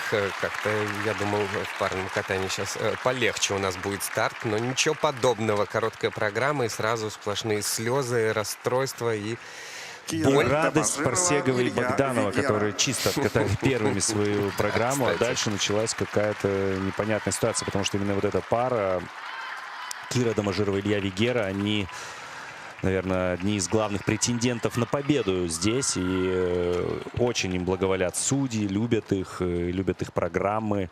На Кубке Первого канала юниорском ребята выиграли все дуэты, принимавшие там участие. И, конечно же, как будто бы сильное какое-то волнение у Киры было сегодня, потому что я с самого начала увидел, как трясутся где-то ножки, потому что с подкрутки приземление уже было таким опасным, практически перевернуло назад партнершу. Давайте вот посмотрим. Подкрутка 3-го уровня. Вот ловит партнер, ставит, видите, раз чуть-чуть назад повело Киру. Тем не менее, все равно хорошо отплюсовали судьи. Но вот это коронные элементы пермской школы, это выбросы. И, конечно, тут Кира сама не поняла, что случилось. Я волновался за двойной аксель, но, тем не менее, ребята его сделали. Хоть и не совсем параллельно. Видели мы, что отрыв и приземление были выполнены не одновременно. Но на юниорском возрасте это, в принципе, скажем так, допустимо. Нежелательно, но допустимо. Конечно, лучше прыгать одновременно, учиться с самого детства. А Тодос 4-го уровня, это первый Тодос 4-го уровня за сегодня. Из 3 пар, что выступили, конечно, параллельное вращение тоже было выполнено практически параллельно. Да, кроме вот этого злосчастного выброса, все остальное было неплохо. Неплохо. Но за счет хороших уровней в элементах ребята все равно должны Кира Домажирова, Илья Вигера за короткую программу. Ну что ж, за компоненты получают они оценку больше на 2 с лишним балла, чем Парсегова и Богданов, но по технике тут же теряют почти 2 балла. Таким образом оказываются на 2-м месте с очень небольшим отставанием в 0,2, ну, меньше, чем в 0,2. И завершают выступление в этой группе Таисия Гусева и Даниил Овчинников. Катаются они под музыку японского композитора Шигеру Умебаяши. Тема и саундтрек к фильму «Колдун».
Ну, можно выдохнуть. Таисия Гусева, Даниил Овчинников. Тоже чувствовалось, в каком напряжении они находятся, но несколько раз с благодарностью Гусева, Даниил ахнули мы, Овчинников. наблюдая за их короткой программой. Разве не замечательно?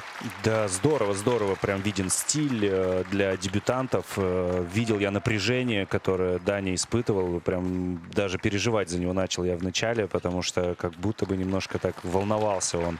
И в полном контроле всю программу держал. То есть не допускал себе каких-то эмоциональных всплесков, чего мне, может быть, не хватило где-то от него. Но зато эту функцию полностью на себя взяла Тася. И молодец, она вообще все больше и больше влюбляет в себя не только меня, комментатора, но и огромная уже армия болельщиков этой пары. Мы видим уже и баннеры на трибунах, привезли с собой болельщики этой пары.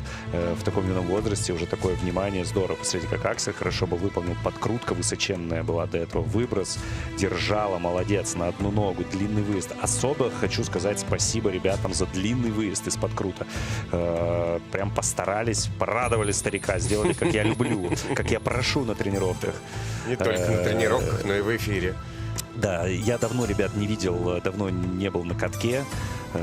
Очень насыщенный график, никак мне не получалось появиться, посмотреть, что же там в Центре фигурного катания Терри Тутберидзе происходит с ребятами-юниорами. Соскучился по всем и, конечно же, очень рад за это выступление, что уже вот вторая пара тренерского штаба Филипп Тарасова так здорово выступает. Опять же, Дмитрий Забнин, Максим Болотин. Все счастливы, все машут, все передают привет. Ребята молодцы. Надо на Тодосом работать. Нужен Тодос 4-го уровня. Зачем терять такие нужные баллы на таком, казалось бы, не самом сложном элементе? Я думаю, сумма баллов должна быть очень хорошей, потому что, ну, очень достойный прокат. Прямо достойный тройки точно. Овчинников за короткую программу набирают 60. И у них и по компонентам, и по технике, конечно же, оценка выше. И на 7 баллов они опережают Арину Фарсегову и Матвея Богданова. И на данный момент лидирует катание в первой группе. Окончено, а на льду разминка номер 2.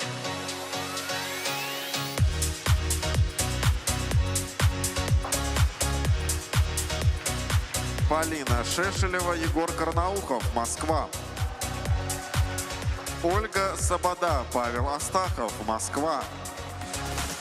Анастасия Высоцкая, Петр Алексеенко, Москва. Зоя Ковязина, Артемий Мохов, Москва. Разрешена 6-минутная разминка.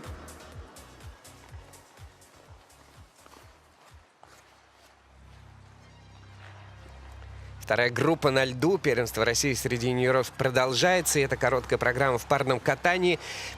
После выступления первой группы лидируют Таисия Гусева и Даниил Овчинников. Блестяще это было катание, несмотря на то, что присутствует в Саранске такая атмосфера нерва. То есть для этих молодых юниоров очень важны эти соревнования, центральный турнир сезона. И, конечно же, они очень сильно стараются. Ну, стараться мало, должно все получиться. И вот у некоторых получается. А на ваших экранах чемпионы первенства России 2025 года Полина Шешелева и Егор Карнаухов. Тогда они выиграли эти соревнования, причем на 4-м месте тогда были после короткой программы, но выстрелили в произвольной и победили. Также в этом году в Красноярске у них первое место, в Москве первое место на этапах Гран-при. С четверным подкрутом в прошлом году выиграли они юниорский финал Гран-при. В общем, сплошные Да, они победы. лидерами были всего сезона, все старты выиграли. И, кстати, нигде не были по короткой первыми. То есть короткая программа — это не их сильная сторона была в прошлом сезоне. Они там часто уступали кому-то, а потом поднимались уже в произвольной. Продолжается. Самое главное, что поднимались. Ольга Сабада, Павел Астахов. Еще одна пара Филиппа Тарасова. Спортсмены, которые тоже выступали уже на первенстве неоднократно, но сначала 2 года назад Павел Астахов выступал еще с Варварой Медведевой, ну а в прошлом году уже с Ольгой. 9-е место они заняли. В этом году 2 приза у них в Москве и в Красноярске. Хорошо катались. Вслед за ними будут выступать Анастасия Высоцкая и Петр Алексеенко. Это ученики Сергея Рослякова, Беттины Поповой, Андрея Максимова.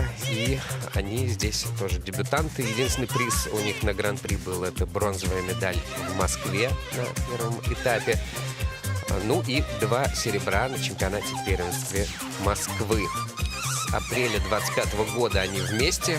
Пара довольно-таки свежая в плане взаимодействия. Оно еще только скрепляется. Ну а в завершении этой группы Зоя Ковязина и Артемий Мохов. Снова Филипп Тарасов, Дмитрий Забнин.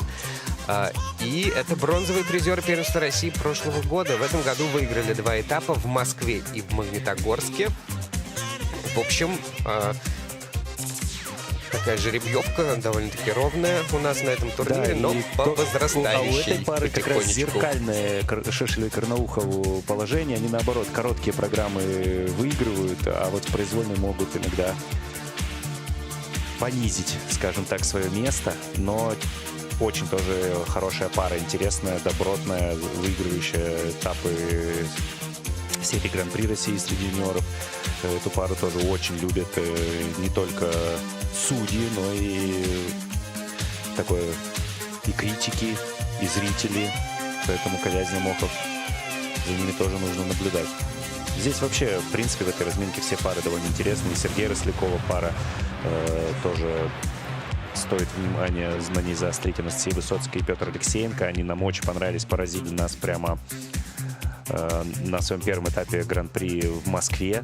И последний этап проходил тоже в Москве. Вот между этими 2 этапами такая колоссальная произошла разница, что там они боролись за первое место и остановились на бронзе, а на последнем своем этапе, по-моему, чуть ли не последнее место заняли, то есть совсем не получилось у них там выступить. То есть тоже это не в пользу стабильности этой пары говорят результаты, но к первенству России обычно все подходят во всеоружии. Видели мы немножко уже провальные прокаты сегодня в короткой программе, потому что любая ошибка здесь стоит очень и очень дорого. То есть, возвращаясь к выступлению Домажирова и Вигеры, да, то есть ребятам пророчили первое место здесь, потому что обыграли они и Шешелеву Карнаухова, и Ковязину Мохова, ну, всех претендентов, скажем так, всех основных конкурентов на Кубку Первого канала среди юниоров. Причем обыграли уверенно. А здесь уже 7 баллов уступают дебютантам, которые блестяще читали свою короткую программу, Гусевой с Овчинниковым. И, конечно, уже интрига есть, и уже даже такая мини-сенсация произошла, хотя всего одна разминка выступила. 1 минута.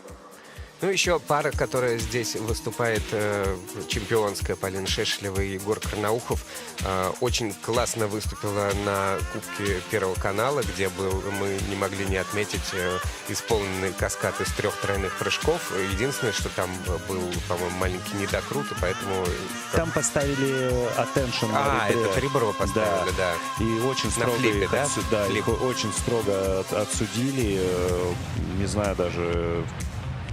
Может быть, и нужно было немножко так ребят приспустить на землю, потому что уж все они выигрывали подряд, любые турниры, за которые брались, и как-то там их судьи так немножко жестко, как мне показалось, отсудили, вообще не смотрели на то, что ребята какие-то уникальные элементы делают. То есть просто поставили, все по максимуму поснимали и ничего не простили. И хорошо, чисто выполняющие вот эти все уровни, набирающие Домажирова и Вигера, смогли их обыграть с набором, с таким детским, то есть двойным акселем, нет, с тройным, с альховым, хотя у ребят были флип-лутс, и с тройным тулупом, то есть с набором, которые прыгали еще поколение и поколение до.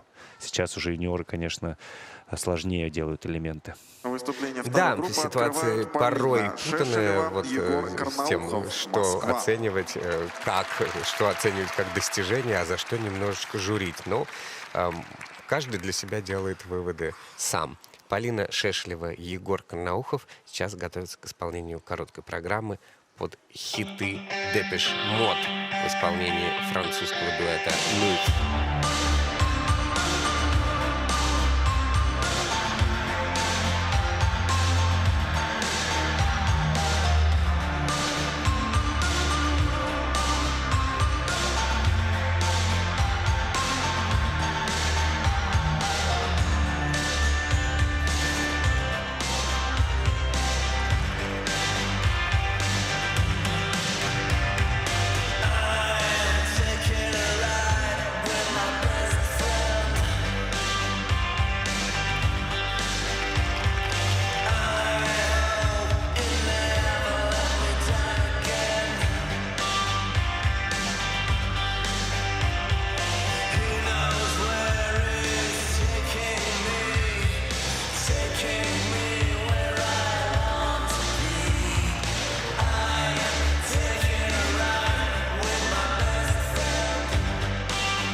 очень четко. Да, ожидаемо, ребята, для меня, по крайней мере, откатали свою короткую программу, потому что, ну, действительно, уже Полина уверенные в Шешелева, себе, Егор состоявшаяся пара, надежные, друг другу тоже очень подходят. Не самые габаритные спортсмены, но, тем не менее, есть у них свой шарм. Самое главное, есть невероятная техническая подготовка. Вообще, пока из 3 выступивших пар тренерского штаба Филиппа Тарасова и Дмитрия Забнина 3 пары откатали просто блестяще на максимуме своих возможностей. Осталось еще 3. Сколько же? 6 пар. 6, Ничего да. себе. Половина состава. Половина состава из одного тренерского штаба. Вот так вот покоряют юниорскую сборную. Умеют подходить к соревнованиям вовремя, да? По состоянию. Ну, пока да. То есть вот эти 50% команды выступили, и эти 50% выступили на 100%. То есть это очень и очень интересно. Классный подкрут, 4-й уровень. Я это сразу же сказал, и сразу же он загорелся на экранах. Аксель близко друг к другу, одновременно. Молодцы, параллельно. Немножко мне показалось, там Егору неудобно было, но пусть это мне только покажется. Выброс не самый амплитудный, но здорово, четко выполненный на одну ногу. Тоже с хорошими плюсами от судей. Шикарная поддержка 4-го уровня. Все черты сложности выполнены. И вот Тодос, возникли вопросы у судей, они поставили уровень 3. Я, честно говоря, насчитал, не знаю, может быть, отвлекся я на повторно посмотреть еще повнимательно. Может быть, зря я грешу на техбригаду. Да на повторе только кусочек все равно виден. Где-то просчитался. Но вращение тоже финальное было так довольно параллельно. Полина Сдержанно Шешелева, Полина. Егор Карнаухов. А когда За ты короткую говоришь, что программу не самые набирают габаритные, имеется в виду, что пока рост 69,67 партнера не балла. такой Да, большой. они невысокие, потому что привыкли мы На смотреть данный парников момент таких Полина и Егор двухметровых занимают мужиков, первое а место. Егор он такой метр, может, 75, может быть, метр чуть больше, чем метр 75, но он, вот посмотрите, какой Паша. Короткую программу представляет Астахов. Ольга Сабада, Павел На 2 балла Астахов. опередили Москва. Шешелева, Высоченный Карнаухов, Гусеву и Овчинникова. А на льду Ольга Сабада и Павел Астахов. Да, Астахов высок, хорош и, как статен. ты говоришь, габаритен. Да, удачи ребятам, потому что после такой суммы своих товарищей по команде выступать почти 70 баллов набирают Шешелев, Карнаухов. Это очень много для юниоров. Симфоническая версия песни «Черная луна» группы Агата Кристи.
Еще одно блестящее выступление в исполнении Ольги Сабада и Павла Астахова.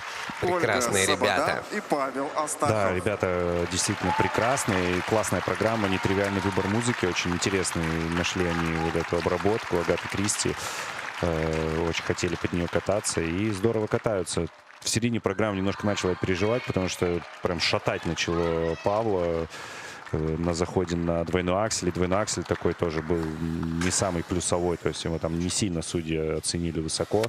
Боролся на этом элементе. Любит он, конечно, черную кошку в темной комнате поискать и проблемы там, где их не должно быть. Но, тем не менее, хорошо, что справились. И в целом Тодос 4-го уровня, первый, по-моему, за сегодня. Нет, еще Вигера, Домажирова и Вигера сделали. Но, тем не менее, вот что касается подкрутки, это 4-й уровень. Что касается Тодоса, 4-й. Что касается поддержки, 4-й. То есть вот этим ребята хорошо должны набирать за технику. Выброс флип уверенно выполнен. Поддержка вот это тоже 4-го уровня оценена, как я уже сказал. Ну, то есть в целом, кроме дорожки шагов и почему-то параллельно, увидите, какой аксель, да, то есть прям соси ушел в воздухе, но тем не менее поборолся. Хорошо, что там еще Оля на выезде подстроилась, так под него быстро пошла в переход и прикрыли друг друга, скажем так, эту ошибку, ребят. Это уже мастерство. И вот Тодос, тот самый 4-го уровня, тут все обороты были выполнены. Это первый оборот. И второй, там же был и третий. Ну и вот вращение, которое что-то судьям не понравилось, какую-то они не засчитали здесь позицию или черту сложности, и только 3-го уровня. Ольга Сабада и Павел Астахов за короткую программу набирают. Таким образом, они набирают на 1,5 балла меньше, чем Полина Шешлева или Егор Карнаухов. Причем по компонентам обошли они ребят на полбалла, а по элементам уступили 2. Ну вот из-за этих 2 штучек, которые ты сказал, во вращении, в дорожке, не хватило немножко оценок за уровни. А на льду Анастасия Высоцкая и Петр Алексеенко, ученики Сергея Рослякова. Под индийскую танцевальную музыку делают они свою короткую программу. Это обещает быть зажигательно.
Анастасия Высоцкая, Петр Алексеенко. Меньше года эти спортсмены вместе катаются. Ну и пока еще не достигли такого уровня Анастасия и технического, Высоцкая и и Петр Алексеенко. какого-то единения. Потеряли практически на каждом элементе. Вот по чуть-чуть. Здесь второй уровень, здесь второй уровень. Да, здесь я, первый. честно говоря, смотрел сейчас за этой программой и отмечал для себя какие-то интересные находки. Вовлеченность спортсменов в хореографическую часть — это все из плюсов. Да, это Много правда. было каких-то интересных. Прям со стартовой позы начали, и в конце перед вращением такой интересный вход был перед параллельным. Но столько грязи я давно не видел в коротких программах. То есть прямо на каждом элементе, на каждом. То есть подкрутка не то чтобы шикарная, только на уровень, наверное, первый, второй. Вот посмотрите, как интересно. В позиции партнер и партнерша проезжают в такую арку, сделанную партнером. Вот подкрутка без шпагата, то есть шаги, ну, скажем так, для юниоров окей, но в целом, конечно, не самый лучший элемент. Выброс, касание льда рукой, опять грязь. И так в каждом элементе, ну, вот аксель был более-менее неплохо, даже здорово сделан. Танцевально. Да, одновременно с хореографией на выезде, ну, аксель хорошо. Поддержка, я вообще начал считать уровни сложности, там какая-то ерунда произошла, даже сложного спуска с поддержкой не было. Ну, уровень второй я поставлю, наверное, тех бригады также поставят. В поддержке вообще редкость, да, такие ошибки? Просто практически без шагов, как будто ребята просто макетом ее проехали. Уровень 1, ну и в вращении даже тоже потеряли уровень. Очень много потерь, очень много вот именно вот такой вот, как мы это называем в парном катании, грязи в элементах, грязи в катании. К сожалению, пара-то классная и очень интересная с точки зрения хореографии. И так артистично катались, и Петя вообще там лицом отыгрывал, подмигивал, разнообразную мимику использовал на протяжении всей программы. Анастасия ему подстать. Тоже старательно катала программу. Хочется немножко дуэта между ними еще, чтобы еще вместе взаимодействовали, если они идут путем хореографии, конечно. Но без техники очень сложно высоко подняться. Я думаю, что... Анастасия Высоцкая, Петр Алексеенко за короткую Не хочется программу как-то набирает 57,57. ругать ребят. Да чего ругать? Ну, просто их впереди оценки, много работы. Их оценки, они говорят сами за себя. Место. Адекватно. Так и есть. И они на предпоследнем месте. 6-я позиция. Выступление второй На группы льду завершают Зоя Ковязина и Артемий Мохов Москва. будут завершать своим выступлением группу номер 2. Еще одни ученики Филиппа Тарасова и Дмитрия Забнина. Их «Мелодии земли» Екатерины Шелиховой уже вкатанная давно программа.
Да, многого мы видали на турнирах, но, не знаю, либо никогда, либо давненько не Зоя видели, чтобы вот, Ковязина, с Артемий таким Мохов. пропуском элемента Я рот выступали. открыл, просто сижу и не знаю, что говорить, потому что, выходили ребята выигрывать короткую программу, как мне кажется, потому что программа второй год, программа любимая для...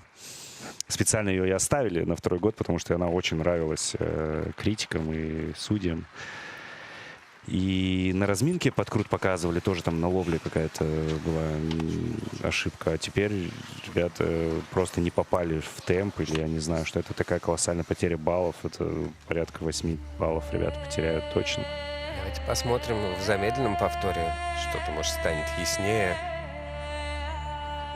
Чуть-чуть рано ногами вскочил, что тут говорить. Просто, одинарный, доделай, хоть какой-то там 0 с чем-то получше. Я делал с Татьяной Волсажар бабочку на Гран-при Франции на подкруте в произвольной программе. Хотя бы одинарный, то есть ты хотя бы ее поверни, партнерш, там, что-нибудь получше. То есть он, партнер, получается, балл, 2 там. побоялся выбросить партнершу или что? Подкрут — это очень темповой элемент, это нужно попадать в темп. То есть это нужно хорошо попасть, и тогда все складывается. Ребята тут совсем не попали, чуть-чуть, скажем так, рановато вскочил, мне кажется, по ногам. То, что я увидел на этом повторе быстром, что Артем немножко раньше вскочил, чем бросила ноги в шпагат Зоя, и не смогли они соединить, скажем так, свои усилия. И дальше программу, в принципе, здорово катали, но без элемента, конечно, это сейчас там, я не знаю, 60-ка не будет, наверное, баллов. Зоя То есть это не Ковязина, падение, Артемий не грубая Мохов за ошибка, но это короткую просто программу без набирает оценки элемент. Минус 1 элемент. Вот добавьте сюда баллов. 8-9 баллов, На и данный будут момент те Зоя самые и Артемий занимают Да, шестое среди место. лидеров. баллов 10 потеряют, плюс еще компонент. Объявляется технический Это перерыв правда. для подготовки льда. И это После самое небольшого большое перерыва мы продолжим наш разочарование и Да, сюрприз пока. пока с начала соревнований Дамажирова пара. Вигера и Ковязина Мохов. Это пока что две такие сенсации. Впереди заливка Нехорошие. льда, и мы вернемся для того, чтобы посмотреть третью группу участников.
Полина Сажина, Алексей Белкин, Москва. Амелия Шейхметова, Мартин Бреславский, Москва. София Диана Казинс, Александр Бригей, Санкт-Петербург. Разрешена 6-минутная разминка.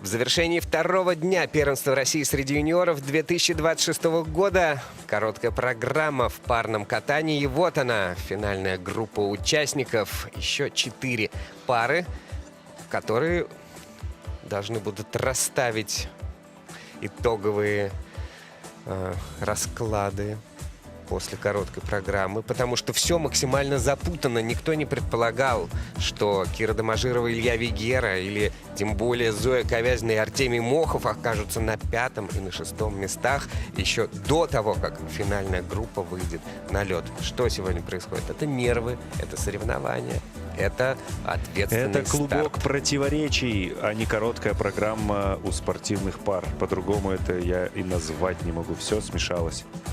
Тоже Всё верно. закрутилось, и сидел я и считал, как же выбираться из той ямы, в которую на самое дно укатились 2 такие яркие пары. Непонятно даже мне, с моим опытом. Тренерский штаб Павла Слюсаренко 8 лет подряд увозит хотя бы одну медаль с первенства юниорского. Чрезвычайно мощная работа ведется в этой пермской группе. И Виктория Двинина и Виктор Потапов, которые будут открывать катание в 3-й группе участников. Конечно же, еще одни интересные спортсмены из Перми. К сожалению, в прошлом году были на первенстве всего лишь 11-ми, хотя Виктор Потапов, опытный партнер, был призером этих соревнований с Владой Селивановой 2 года назад. Это происходило. Ну, а вслед за ними будут кататься Полина Сажина и Алексей Белкин. Снова на ваших экранах группа Филиппа Тарасова. Катался Алексей Белкин раньше с Валерией Хадыкиной. 4-е место заняли они 2 года назад на первенстве России. А здесь вместе с Полиной Сажиной дебютируют. Было у них 2 призовых места в Красноярске и в Москве. Серебро они получили. Победители первенства Москвы. Ну и, конечно же, тоже очень техничная пара. В произвольной, надеюсь, мы увидим в их исполнении мощный каскад. Ну, в общем, подождем произвольно. А сейчас давайте с короткой разберемся, да? Амелия Шейхметова, Мартин Бреславский. Ученики Сергея Рослякова, дебютанты. Единственный приз на Гран-при, 3-е место в Омске. И 4-я пара, такое открытие прошлого сезона, София Диана Казинс и Александр Бригей. Я имею в виду открытие, это когда они 4-е место заняли в своем дебютном же, да, сезоне с юниорском на первенстве России. И даже 3-ми были после короткой программы, но вот 4-е место в этом году в Магнитогорске и в Казани 2 бронзовые медали. Также у них была еще в прошлом году бронза на юниорском гран-при. В общем, ждем тоже мощного завершения этих соревнований. Последними они будут выступать ученики Александра Викторовича Смирнова на ваших экранах. Да, тоже очень интересная разминка, и пары здесь классные, и тренерские штабы все разные. Это первая разминка, где все пары абсолютно у разных тренеров тренируются, потому что, ну, действительно, 6 пар у одного тренерского штаба, 2 у другого, еще 2 у 3-го. Александр Смирнов, наш 2-кратный чемпион Европы, бронзовый призер чемпионата мира в паре с Юкой Кавагути, ученик Тамары Николаевны Москвиной. Вот он на наших экранах. Мой боевой товарищ. Когда-то мы вместе много соревнований прошли, жили в одной комнате в общежитии. Приятно всегда видеть, каким тренером, каким могучим тренером стал Саша Смирнов. Большущий ему привет и удачи сегодня в короткой программе. Как и удачи его паре, которая тоже на наших экранах. Внимание, пары. До конца разминки осталось 1 Дочка минута. олимпийской чемпионки Елены Бережной, Диана Кассинс. И ее партнер Александр Бригей. Тоже очень яркий дуэт, очень яркая короткая программа, современная, как мне кажется, очень юниорам подходящая. И костюмы такие с граффити тоже, молодежные, стильные. Все-таки юниоры должны быть юниорами. Ну, допустим, конечно. Выделяются этими костюмами, они на фоне общем. Ну, всегда нужно какие-то маркеры такие аккуратненько расставлять. Дополнительный плюс к технической базе, плюс к хорошо выбранным элементам. У каждого должна быть какая-то фишечка, чтобы потом об этом вспоминать. Сейчас же еще век информационных технологий, все же в сплошном визуале, все очень быстро считывают. Но кто будет в интернете Разминка 4 закончена. минуты Просьба смотреть покинуть вместе лед. с оценками катания? Никто. А быстренько один элемент посмотрит, а желательно Те, нарезочку. кто пишут тебе комментарии, Василий. Этих людей меньше по статистике, чем широкая аудитория. А широкая аудитория хочет быстро все. И вот благодаря таким вот фишечкам некоторые люди выделяются. Выступление Хотя третьей для группы открывают основательного, Виктория Двинина и Виктор Потапов. основательной жизни в Пермский край. фигурном катании, конечно же, нужна база, и нужно быть чем-то значимым для судей и для настоящих ценителей. Первыми будут кататься Виктория Двинина, Виктор Потапов под композицию «Странные птички».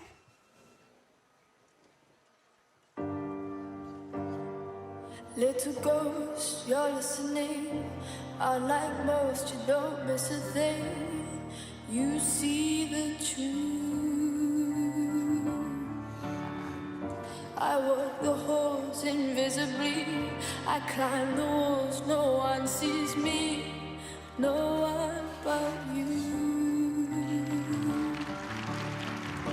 You've always loved the strange birds. Now I want to fly into your world. I want to be heard. My wounded wings still beating. You've always loved the stranger inside me, ugly pretty.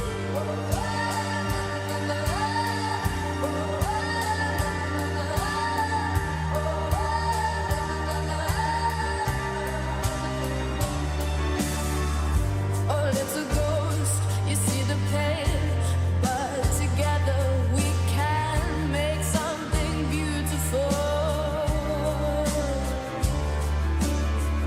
So take my hand and perfectly we fill the gaps. You and me made 3 hours meant for you and you for me. You've always loved the strange birds. Now I want to fly into your world. I want to be heard. My wounded wings still beating. You've always loved the stranger inside me, ugly pretty.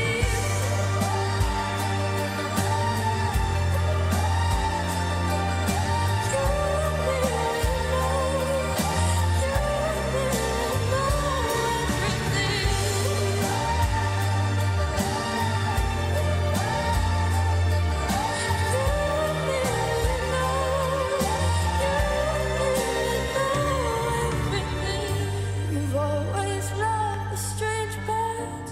I want to fly into your world. I want to be heard.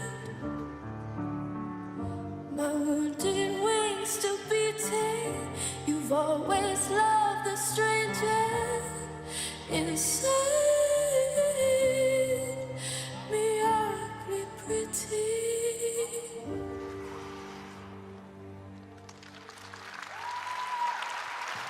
Виктория Двинина, Виктор Потапов. Виктор, Виктория. Но не победно сегодня. Я не знаю, что с выступили. пермской школой Не знаю и я. случилось, потому что Что-то шок. их фирма, как это говорится у нас в фигурном катании, их фирменные элементы — это выбросы. Виктория Это Двигина выбросы и тройные. Виктор Там Потапов. ребята это делают с закрытыми глазами в любое время дня и ночи. Ну вот глаза на И мокром здесь месте две у пары, спортсменки. и обе без выброса сегодня. Очень-очень жаль. Как ты уже упоминал во время разминки, что на протяжении 8 лет медали увозят Да, с первенств Пермь. России в Пермь спортсмены. Но как будто бы в этом году, боюсь загадывать, но пока что все идет к тому, что прервется эта невероятная серия, потому что, ну, скромные будут баллы и у этой пары тоже. И Павла нет для того, чтобы сейчас поговорить по душам со спортсменами. Он находится на Олимпийских играх. Сегодня уже Паша Уже поработал, стартовал, да, но да. дело не в Павле здесь. Ну, конечно, это нет. тренерский штаб, который работает, он очень мощный. Мы видим здесь и Сергея Плишкина, хореографа этой группы, и Егора Закроева, который не просто правая рука Павла Сусаренко, а полноправный член этой команды, коллега. В прошлом ученик Павла Сусаренко, а теперь его коллега. То есть они вдвоем работают, тем более юниоры. Это вотчина как раз Тудвасева и Закроева. Павел, наверное, больше сосредоточен на взрослых своих спортсменах. И на Чекмарева-Янченко, и на Осокиной Грицаенко, и, конечно же, на Юлии с Лешей. Да вот Поэтому много пар, они идут вперед, развиваются, выходят во взрослые. И ну не может же быть, чтобы в юниорах бесконечно был тоже такой поток огромный. Все-таки Виктория и чуть-чуть Виктор бывает, да, год проседает всего что-то. лишь вместе катаются. Что-то проседает иногда, но зато взрослые вот классно катаются, да, там и Все еще получится у ребят. Виктория Артемий, Двигина и Виктор там три пары Потапов классные, за Артемий короткую Брюханов программу и набирают тех, кого я уже перечислил. 55,52 Эти ошибки пойдут балла. впрок, сейчас если Виктория делать Двигина, из них Виктор выводы. Потапов Виктор занимают 9 их место. баллы только 9 место. Да, к сожалению, 55 последнее. баллов. Пока что. Короткую программу представляют Полина Сажина, Алексей Полина Белкин. Сажина и Москва. Алексей Белкин на льду. Спортсмены будут кататься под композицию In the End в конце. Melange, Profit, Fleury. Это такая очень цепляющая короткая программа, благодаря тем образом, которые они создают на льду.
очень такая спортивная пара, в хорошем смысле этого слова, атлетичная, крепкая и Полина всегда с Сажина, такой Алексей энергией, какой-то Белкин. даже такой спортивной злостью они выступают, особенно Полина, такая бойкая партнерша. Но вот сегодня какой-то разнобой был, да, немножко в выступлении? Да, начали-то здорово, ребята. Начали вообще потрясающе. Подстать своим однокашникам, скажем так, из их команды. То есть как раз эти две последние пары из этого тренерского штаба и откатали похуже, чем все остальные. Потому что сейчас первые, 3-4 места занимают ребята из этого штаба. Да, Ковязина, Мохов, к сожалению, с бабочкой на подкрутке улетели довольно далеко. Но от этой пары тоже мы ждали классного катания, потому что очень интересные ребята. Тоже вообще всего ничего вместе катаются, меньше сезона, меньше года. В августе, по-моему, они встали в пару, и уже такие успехи. Хорошая подкрутка, 4-й уровень сложности. Выброс учит пока еще бывшая одиночница все-таки Полина, но тоже вот классно сделано. Это вообще лучший прыжок за сегодня. Посмотрите, раз и сразу ногу ловит еще и согнутой рукой партнер. Да, один то есть из это моих говорит о любимых том, элементов. насколько близко друг к другу ребята прыгают. И это только с августа месяца они вместе катаются. То есть я каждый репортаж отмечаю этот двойной аксель, потому что это действительно уникальное исполнение. Это то, как это должно быть у настоящих мастеров. Не каждый взрослый спортсмен так здорово делает. Казалось бы, все хорошо, и поддержка здорово 4-го уровня, Тодос 4-го уровня, но вот с параллельным вращением просто глупейшая какая-то ошибка. Начал терять ось вращения Леша и потерял совсем позицию. То есть хорошо, что не бросили вращаться. После смены ноги все доделали, но это только уровень 2, и, конечно, он еще и будет отминусован судьями, потому что мы вращение практически потеряли тоже ребята. То есть это одни вращения практически потеряли. Хорошо не 0, другие подкрут. Вот за голову хватается Алексей. И я, честно говоря, когда ребята катались, и это произошло, тоже за голову схватился, как и после подкрутки Ковязина и Мохова. Но сейчас мы говорим о Сажине и Белкине. И я думаю, что в тройку призеров им сложно будет ворваться, но я думаю, что это должна быть все равно сильнейшей разминкой. 4-ка. Полина Сажина, Алексей Белкин за так. короткую программу набирают 63,7 балла. И они набирают на данный 4 момент Полина балла Алексей меньше с занимает половиной, чем 4-е Гусева и место. Овчинников. На данный момент занимают 4-е место. Но впереди еще 2 пары, поэтому Да, еще сложно будет целых ребятам с 2 такими пары. оценками, конечно, Соревнования в претендовать короткой на сильнейшую программе группу. продолжают Амелия Расстройство. Шейхметова и Сегодня Мартин такие соревнования Преславский. непростые. Москва. Нерв витает прямо на Огарев-арене. И все это чувствуется в каждом выступлении. Но кто-то справляется, а кто-то, видите, нет. Амелия Шейхметова и Мартин Преславский. Спортсмены с оригинальной компоновкой элементов в своей короткой программе. Единственные, кто начинают не с подкрута, а с Тодоса, а потом дорожки шагов.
Where did you come from? Where did you go? Where did you come from, Cotton Eye Joe? But I've been for Cotton Eye Joe. I've been married long time ago. Where did you come from? Where did you go? Where did you come from, Cotton Eye Joe?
Много-много раз за сегодняшний день разные спортсмены хватались за голову после своих прокатов. Пришлось это сделать и Амелии Шаяхметовой. Да, ошибки были. Очень интересная постановка Мартин и Бреславский. выбор музыки такой для российской пары оригинальный. И в то же время компоновка элементов, я уже отмечал это по ходу сезона, не как у всех. То есть там у них первым элементом Тодос, потом дорожка, только потом подкрут. Но очень юная девочка, то есть у них 5 лет разница с партнером. Это очень как-то так заметно для меня, потому что ну совсем она такая прям малышка и взрослый такой же уверенный в себе Мартин. Хорошо друг другу в целом по антропометрии подходят. Где-то чуть-чуть вот мастерства девочки, особенно в подаче, вот в артистизме добавить, и улыбаться. Ну, такая милая мордашка, и хочется, конечно, больше вот здесь где-то улыбочки добавить. Ну, здесь-то как раз у них здесь серьезную дуэль Ну, как играют. танец начинается, Да. меняется музыка, там прям просится. Потому что Мартин прям актерски здорово отыгрывает. К сожалению, и по уровням не очень все. То есть, если с подкруткой все в порядке, там уровень 4, то дорожка только первый. И вот двойной аксель, он уже там совсем в конце программы стоит 4-м элементом. Ну, тут всего 7. То есть в середине программы, скажем так. И он так немножко без выезда был выполнен, поэтому не очень плюсован. Вот с поддержкой, к сожалению, вот то, что мы говорили о согнутых локтях, вот, пожалуйста, это здесь наглядный Ну, абсолютно ничего. пример. И Поддержка засчитана. Ну вот в этом и разница судейства. То есть каким-то парам за такие ошибки, хотя в этом сезоне тоже уже обнуляли поддержку этой паре, это прям у них проблема получается в сезоне. То есть это уже второй раз, но здесь второй уровень и засчитана в целом поддержка.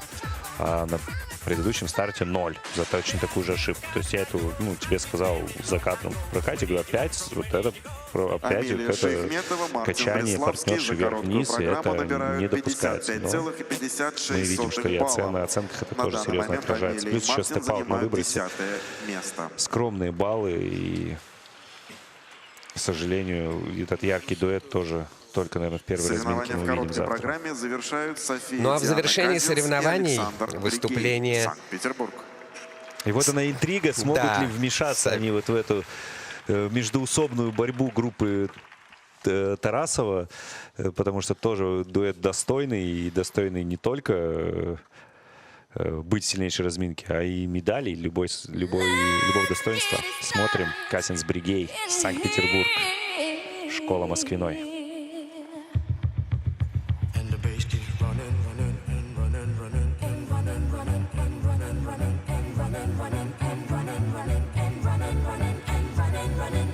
In this context, there's no disrespect, so when I bust my rhyme, you break your necks. We got 5 minutes for us to disconnect from all intellect and let the rhythm affect. To lose the inhibition, follow your intuition, free your inner soul and break away from tradition. Cause when we be out, girl, it's pulling me out. You wouldn't believe how we wow shit out. Burn it till it's burned out, turn it till it's turned out. Act up from northwest, east side.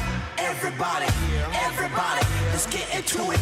Get stoned, get started, get started, get started. Let's get it started. Let's get it started in here. Let's get it started. Let's get it started in here. Let's get it started. Let's get it started in here. Let's get it started. Let's get it started in here. Running and running and running and running and running and running and running and running and running. Come on, y'all. Let's get it. Let's get it. And while I get it. Let's get it. And while I get it. Let's get it.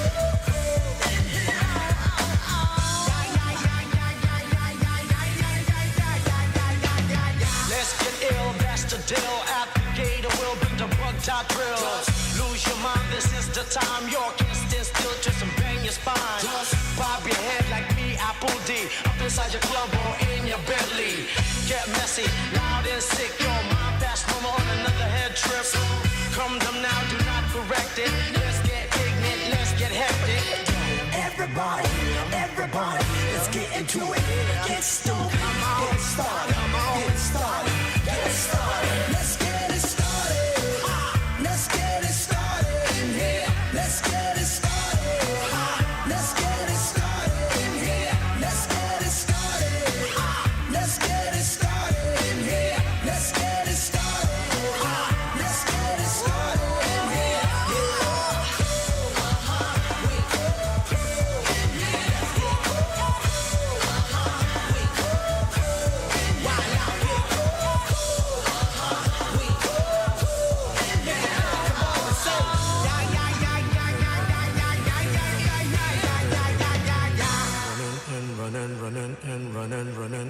running, running.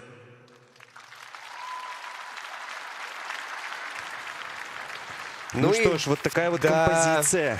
Композиция Let's Get It прекрасная. Started Да, да. превращается в Let's Get It Finished, потому что это последний танцевальный... Ой, какой танцевальный? Ну, Что такой, я себе ну, говорю? потому что так классно они танцевали в этой Да. программе. Что Она, я даже пожалуй, самая оговорился. современная, самая вот движушная в этом отношении. Спортивную самая пару назвал легкая. танцевальным дуэтом. Да, дожили, Максим, дожили. Ну, и тем не менее была омрачена эта прекраснейшая программа ошибкой на элементах, в частности, на выбросе тройном флипе. И это чрезвычайно грустно, и совсем этого мы не ожидали от этих спортсменов ярких. Ну, последний стартовый номер — это очень непросто. То есть Испытание. это, да, это после таких еще ярких прокатов основных соперников. Я думаю, что у ребят много мыслей ненужных в голове проносилось, и казалось бы в начале программы, что они смогли это все кинуть, потому что высокий подкрут, да, он уровня только третьего, но тем не менее двойной аксель выполнили ребята, были у них проблемы в этом сезоне на этом элементе, на этапах Гран-при. И вот выброс флип, мне кажется, чуть-чуть подзажались. Я называю это «очень хотелось», потому что вот прямо шла, она думала, вот сейчас я чисто должна сделать, и чуть-чуть не отпустила, скажем так, этот элемент, стала немножко так в жесткую ногу приземляться и перевернула, к сожалению, Софию, Диану. Софию или Диану? Софию, Диану. Долго думал, что же поставить за дорожку. Не понравилось тебе? Много было, да, грязных шагов, где-то через перетяжку были выполнены повороты сложные, поэтому только уровень 2.